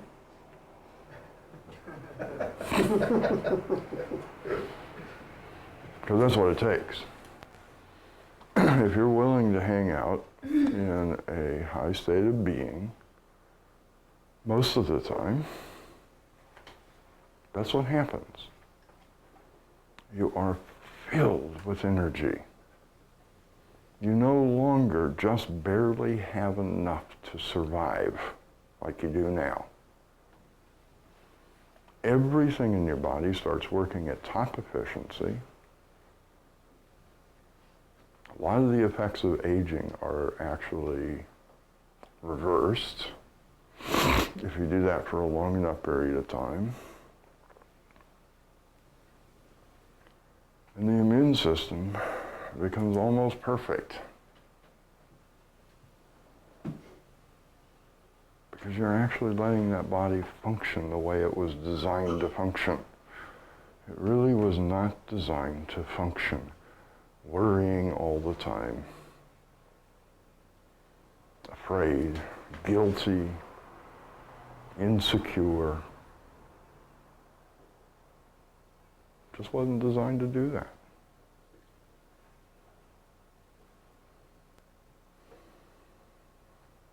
But that's what you can do if you like. All right, shall we take a break?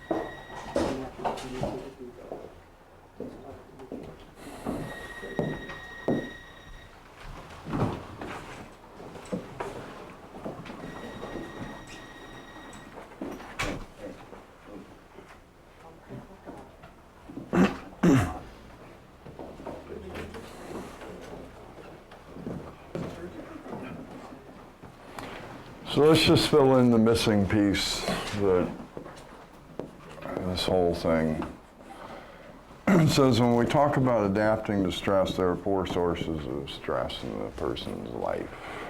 We just talked most of the day yesterday about one source of stress, okay? But there's also stress from the environment. One of the interesting things is that you can actually state that the only thing that can damage a human being is stress. But we normally use the word stress in a very limited fashion. And in fact, as far as I can tell, what people think stress is when you're under pressure. Is that right? That's basically what they mean when they say stress, isn't it? You have to figure out how not to be under pressure. But there is environmental stress, isn't there? So one of the ways that you can damage a human being is to drop a tree on them. I call that environmental stress. Okay? So if we understand that stress just means something that the organism cannot handle without adapting.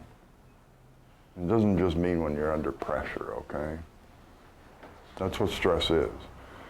Conditions that require the body to adapt, change somehow in order to meet the conditions. That's called stress. So whenever things change rapidly, for instance, having a tree fall on you, your conditions have changed very quickly, haven't they? The body can't meet that demand. It's too fast for it. So it puts stress on the organism, and it has to adapt somehow to what happened. That's what we kind of mean by stress. There's a lot of different ways that you can get stress from the environment. The one that has been a big subject of controversy for many years is not what I necessarily mean, like polluting it. I don't consider that to be particularly stressful, even though I know that's very out. I'm not supposed to believe that. It's one of the things I do know about bodies is that they're very good at adapting to poisonous conditions, as long as it happens slowly. And there's a whole group of people not too far from here, I suspect, that have been demonstrating that for years by playing with poisonous snakes. Isn't that right? It's one of their favorite things to do, is to get a really poisonous snake and let it bite them.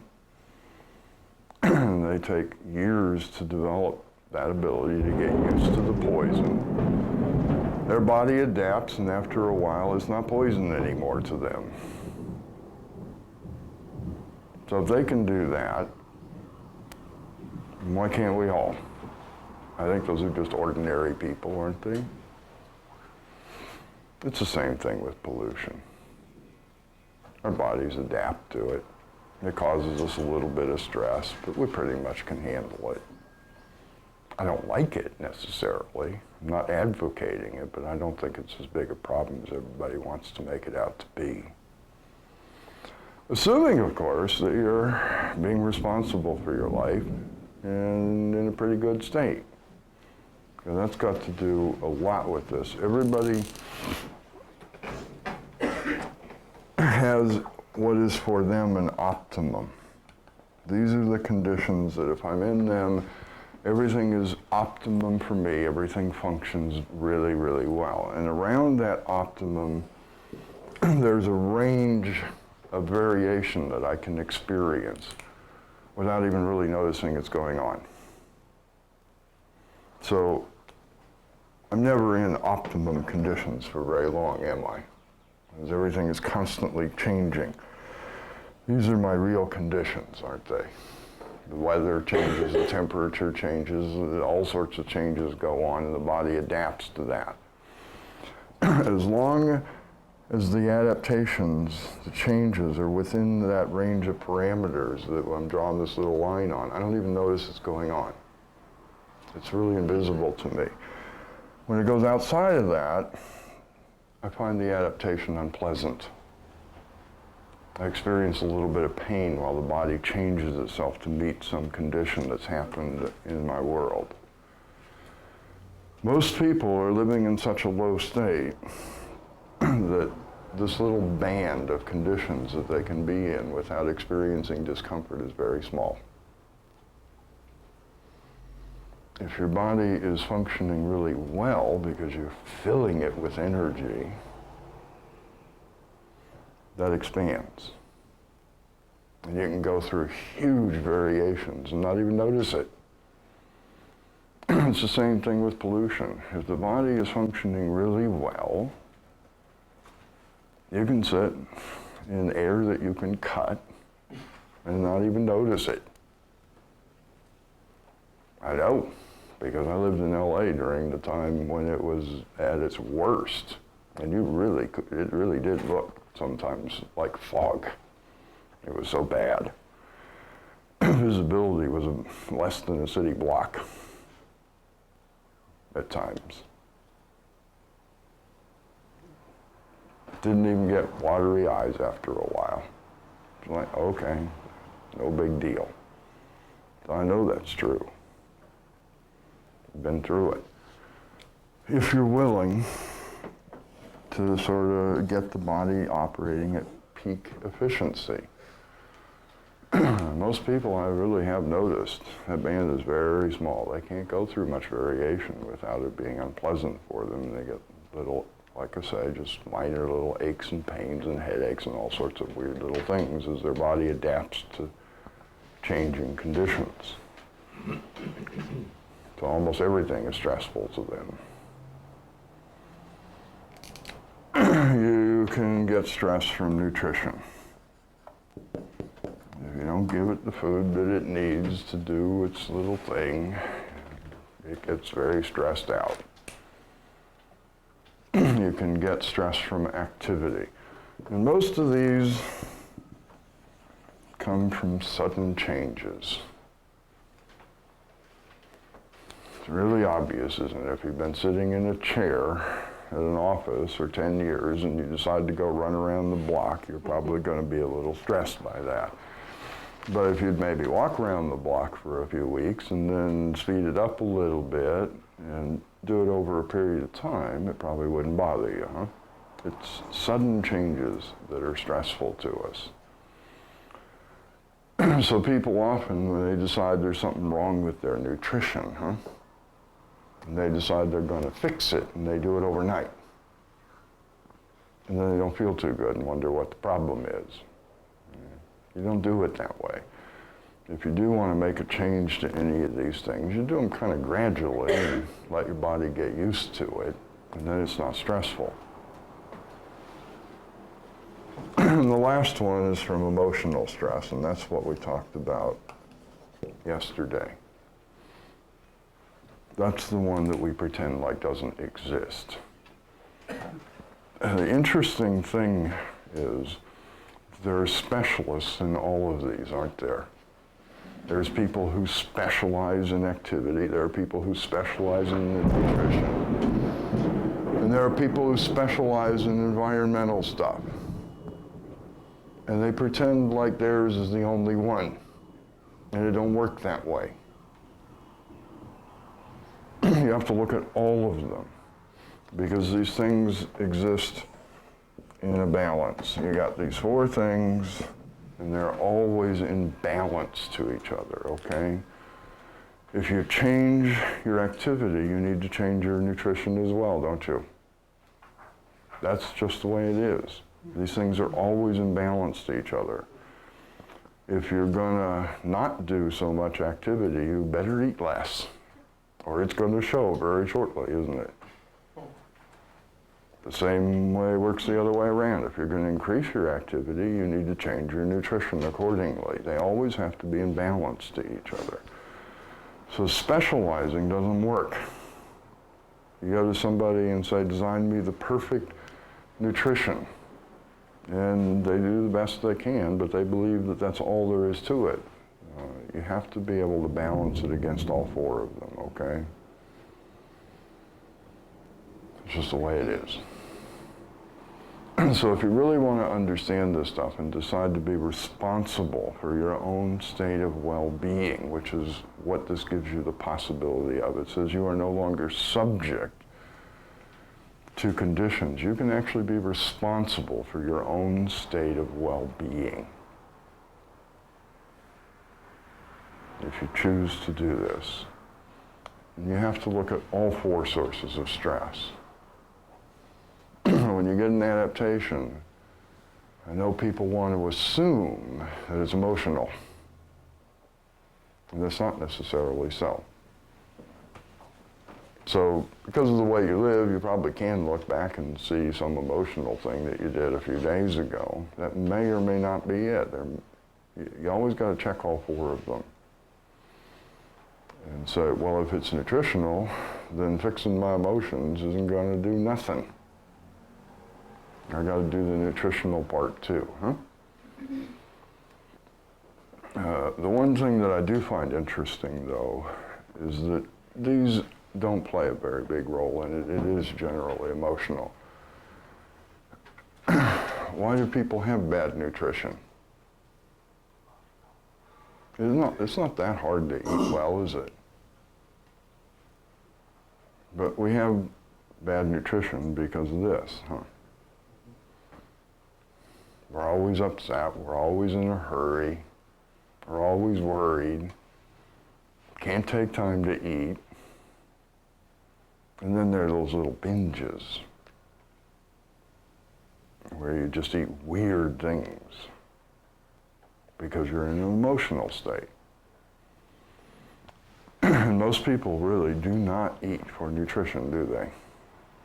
They eat for pleasure, so they can overcome some problem with their emotional state. Isn't that about right? How many of you do that? You get all upset emotionally and then you want to go eat something to make you feel good. That's pretty common. So a lot of times the imbalance that happens in these three things is actually coming from an attempt to balance out a really yucky emotional state. And so you try and change these things to affect that. Now we do need to be aware of emotional stress. And what might be really neat is if you could see that you're in charge of your emotional state. It does not just happen to you. Nobody makes me mad. You cannot make me mad.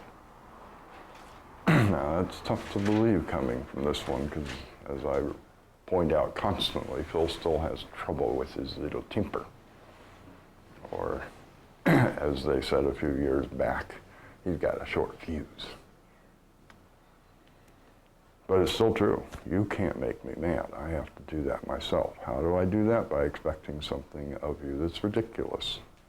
I expect you to behave a certain way, and you don't, and I blame you for it. Is that really the problem? That you won't be someone else for me? That's what I keep trying to get through my head. You really should change for me, you know. What's your problem? Why won't you be someone else, just for me? That's what anger is about, isn't it? Damn you, you won't be somebody else for me. Now, that's my problem, isn't it?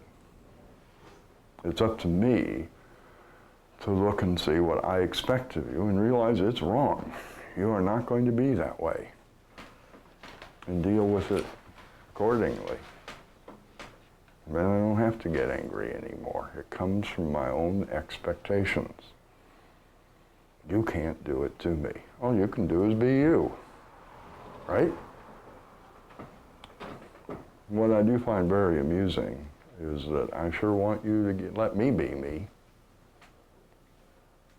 but apparently I don't want to let you be you. Isn't that nasty? Double standard. No kidding. And that's true of all the emotions. Guilt is I won't let me be me. Isn't that right? Well, what did you expect? That's the way I am.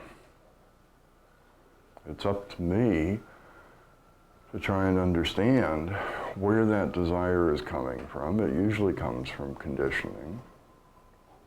And see the illusion in it and remove the desire instead of sitting around being guilty. It takes some work, doesn't it? Go ahead and be free enough to experience the thing until I find out where the desire is coming from and see the illusion in it. Then I stop doing it when I see it's just a lie. Guilt is an attempt to control me so I won't be that way anymore, instead of seeing the illusion in things. And that's what's apparently so hard for people to grasp about all this. It's not about finding a set of rules to live by. We don't have a set of rules for you to live by. If you really want a set of rules, there's a ton of them out there. Take your pick. Every religion, every philosophy, every government has tried to set them up. Isn't that about right? Every little group. I don't think you need to come here to get a set of rules. What this is about is the understanding that everything comes from the way that I see things. If I don't like the way I'm living, I need to change the way I see things. I'm responding to what I perceive. And I often perceive things inadequately. That little thing that I have with anger is about, you knew better and you did it just to annoy me. I doubt it. I really doubt it. Don't think you knew better. You understand? But that's what it's about. That's the way I see it. And I'm wrong. Same thing with guilt. I knew better. Why did I do that? Because that's the way I see it. If I feel guilty about getting angry, I'm playing that game, you understand? Well, that's the way I see it, and I haven't changed that yet, so I am going to have to deal with the consequences of seeing things wrong.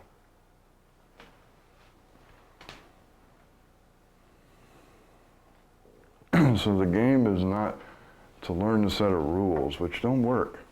They only work when everything's going really well, huh? But when you get under a little pressure and you got to do something now, rules don't work, do they? It's to look at the way you see things and see if you can change the way you see things. If you want to move towards some kind of more spiritual life, then you make an effort to always see things in a way that gives you peace, where you're at peace with things. And that's the gist of this whole game, is to move towards peace of mind. All that emotional stuff comes from not being at peace with the way things is, huh? So I choose to fight it and argue with it and change it and see if I can get it to go my way. The whole spiritual thing is about learning to see it for what it is and be at peace with it, just the way it is.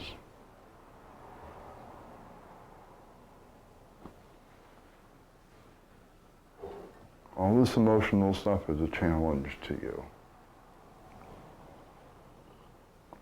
Can you be at peace with this?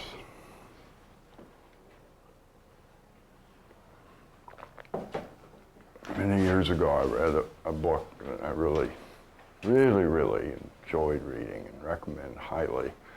It was called The Lazy Man's Guide to Enlightenment. I thought that was a pretty catchy title. And since it sort of covered me, I thought maybe I could read it. Lord knows I am lazy. And what I took away from that book, it was not a very big book, It's pretty small. But what I took away from it, that I kept with me for many, many years, was one simple idea out of it, okay? And it came down to this. That every experience that you have, you look at it and say, well, what did I think needed to be loved?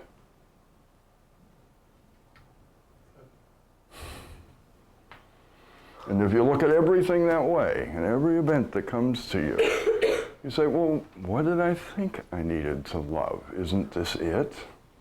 Oh, you'll be enlightened shortly. About the best recipe I ever found.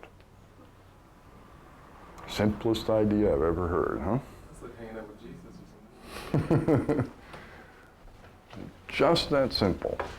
That thing that's upsetting you, well, what did you think you needed to love? I think that's it, huh? That's all you're doing when you go into an emotional state, is standing and declaring to the universe, I will not love this. Hey, that's something to be proud of, isn't it? I will not love this. To me, that's just another way of saying the same thing. Can you be at peace with this? Can you look at it and understand it and find a way to be at peace with it? So as you go through your life, I suspect that life is going to bring you many things to love. And most of them you are going to refuse. And the consequence is that you will go through that little thing that we drew and destroy yourself. Because you will not love. Isn't that a hoot?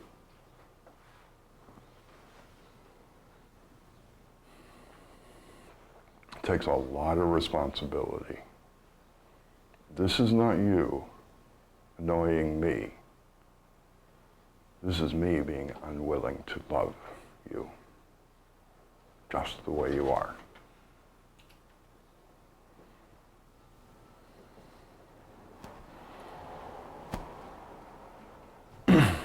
I can love you if you're a murderer.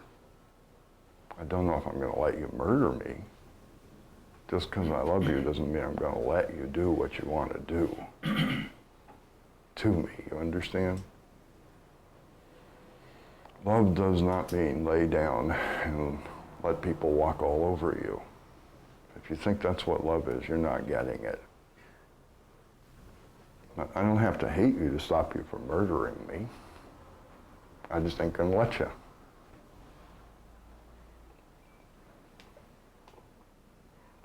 That's true of just about everything. It doesn't have to be that extreme. The fact that I love you doesn't mean that you have license to do anything you want.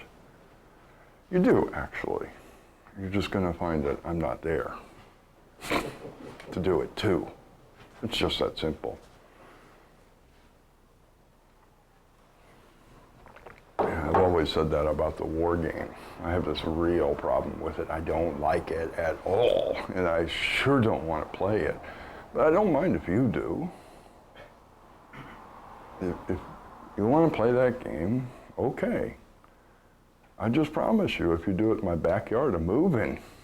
I'm not going to tell you you're wrong. I'm not going to stand there and stick up for my rights to have you do it somewhere else. I'm just not going to be there. That's part of being at peace with it. I don't need to tell you to stop. Yeah, poor little victimized me. I have to move because you want to play the war game. Well, I don't look at it that way. I just don't look at it that way. I don't have any rights. I don't have a right to make you move. One of the funniest things I ever heard many years ago, remember the great famine in Ethiopia? Everybody was so upset about. And some people were at a workshop like this and they brought that up because the idea of victim came up. You know, obviously, these people are victims, aren't they? That's obvious. So what about the poor people in Ethiopia. And the speaker at the time said, hell, the only problem they've got is the water went away and they wouldn't move. They stuck up for their rights to stay where there's no water. That's it. End of story. This is my place. I have a right to stay here. And you have to take care of me because nobody can live here anymore. So now we got a problem because a bunch of people are sticking up for their rights. Now that's called inadequate response, isn't it? Conditions changed. And you didn't respond appropriately. You decided to use a stupid not-I method to deal with it. By God, I have a right to be here. Yes, you do. You have a right to sit there and die. If that's what you want to do.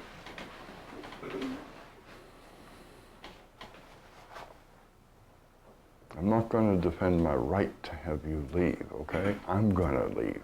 It's my responsibility. If I don't like the game that you're playing, it's my responsibility to deal with it, and I'll just take a hike. I don't mind.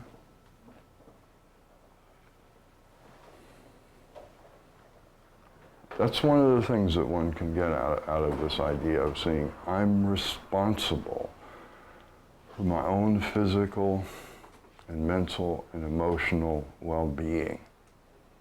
As I start to see that all of this comes from a simple thing.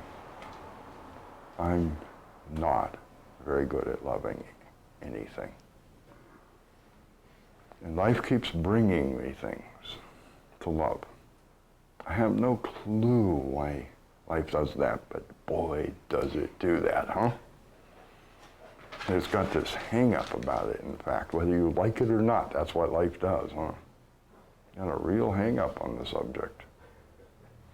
Life keeps bringing me things. Can you love this, Phil? And usually the first answer is no.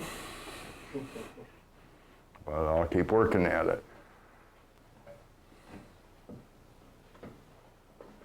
Most of us, playing the role of victim, take that as an opportunity to be irresponsible, huh? And say this is all your fault. We don't even see that intelligence, that living intelligence that brought this to me and asked me a question. Can you love this? Are you willing to grow a little bit and see if you can love this thing I brought to you? That's one of the things we can learn from this. If you work with it and say, can I stop believing in all these ideals that I have? What are the ideals for, folks? What are they for?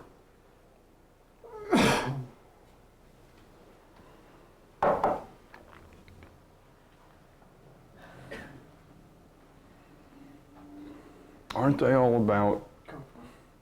Yeah. For the purpose of understanding. That's right. Isn't that what they're all about? If things were this way, then I would not have to change and I'd be okay anyway. Isn't that what they're all for? If things were these ideal set of conditions and I could remain the incomplete, undeveloped being that I am now, and it would be okay. That's what they're for, aren't they? So you start looking at them and you're realizing that what you're doing is begging day in and day out to remain undeveloped. Not to grow, not to have to.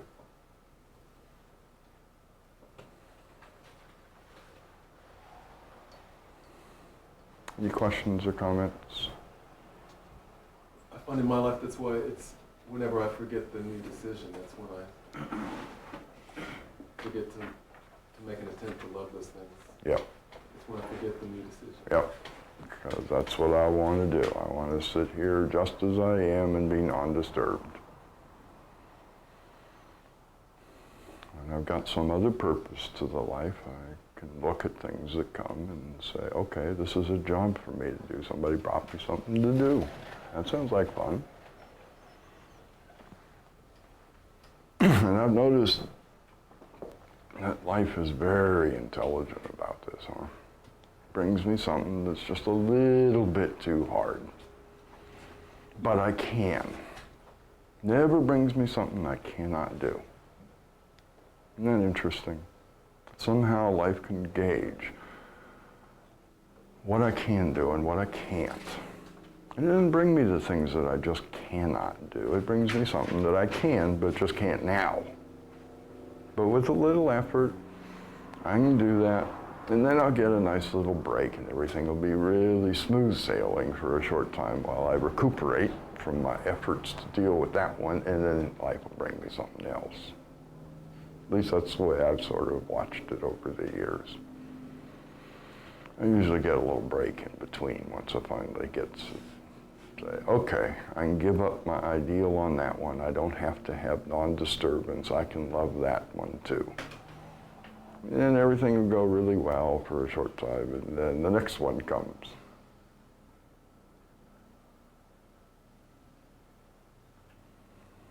But there is an intelligence there, isn't there? The comment, if I could make it, is I find that as soon as in the inner place I'm free to experience the challenge, that the challenge almost instantly goes away. Really? I'll just give you a real life example. Okay.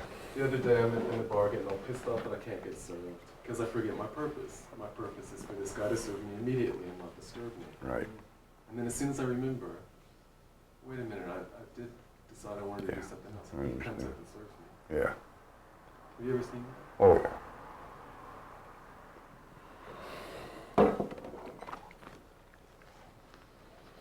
And I haven't always noticed that the challenge just goes away.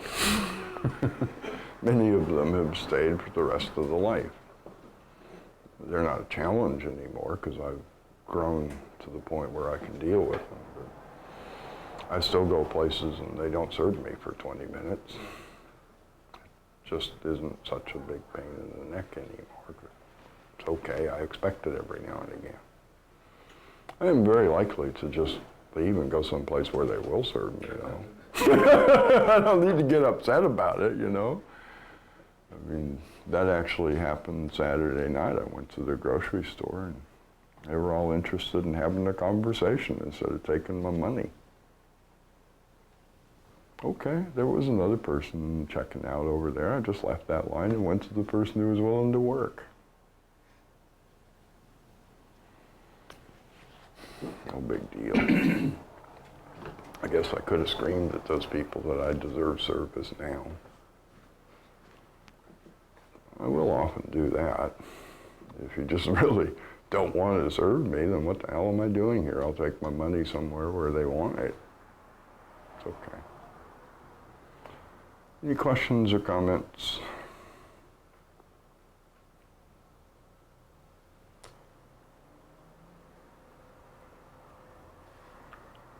I hope I got the idea across, okay? I am responsible for my own well-being. If I behave irresponsibly and forget, go to sleep, get all upset, and I need the assistance of a medical practitioner, I don't mind going and getting it. I don't have anything against using a doctor. But I do know that it was my irresponsibility that got me in that position in the first place, okay? So I'm not trying to tell you. Go ahead. If, don't ever see a doctor, don't get medical treatment, that's ridiculous. If they can take care of something, let them do it. That's not what I'm trying to say. What I am saying is, you could be responsible and never get in that position in the first place. You understand? If you have gotten in that position, and that's what you need, then by all means use it.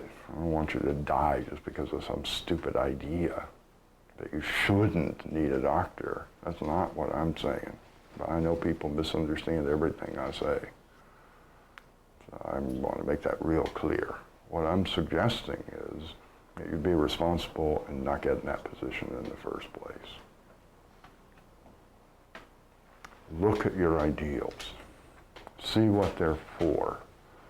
They're not because you are a high-minded, noble person who knows how it ought to be. They're because you're a lazy son of a bitch who doesn't want to be responsible.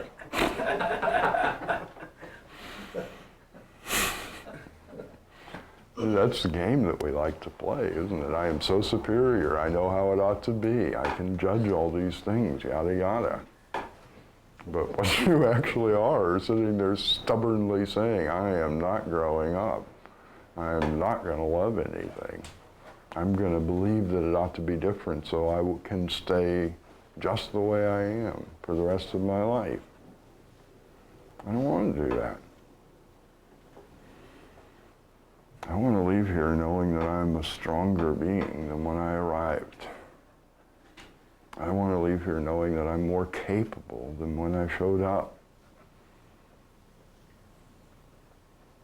That's part of what I'm doing here, is looking to grow and develop. So bring it on. I see the game that life is playing. Bring me things to love. I'm okay with it. I actually like it. So if things get a little too boring, you know, it's getting too easy, I can always turn to life and say, hey, come on, bring me something to love. Scary. You think? I wouldn't want to love being in jail for 10 years. Okay.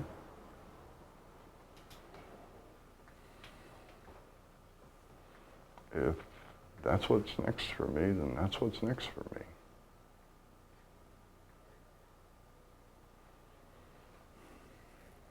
If that's where I need to grow and develop, I personally would prefer that it not be. I hope that's not what I need. Wouldn't be my preference either. But if that's what life brings, I suspect he knows what I need. I don't. I don't know what I need. I don't know how to look at me and see where I need to grow and develop, where there's something out of balance. I just don't know how to do that.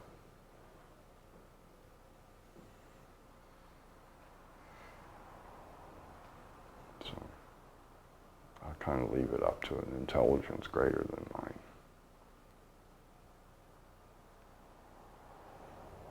Any other questions and comments?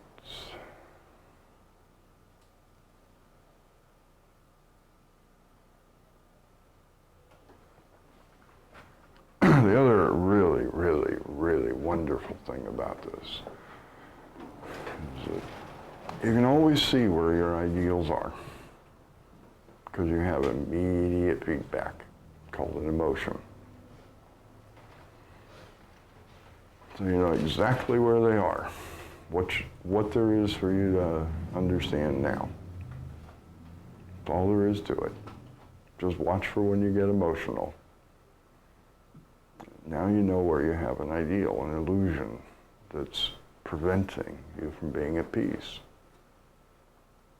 That's neat.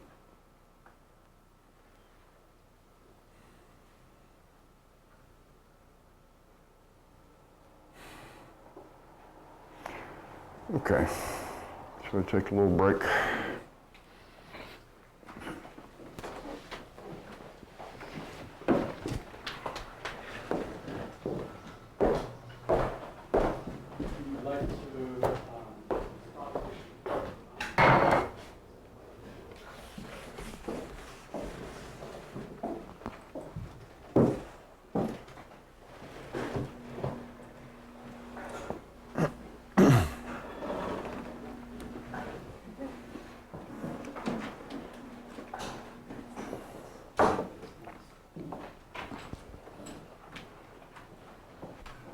Who was that fellow that was sitting outside? Anybody notice? It was led. I thought so too.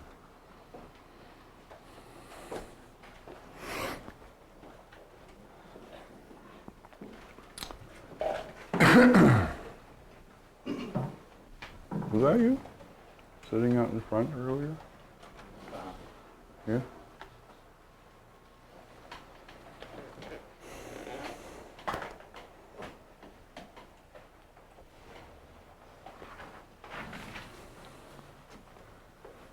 So if I would like to be responsible and take care of this life, it would behoove me to understand emotional states. We draw a little chart to show something that you might want to understand. That depending on what emotional state that you're in, what that is a measure of the amount of energy you have available to you right now to respond to life. That's what an emotional state is, and a measurement of how much energy you have right this moment. So we draw a little chart that starts at coma,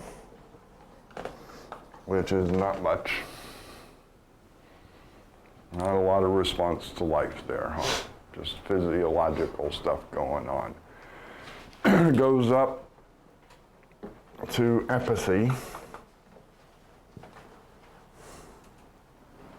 One of the things that I've always found amusing is that most people before they die seem to have to go through apathy to get there. Have you ever noticed that? You ever noticed how many old people are hanging out in apathy? I guess that's a way station on the way to death, huh? You gotta get really low in state, decide that nothing works anyway, what's the use, why even bother trying, and hang out there for a while before you die. Unless death comes suddenly by accident, huh, as they say. That seems to be the way it goes for most people, doesn't it? So you get all the symptoms of a body in apathy, which is there's no energy to run it, so it starts breaking up and falling apart. Organ of the skin does the most interesting thing. It turns a sort of grayish color and hangs on your body. And it's the same thing that happens to you when you get in apathy. No matter what your age is, your skin muscle tone gets shot. Everything starts hanging off of you. And it's all based on having bought this idea that nothing will work. So why bother trying? And you sit in self-pity feeling sorry for yourself because you want things to change and you can't do it. Not very much energy. I guarantee you that if you hang out there very long, you will have the most miserable health imaginable. A friend of mine used to say that if you stay around with people in apathy for too long, you will get to hear a lot of organ recitals. You walk up and you ask them how they are, and that's what you get. Well, my liver's failing and my kidneys are shot and my heart's not doing too good. He used to call those organ recitals. Never got that.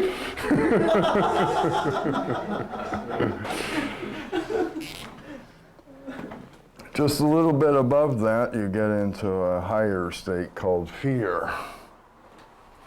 I still want to change everything, but I'm afraid to because I know that you're dangerous and wild and will get me if I try.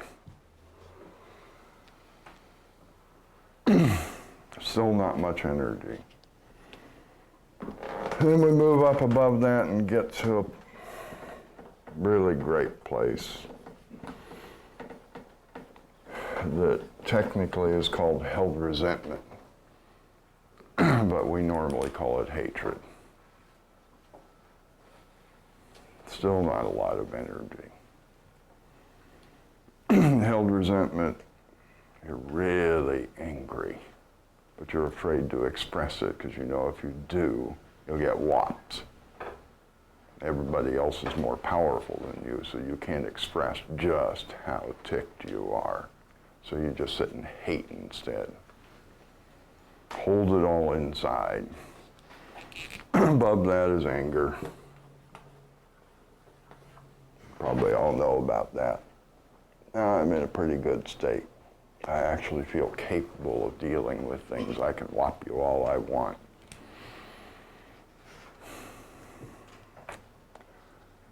And then above that is boredom.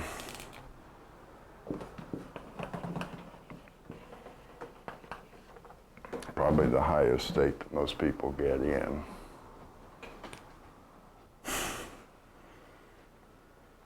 Which is actually based on an interesting concept. Boredom is a place where you begin to question what you are doing, whether it is actually worth doing or not. And you look at what your life is about, and you start to question whether that's really what life is about. And you end up in this place called boredom. Above that is contentment. In contentment, I'm doing pretty good.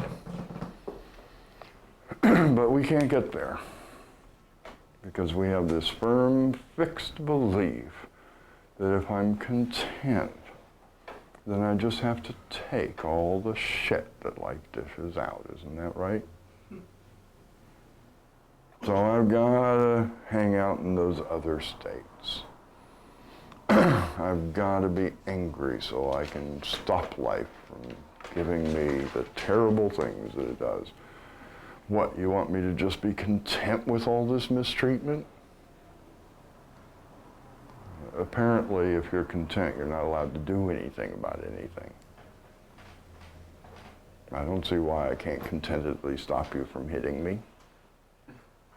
Why do I have to get mad to stop you from hitting me? But that is our point of view, isn't it?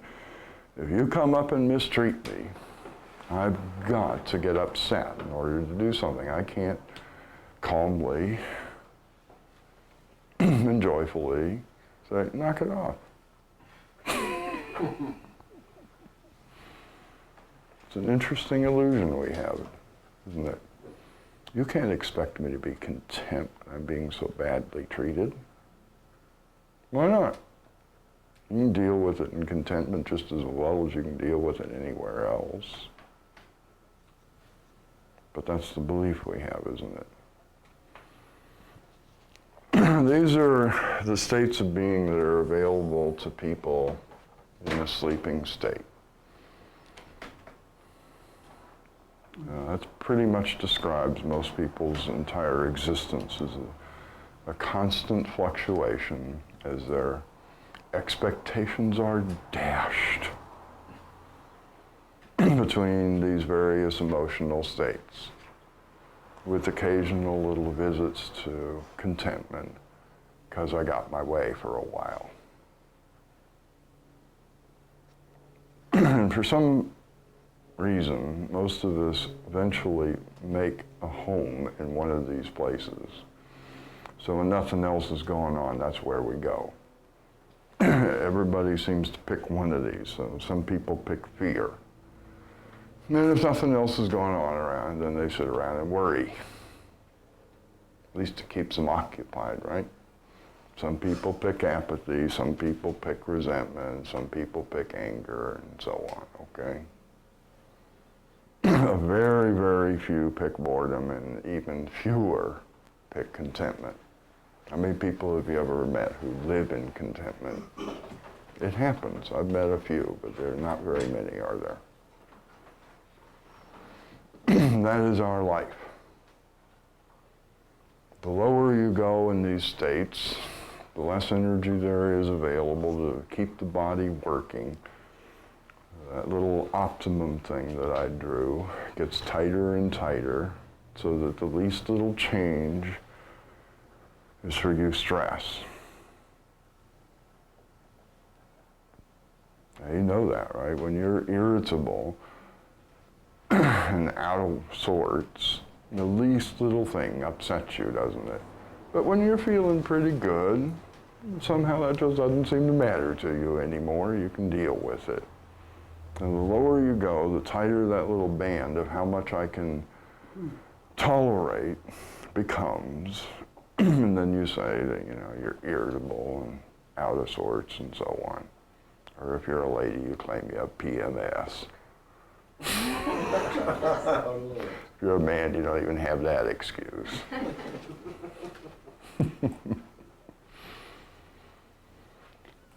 It is possible for me to abandon this interesting place that everyone lives in and live in a higher state. And when I do, I fill this body with energy. It has more than enough to deal with all the things it has to deal with. I have more than enough to get everything done that I want to do in a day. I don't even get tired a whole lot. And when I do, I just rest for a little bit and I'm raring to go again. May not even need that precious 8 hours of sleep a day that we all know we have to have. And that's something I could do if I want to. Live in a higher state. Let this body work. The beginning of these higher states is a state that we call vital interest. It's just an attempt to quickly give you a sense of it. You really got to go there to see what it's about. It's a very interesting state. That's probably the biggest thing about it, is there is an interest in everything that happens. Everything is just fascinating. But it also contains in it a real interesting sense of humor about the whole situation. There's a kind of, I don't know, just a joy to everything. You watch it, you find it interesting, amusing, and you want to play with it. The sense of humor it's interesting how it changes as you change state, what people find amusing. The lower you go, the more derogatory it gets. So people in a really low state, about the only thing they find funny is when somebody gets hurt, as long as it's not them. So you get that really low humor where it's all about somebody being embarrassed and destroyed and yada yada, okay? As you get higher in state, you don't find that so funny anymore, watching people get hurt. The sense of humor up here is just sort of situational. What a funny game we're all playing here. Fascinating, interesting, I enjoy playing it, and it's amusing.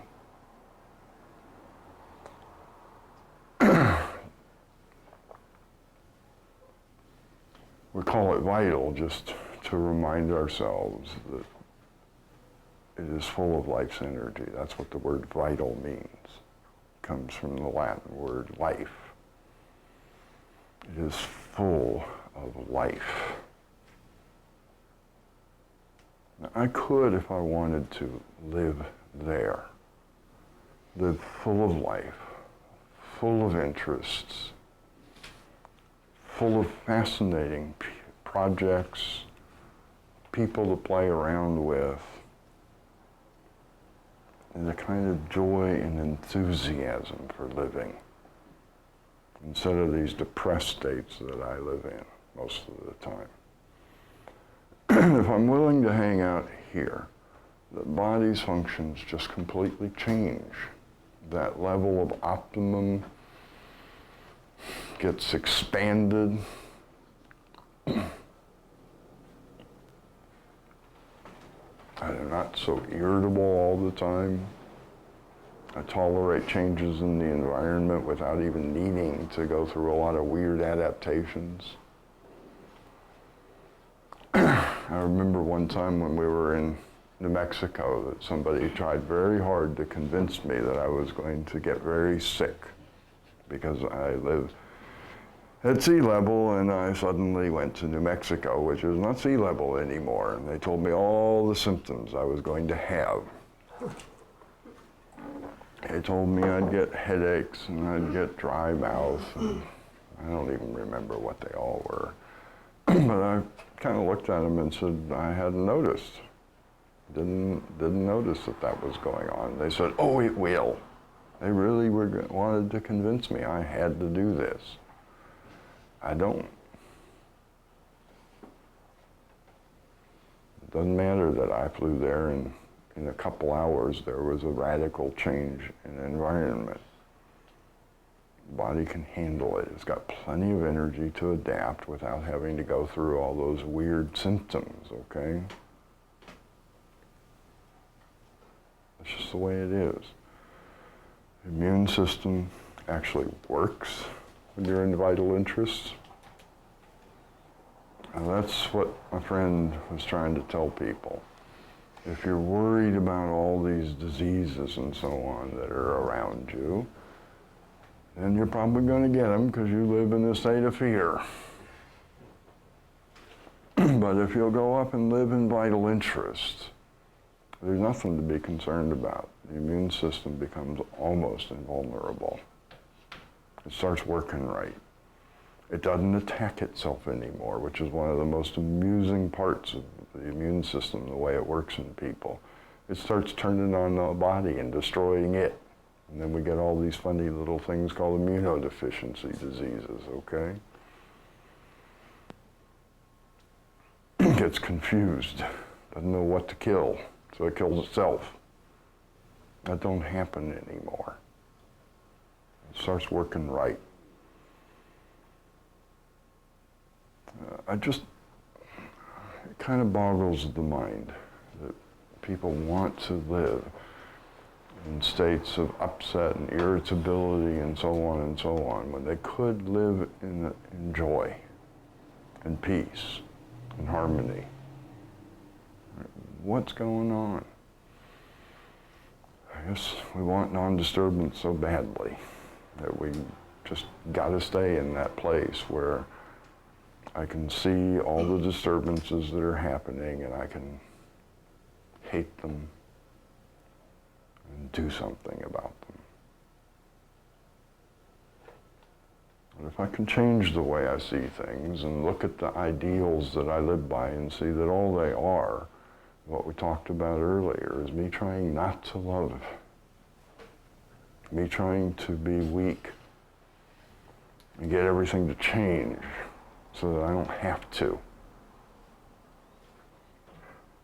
And I could see things differently and say, no, I think I'm going to accept life's challenge. And I'm going to have fun here. I'm going to play with it.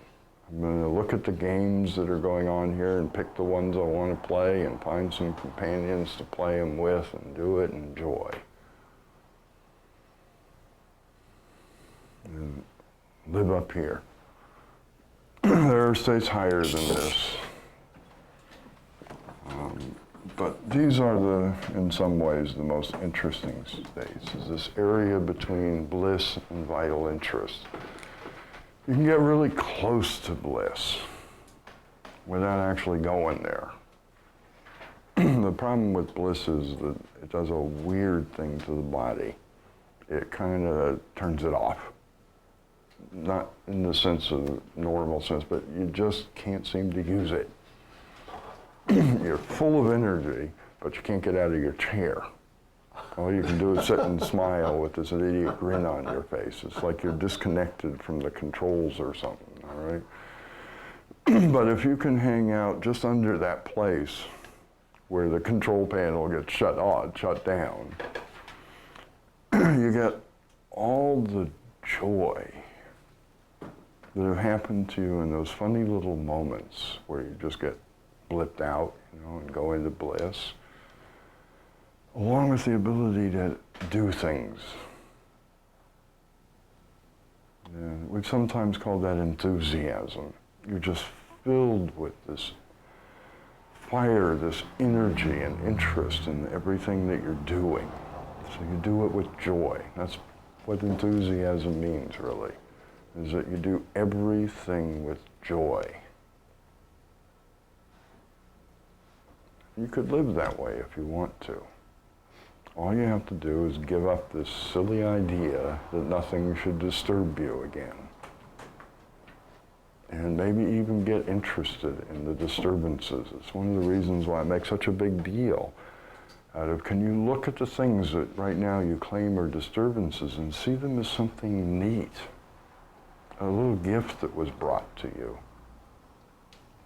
Then you can stay in vital interest when that happens. You can stay in joy and say, great, I get to learn a new thing here. This is not a disturbance. This is a wonderful opportunity for me to learn to love more. If that's what you want to do, is learn to be at peace with things and in harmony with things and love, it's not a disturbance anymore, is it? It's what I said I wanted to do. And I can do it with joy. Even though it's rough. Love your enemies. Yep.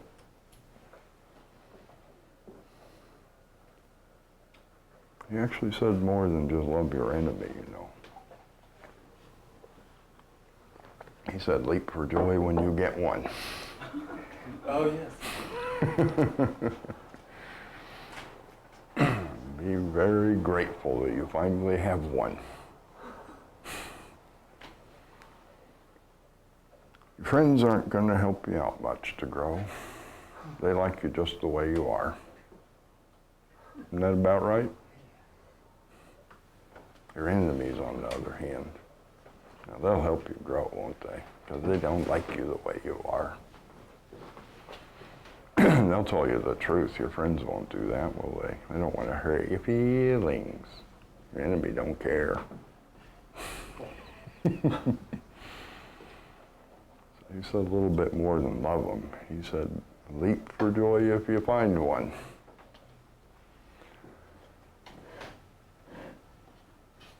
I don't know.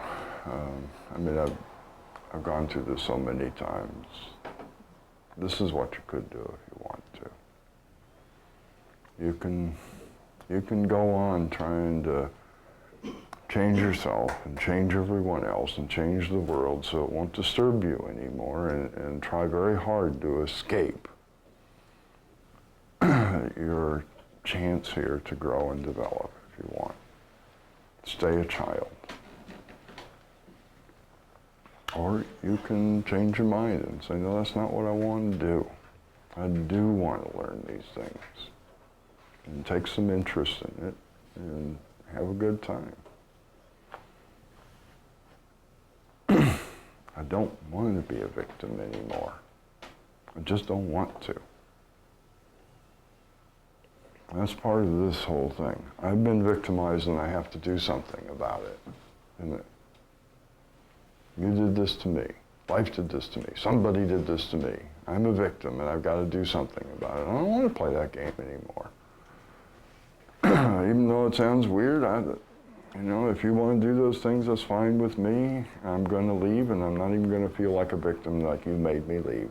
You didn't make me leave. I chose to. It may sound silly, but that's the way it is.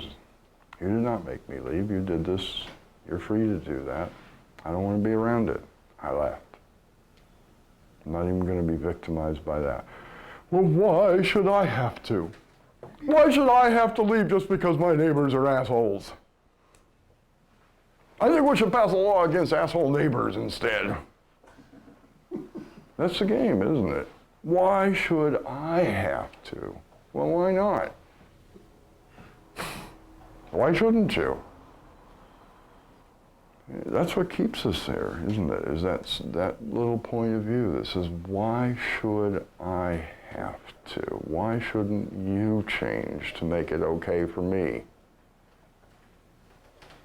I don't know. I really don't know the answer to that question. I don't know why you should have to. If you really want to ask that question and figure it out, then you'll stay where you are. It's not fair. It's not right. Isn't that the game? I shouldn't have to go through this. Okay. I can't argue with you. If that's the way you want to see it, then you get to stay right where you are struggling for the rest of your life to get non-disturbance so you don't have to do that anymore. Or you can just go ahead and take up life's challenge joyfully and hang out and get interested in the thing that's going on.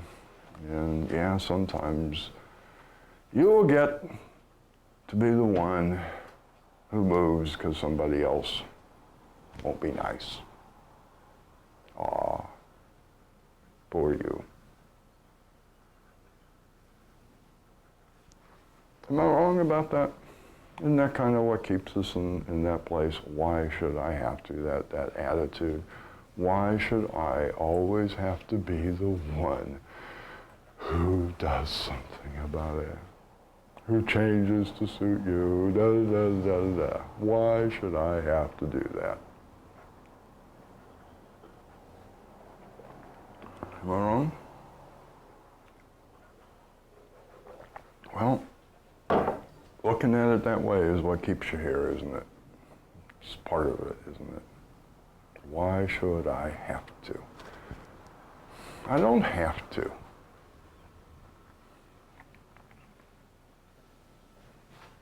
I choose to. I don't like what you're doing, so I choose to leave. There's no have to about it. I could stay. I just don't want to. You can look at it either way.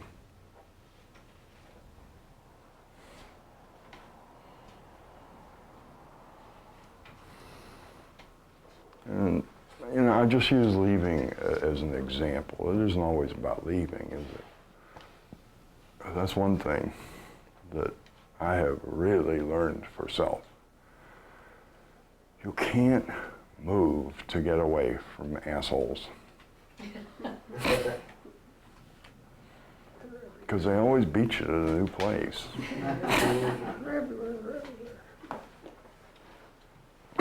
For many years now, everywhere I move, I have a neighbor right next door who has arguments 24 hours a day, which I don't particularly enjoy. That's been going on for years now. Wherever I move, right next door, on one of the houses next to me, there's a couple that argues incessantly. So I don't think I'm going to be able to get away from it. I suspect the next place I move, it'll be there too. I better make my peace with it. The only nice thing about it is that each time they've been really old, and the older they get, the quieter they get, because they don't have the energy anymore to do it at the top of their lungs. So if I just stay long enough, I can't tell they're doing it anymore. The big mistake I made was moving the last time. You know, but they're getting there. Pretty soon I'll start seeing the fire truck show up in front of their house like I did at the last place, you know. My neighbors have been throwing rocks at me. Yeah. In the garden. I pretty much promise if you move, they'll do something about like that at the next place. They always beat you there. I mean, running is not what I mean when I say leave, okay? What I've sort of found out is you can't run from things like this. It'll follow you. I really do mean you're going to have to get to the point where you're at peace with it. Same thing happened when I moved into the last place I did. This was a new one. There's this little yappy dog that barks 24 hours a day.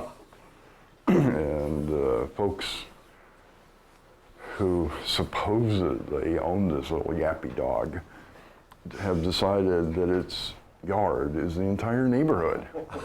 I have never personally seen them ever go and pick that dog up and put it in their yard. It just runs around everywhere and it barks all night long. Okay? But once again, sit there and say, okay, I'm going to have to learn how to deal with a yappy dog. Well, it's now very old. And it don't run around the neighborhood so good anymore. And I guess it's still yapping, but I hardly ever hear it anymore because it's just getting too old to hear. It's the funniest thing. It's just like the couples that argue after a while. You don't notice they're doing it anymore because it gets too old. I figure if I move again, I'll get a young yappy dog. and a younger couple arguing, I'll have to wait too many years, so I'll just stay where I am. So even though I like to use as the example, one way to deal with things that I don't like is I don't have to stay there. I don't necessarily mean that you spend the rest of your life running. That's not what I mean by not staying there, okay?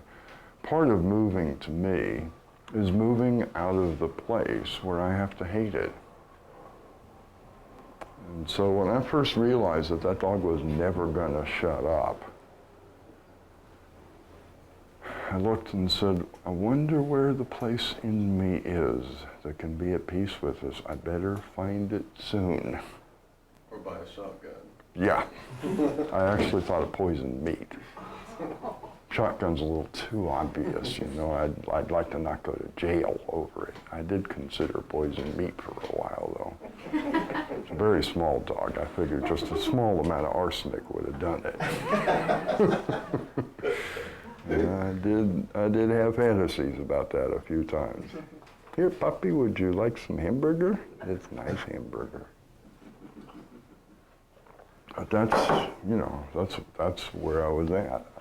Somewhere in me, there is a place where I can be okay with this constant yapping. And I don't know where it is yet, but I better find it soon.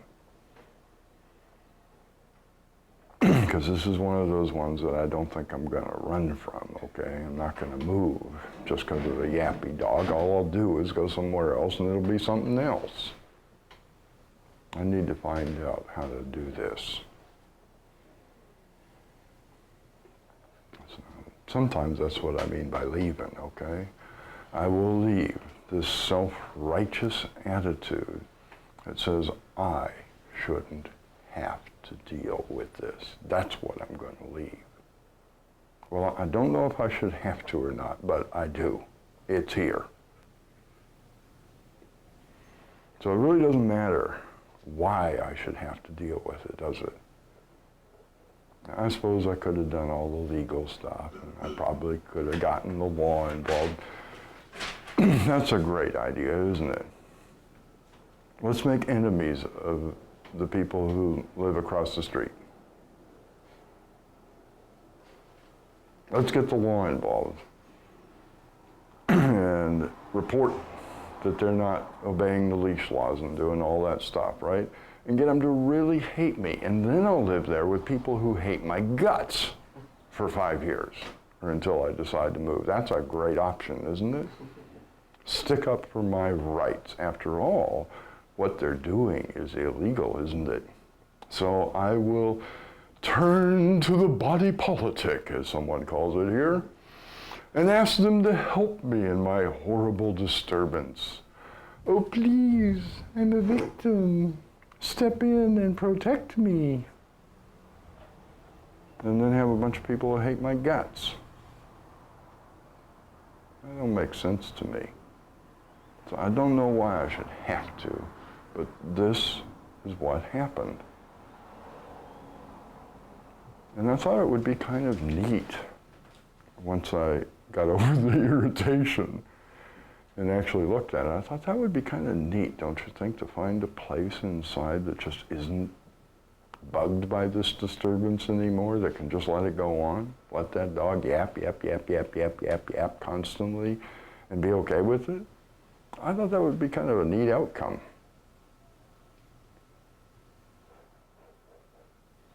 So I don't know why I have to, but I'm really glad it happened. Because it's true now. A dog can just sit there and yap 24 hours a day, and I'm okay with it. It don't bother me at all. I think that's neat. I would much rather hang out here than go down to here, all right, and get interested in this. There's got to be a way to do this. That's interest, isn't it? I am going to find it. It may take me years, I may have to try all sorts of different things, but I am going to find a way to be at peace with this, to even love a little bratty, yappy dog.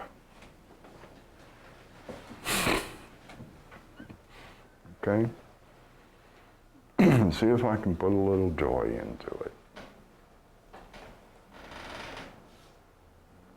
Does that make sense? Isn't that just as good a response as sitting around and complaining about it, or sticking up for my rights, or blaming them, or trying to please them? I can just picture that, going over there and trying to please them so they'll put their dog in their yard and quote authorities at them, which I certainly could have done. Do you know that they're allowed to...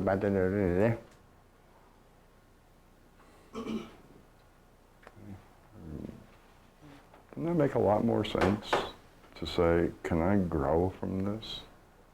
Can I get interested in what part of me is irritated by this, and see if I can do something about it? What do you think?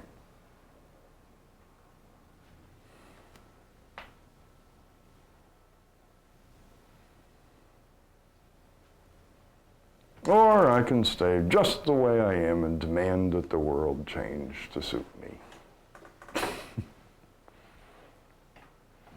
And go through all this stuff about it, huh? I like that little dog. He provided a neat, very simple demonstration of what I'm talking about in living in interest, okay? Any questions or comments? You kind of become one with the yapping dog, don't you? No? I don't know. Give us a demonstration, Phil. Why don't you just stop jumping around?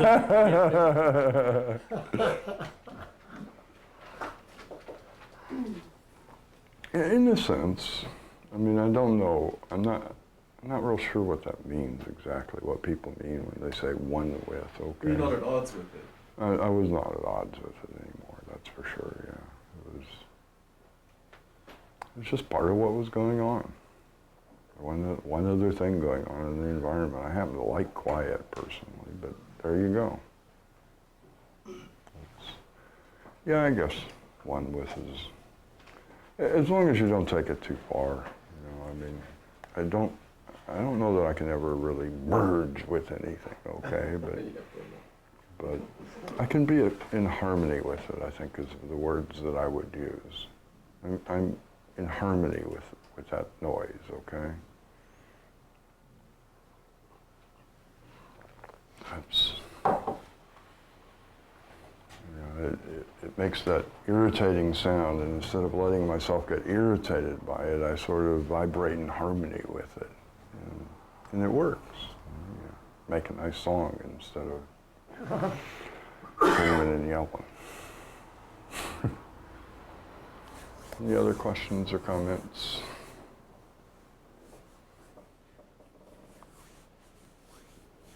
What time is it? Can you just decide to go hang out in bliss? Not me. I've never been able to do that. As best I can tell, all states of being. I mean, can you just decide to be bored?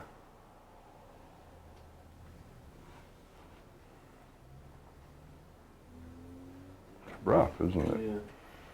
Can you just decide to be afraid? You can kind of do it with anger easier, can't you?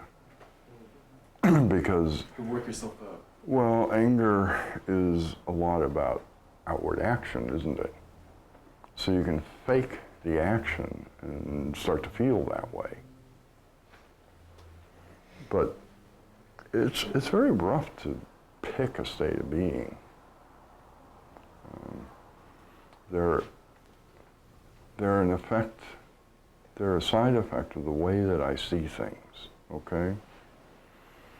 Each one of these states of being has a particular way of seeing things. This one, like I say, is based on seeing that nothing works.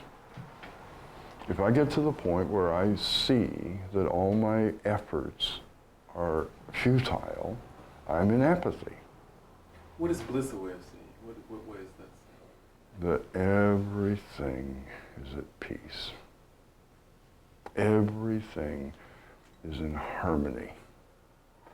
All the things that seem to be at odds and discordant and don't go together, that everything is linked together in this intricate way. And that's what you see is how connected everything is. That it's all one, in other words. But not in the, like I say, in the sense of merging with it, but in the sense of seeing how everything is interconnected without any understanding of it, by the way. You experience it directly with no intellectual knowledge of what you're experiencing. If you go up higher, you start to understand it. You see the relationships and they make sense to you. You don't just experience them directly as everything is all part of one whole, okay? So that's the only way I've ever found to change states, is to change the way I see things, and I will get the state that's appropriate for that. I call that praying. I can't do the state. I can only pray for it. So if I want to get into a higher state, I use some experience I have of having been there before, and I start to look at things that way, and pretty soon I'm usually in that state, but I don't know that there's any guarantee. I can't do it myself, okay? But understanding the point of view, the way that you look at things there, I can kind of take on that point of view. My experience is that I will be there shortly. But I've never been very good at bliss. I think part of that is just because I'm not too interested in it. I like being active. I really don't like being a vegetable, no matter how enjoyable it is.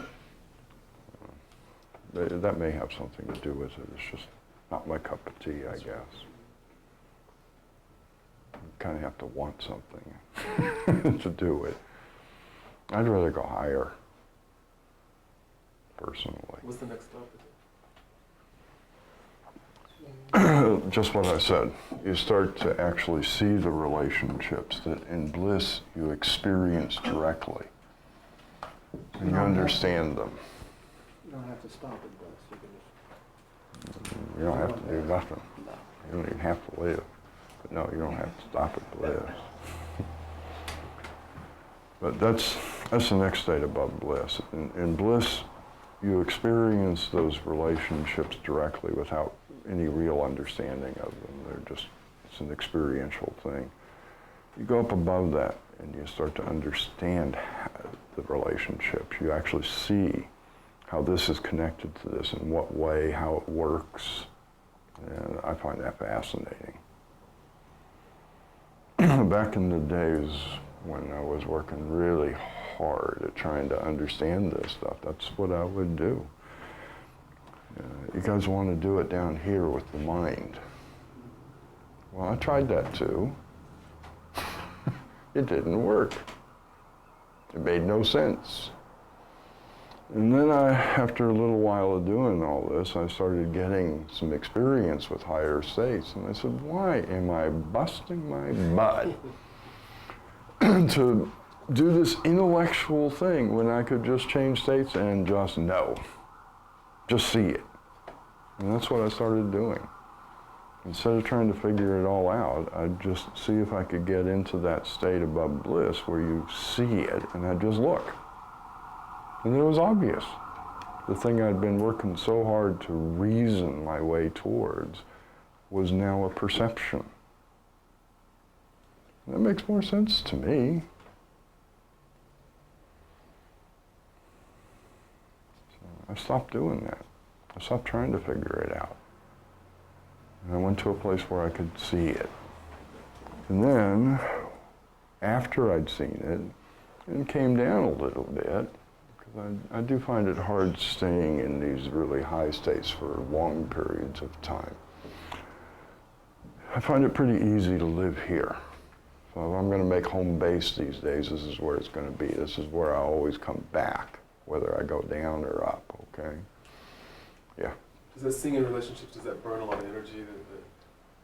Well, yes, but you have more energy than you burn, so it's kind of irrelevant. Yeah, it requires a tremendous amount of energy. But it doesn't matter because you get more. I mean, that's one of the things that's true of all the states from vital interest on. You always have more than you need. And that's one of the problems with people who live in lower states. They usually have less than they need, isn't that right? And so you live in this weird state of lack all the time. You go up higher, you have more than you need. So it really doesn't matter. Yeah, it does take a tremendous amount of energy, but you got more than you need, so what difference does it make? I was just wondering if that's why you said you couldn't hang out there very long. Don't know why. I've just never been very good at staying in a really high state for a long period of time. I don't know why. My suspicion actually is that it's based on need. You get what you need. Because, for instance, when I'm doing these workshops, I have to stay in a high state for a whole weekend. I have no problems with it at all, but then I need to. But just doing it for fun or something, I can only do it for a short time. So that's my suspicion, is that it's based on this kind of universal principle. You always get what you need. So I have a feeling if I wanted to stay in a high state all the time, I would have to convince self that I needed to. And then I probably could, and I just can't be bothered. Too much work for something I don't even really buy. I do believe that I need to be at least here. Anything less than that, as far as I'm concerned, is dying. So I have no problems needing vital interest. But the other ones, you go there when you need to, and you get the job done, and you leave. That's kind of the way I look at it. And I guess that's one of the reasons why I have trouble with bliss. As far as I'm concerned, bliss is the spa of the universe. So if you get really badly stressed out and really banged up by life, you go to bliss and it all gets repaired in about 15 minutes. It's really quite amazing. It's a little place to take a vacation. What's that? It's a nice place to visit, but you wouldn't want to live there. Yeah, that's about right. And I don't get that banged up too much anymore. Don't really need to do that much. So it's hard to convince me to do it. I need to do this. I need to see things directly and stop getting it through reasoning. So I do that quite a bit. Okay? Just in daily life. It's amazing how often I look around and I just don't know what is going on. I don't know how to respond because I don't even have the facts. I don't even know what the situation is. Yeah, take a little short trip up there. It'll make sense shortly. That's just in daily life. If I want to understand what's going on here, I'm going to spend some time up there, okay? Instead of reasoning my way to it. I just can't see doing that. If you go even higher than that, you get into some things where you can literally perceive things all over the place. You can watch what's going on in Paris if you want to. Go visit the moon if you think that would be fun. Can I ask another question? Sure. Are the professionals who get paid to do that, do they just luck into that state of being? Well, some of it's talent. Some of it is talent. People are given certain talents, okay? For instance, healing. Healing has to be done in the Magi state, which is even up higher than this, okay? Above this is a state that we could call prophecy. Above this is a state called Magi. And healing has to be done in the Magi state. So people who are born with the talent of healing, going along with that is a talent at just blipping up to Magi really easily and really fast, and then doing what they do and then coming back. Other people have talents that get them into those states, you know. Sort of goes along with it. It'd be kind of weird to give you the talent to heal without the talent to get into a state where it's possible, wouldn't it? It'd be useless. Is there a state of pure energy? Well, if there is, I haven't visited it because I don't want to be pure energy, so I don't know. That's actually the problem that I always had with the Hindu thing, by the way. You were asking me about that earlier. The whole aim was to be one with the universe. Well, I don't want to be one with the universe. I like being me. So why take a trip to a place I don't want to go? I don't want to be one with the universe. I don't want to be destroyed. I like being me. I feel that way about place of pure energy. I'm not going there. It turned me into pure energy. I don't want to be pure energy.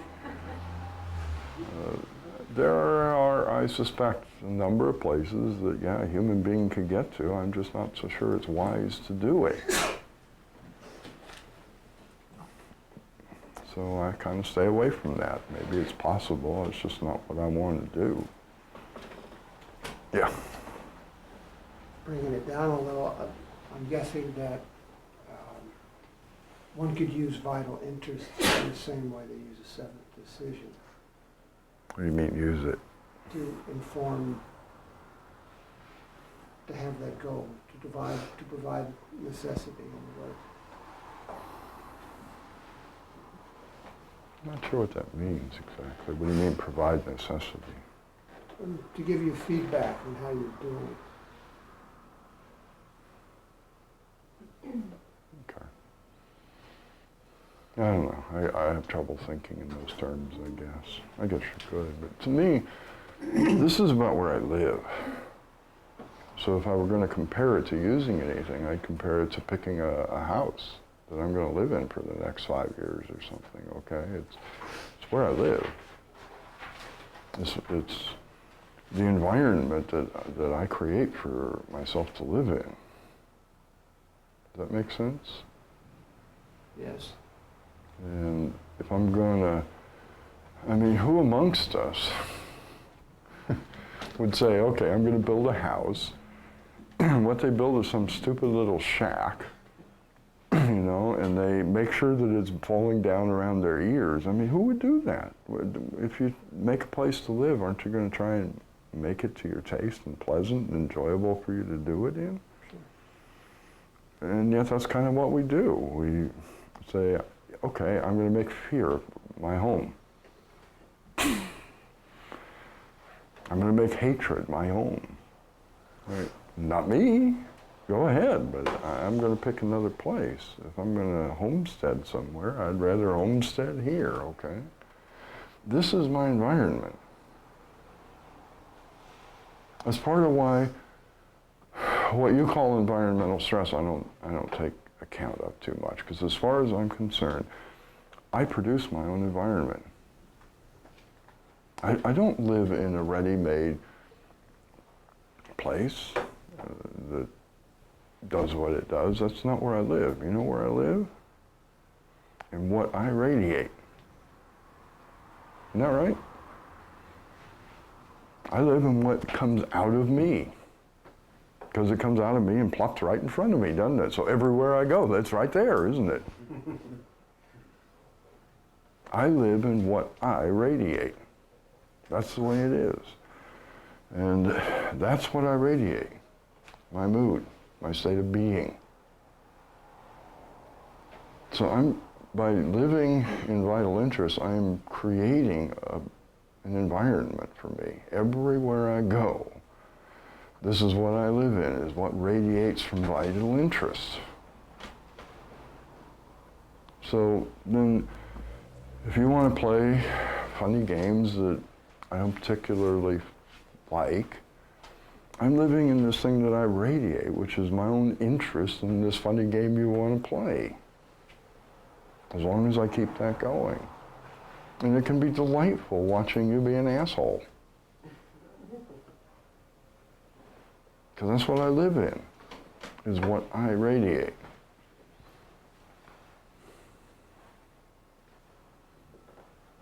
You've never walked into a place of business and you take one step inside and all you want to do is leave? Yeah. I have. I walk right in the door and I immediately want to walk right out. I don't even want to see if they've got what I want. I don't even want to stay there long enough to find out. That's because somebody there is in a shitty mood all the time. And you don't like it. That's what we live in, our own mood.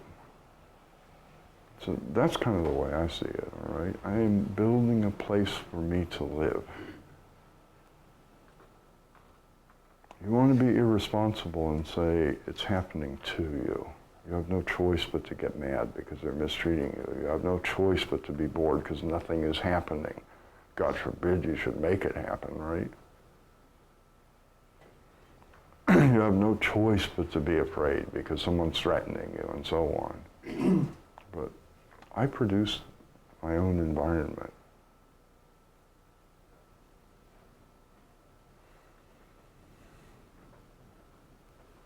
I want to make a nice place to live in. That's what I want to do. You know, the other day in England, they had the big football game on the screen in the pub, and it was like the big match, and it was really interesting in terms of states of being. I clocked it because it was everybody stopped work and to watch the England versus Argentina game. And for 2 hours, everyone in there was packed, was in total vital interest with just the screen. But it felt amazing.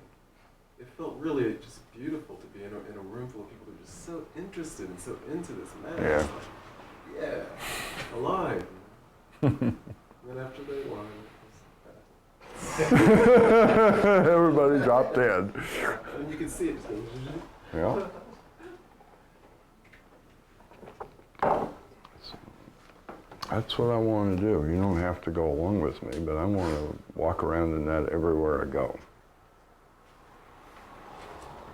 We won't do it together. That's fine. It is pretty neat, though, when a bunch of people get together and do it, isn't it?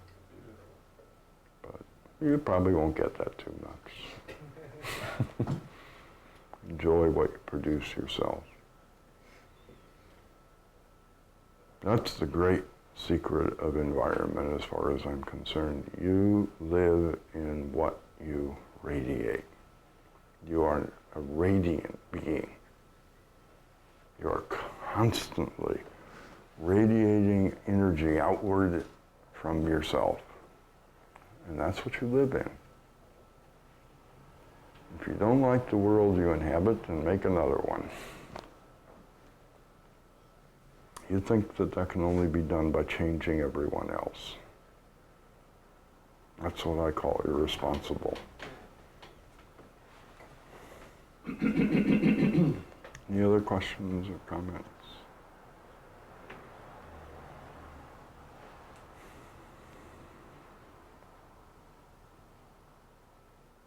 As far as I'm concerned, that is one of the greatest secrets there is.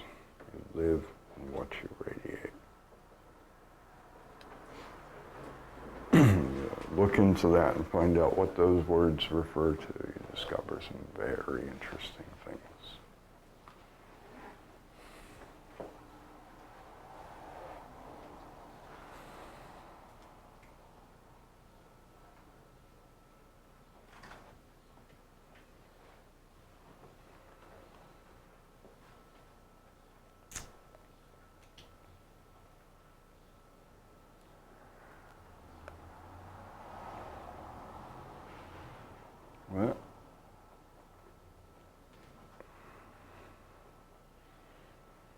See who gets it this time,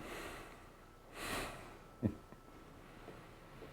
See how long it takes to forget and go back to, you made me. Why should I have to?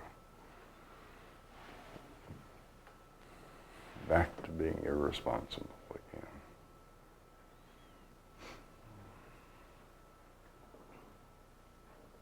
Or not, as the case may be.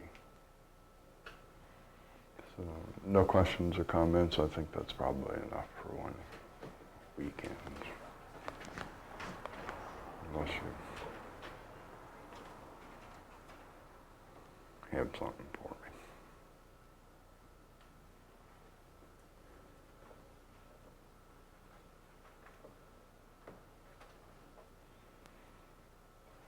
All I can say is just don't be seduced back, would you? Don't be seduced back. Don't go back to normal.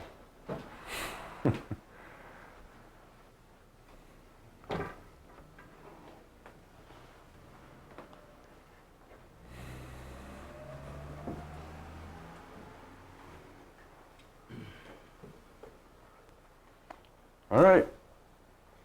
Thank you.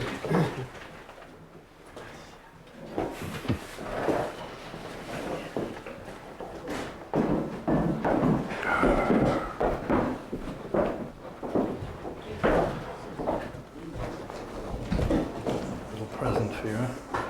Thank you. Oh.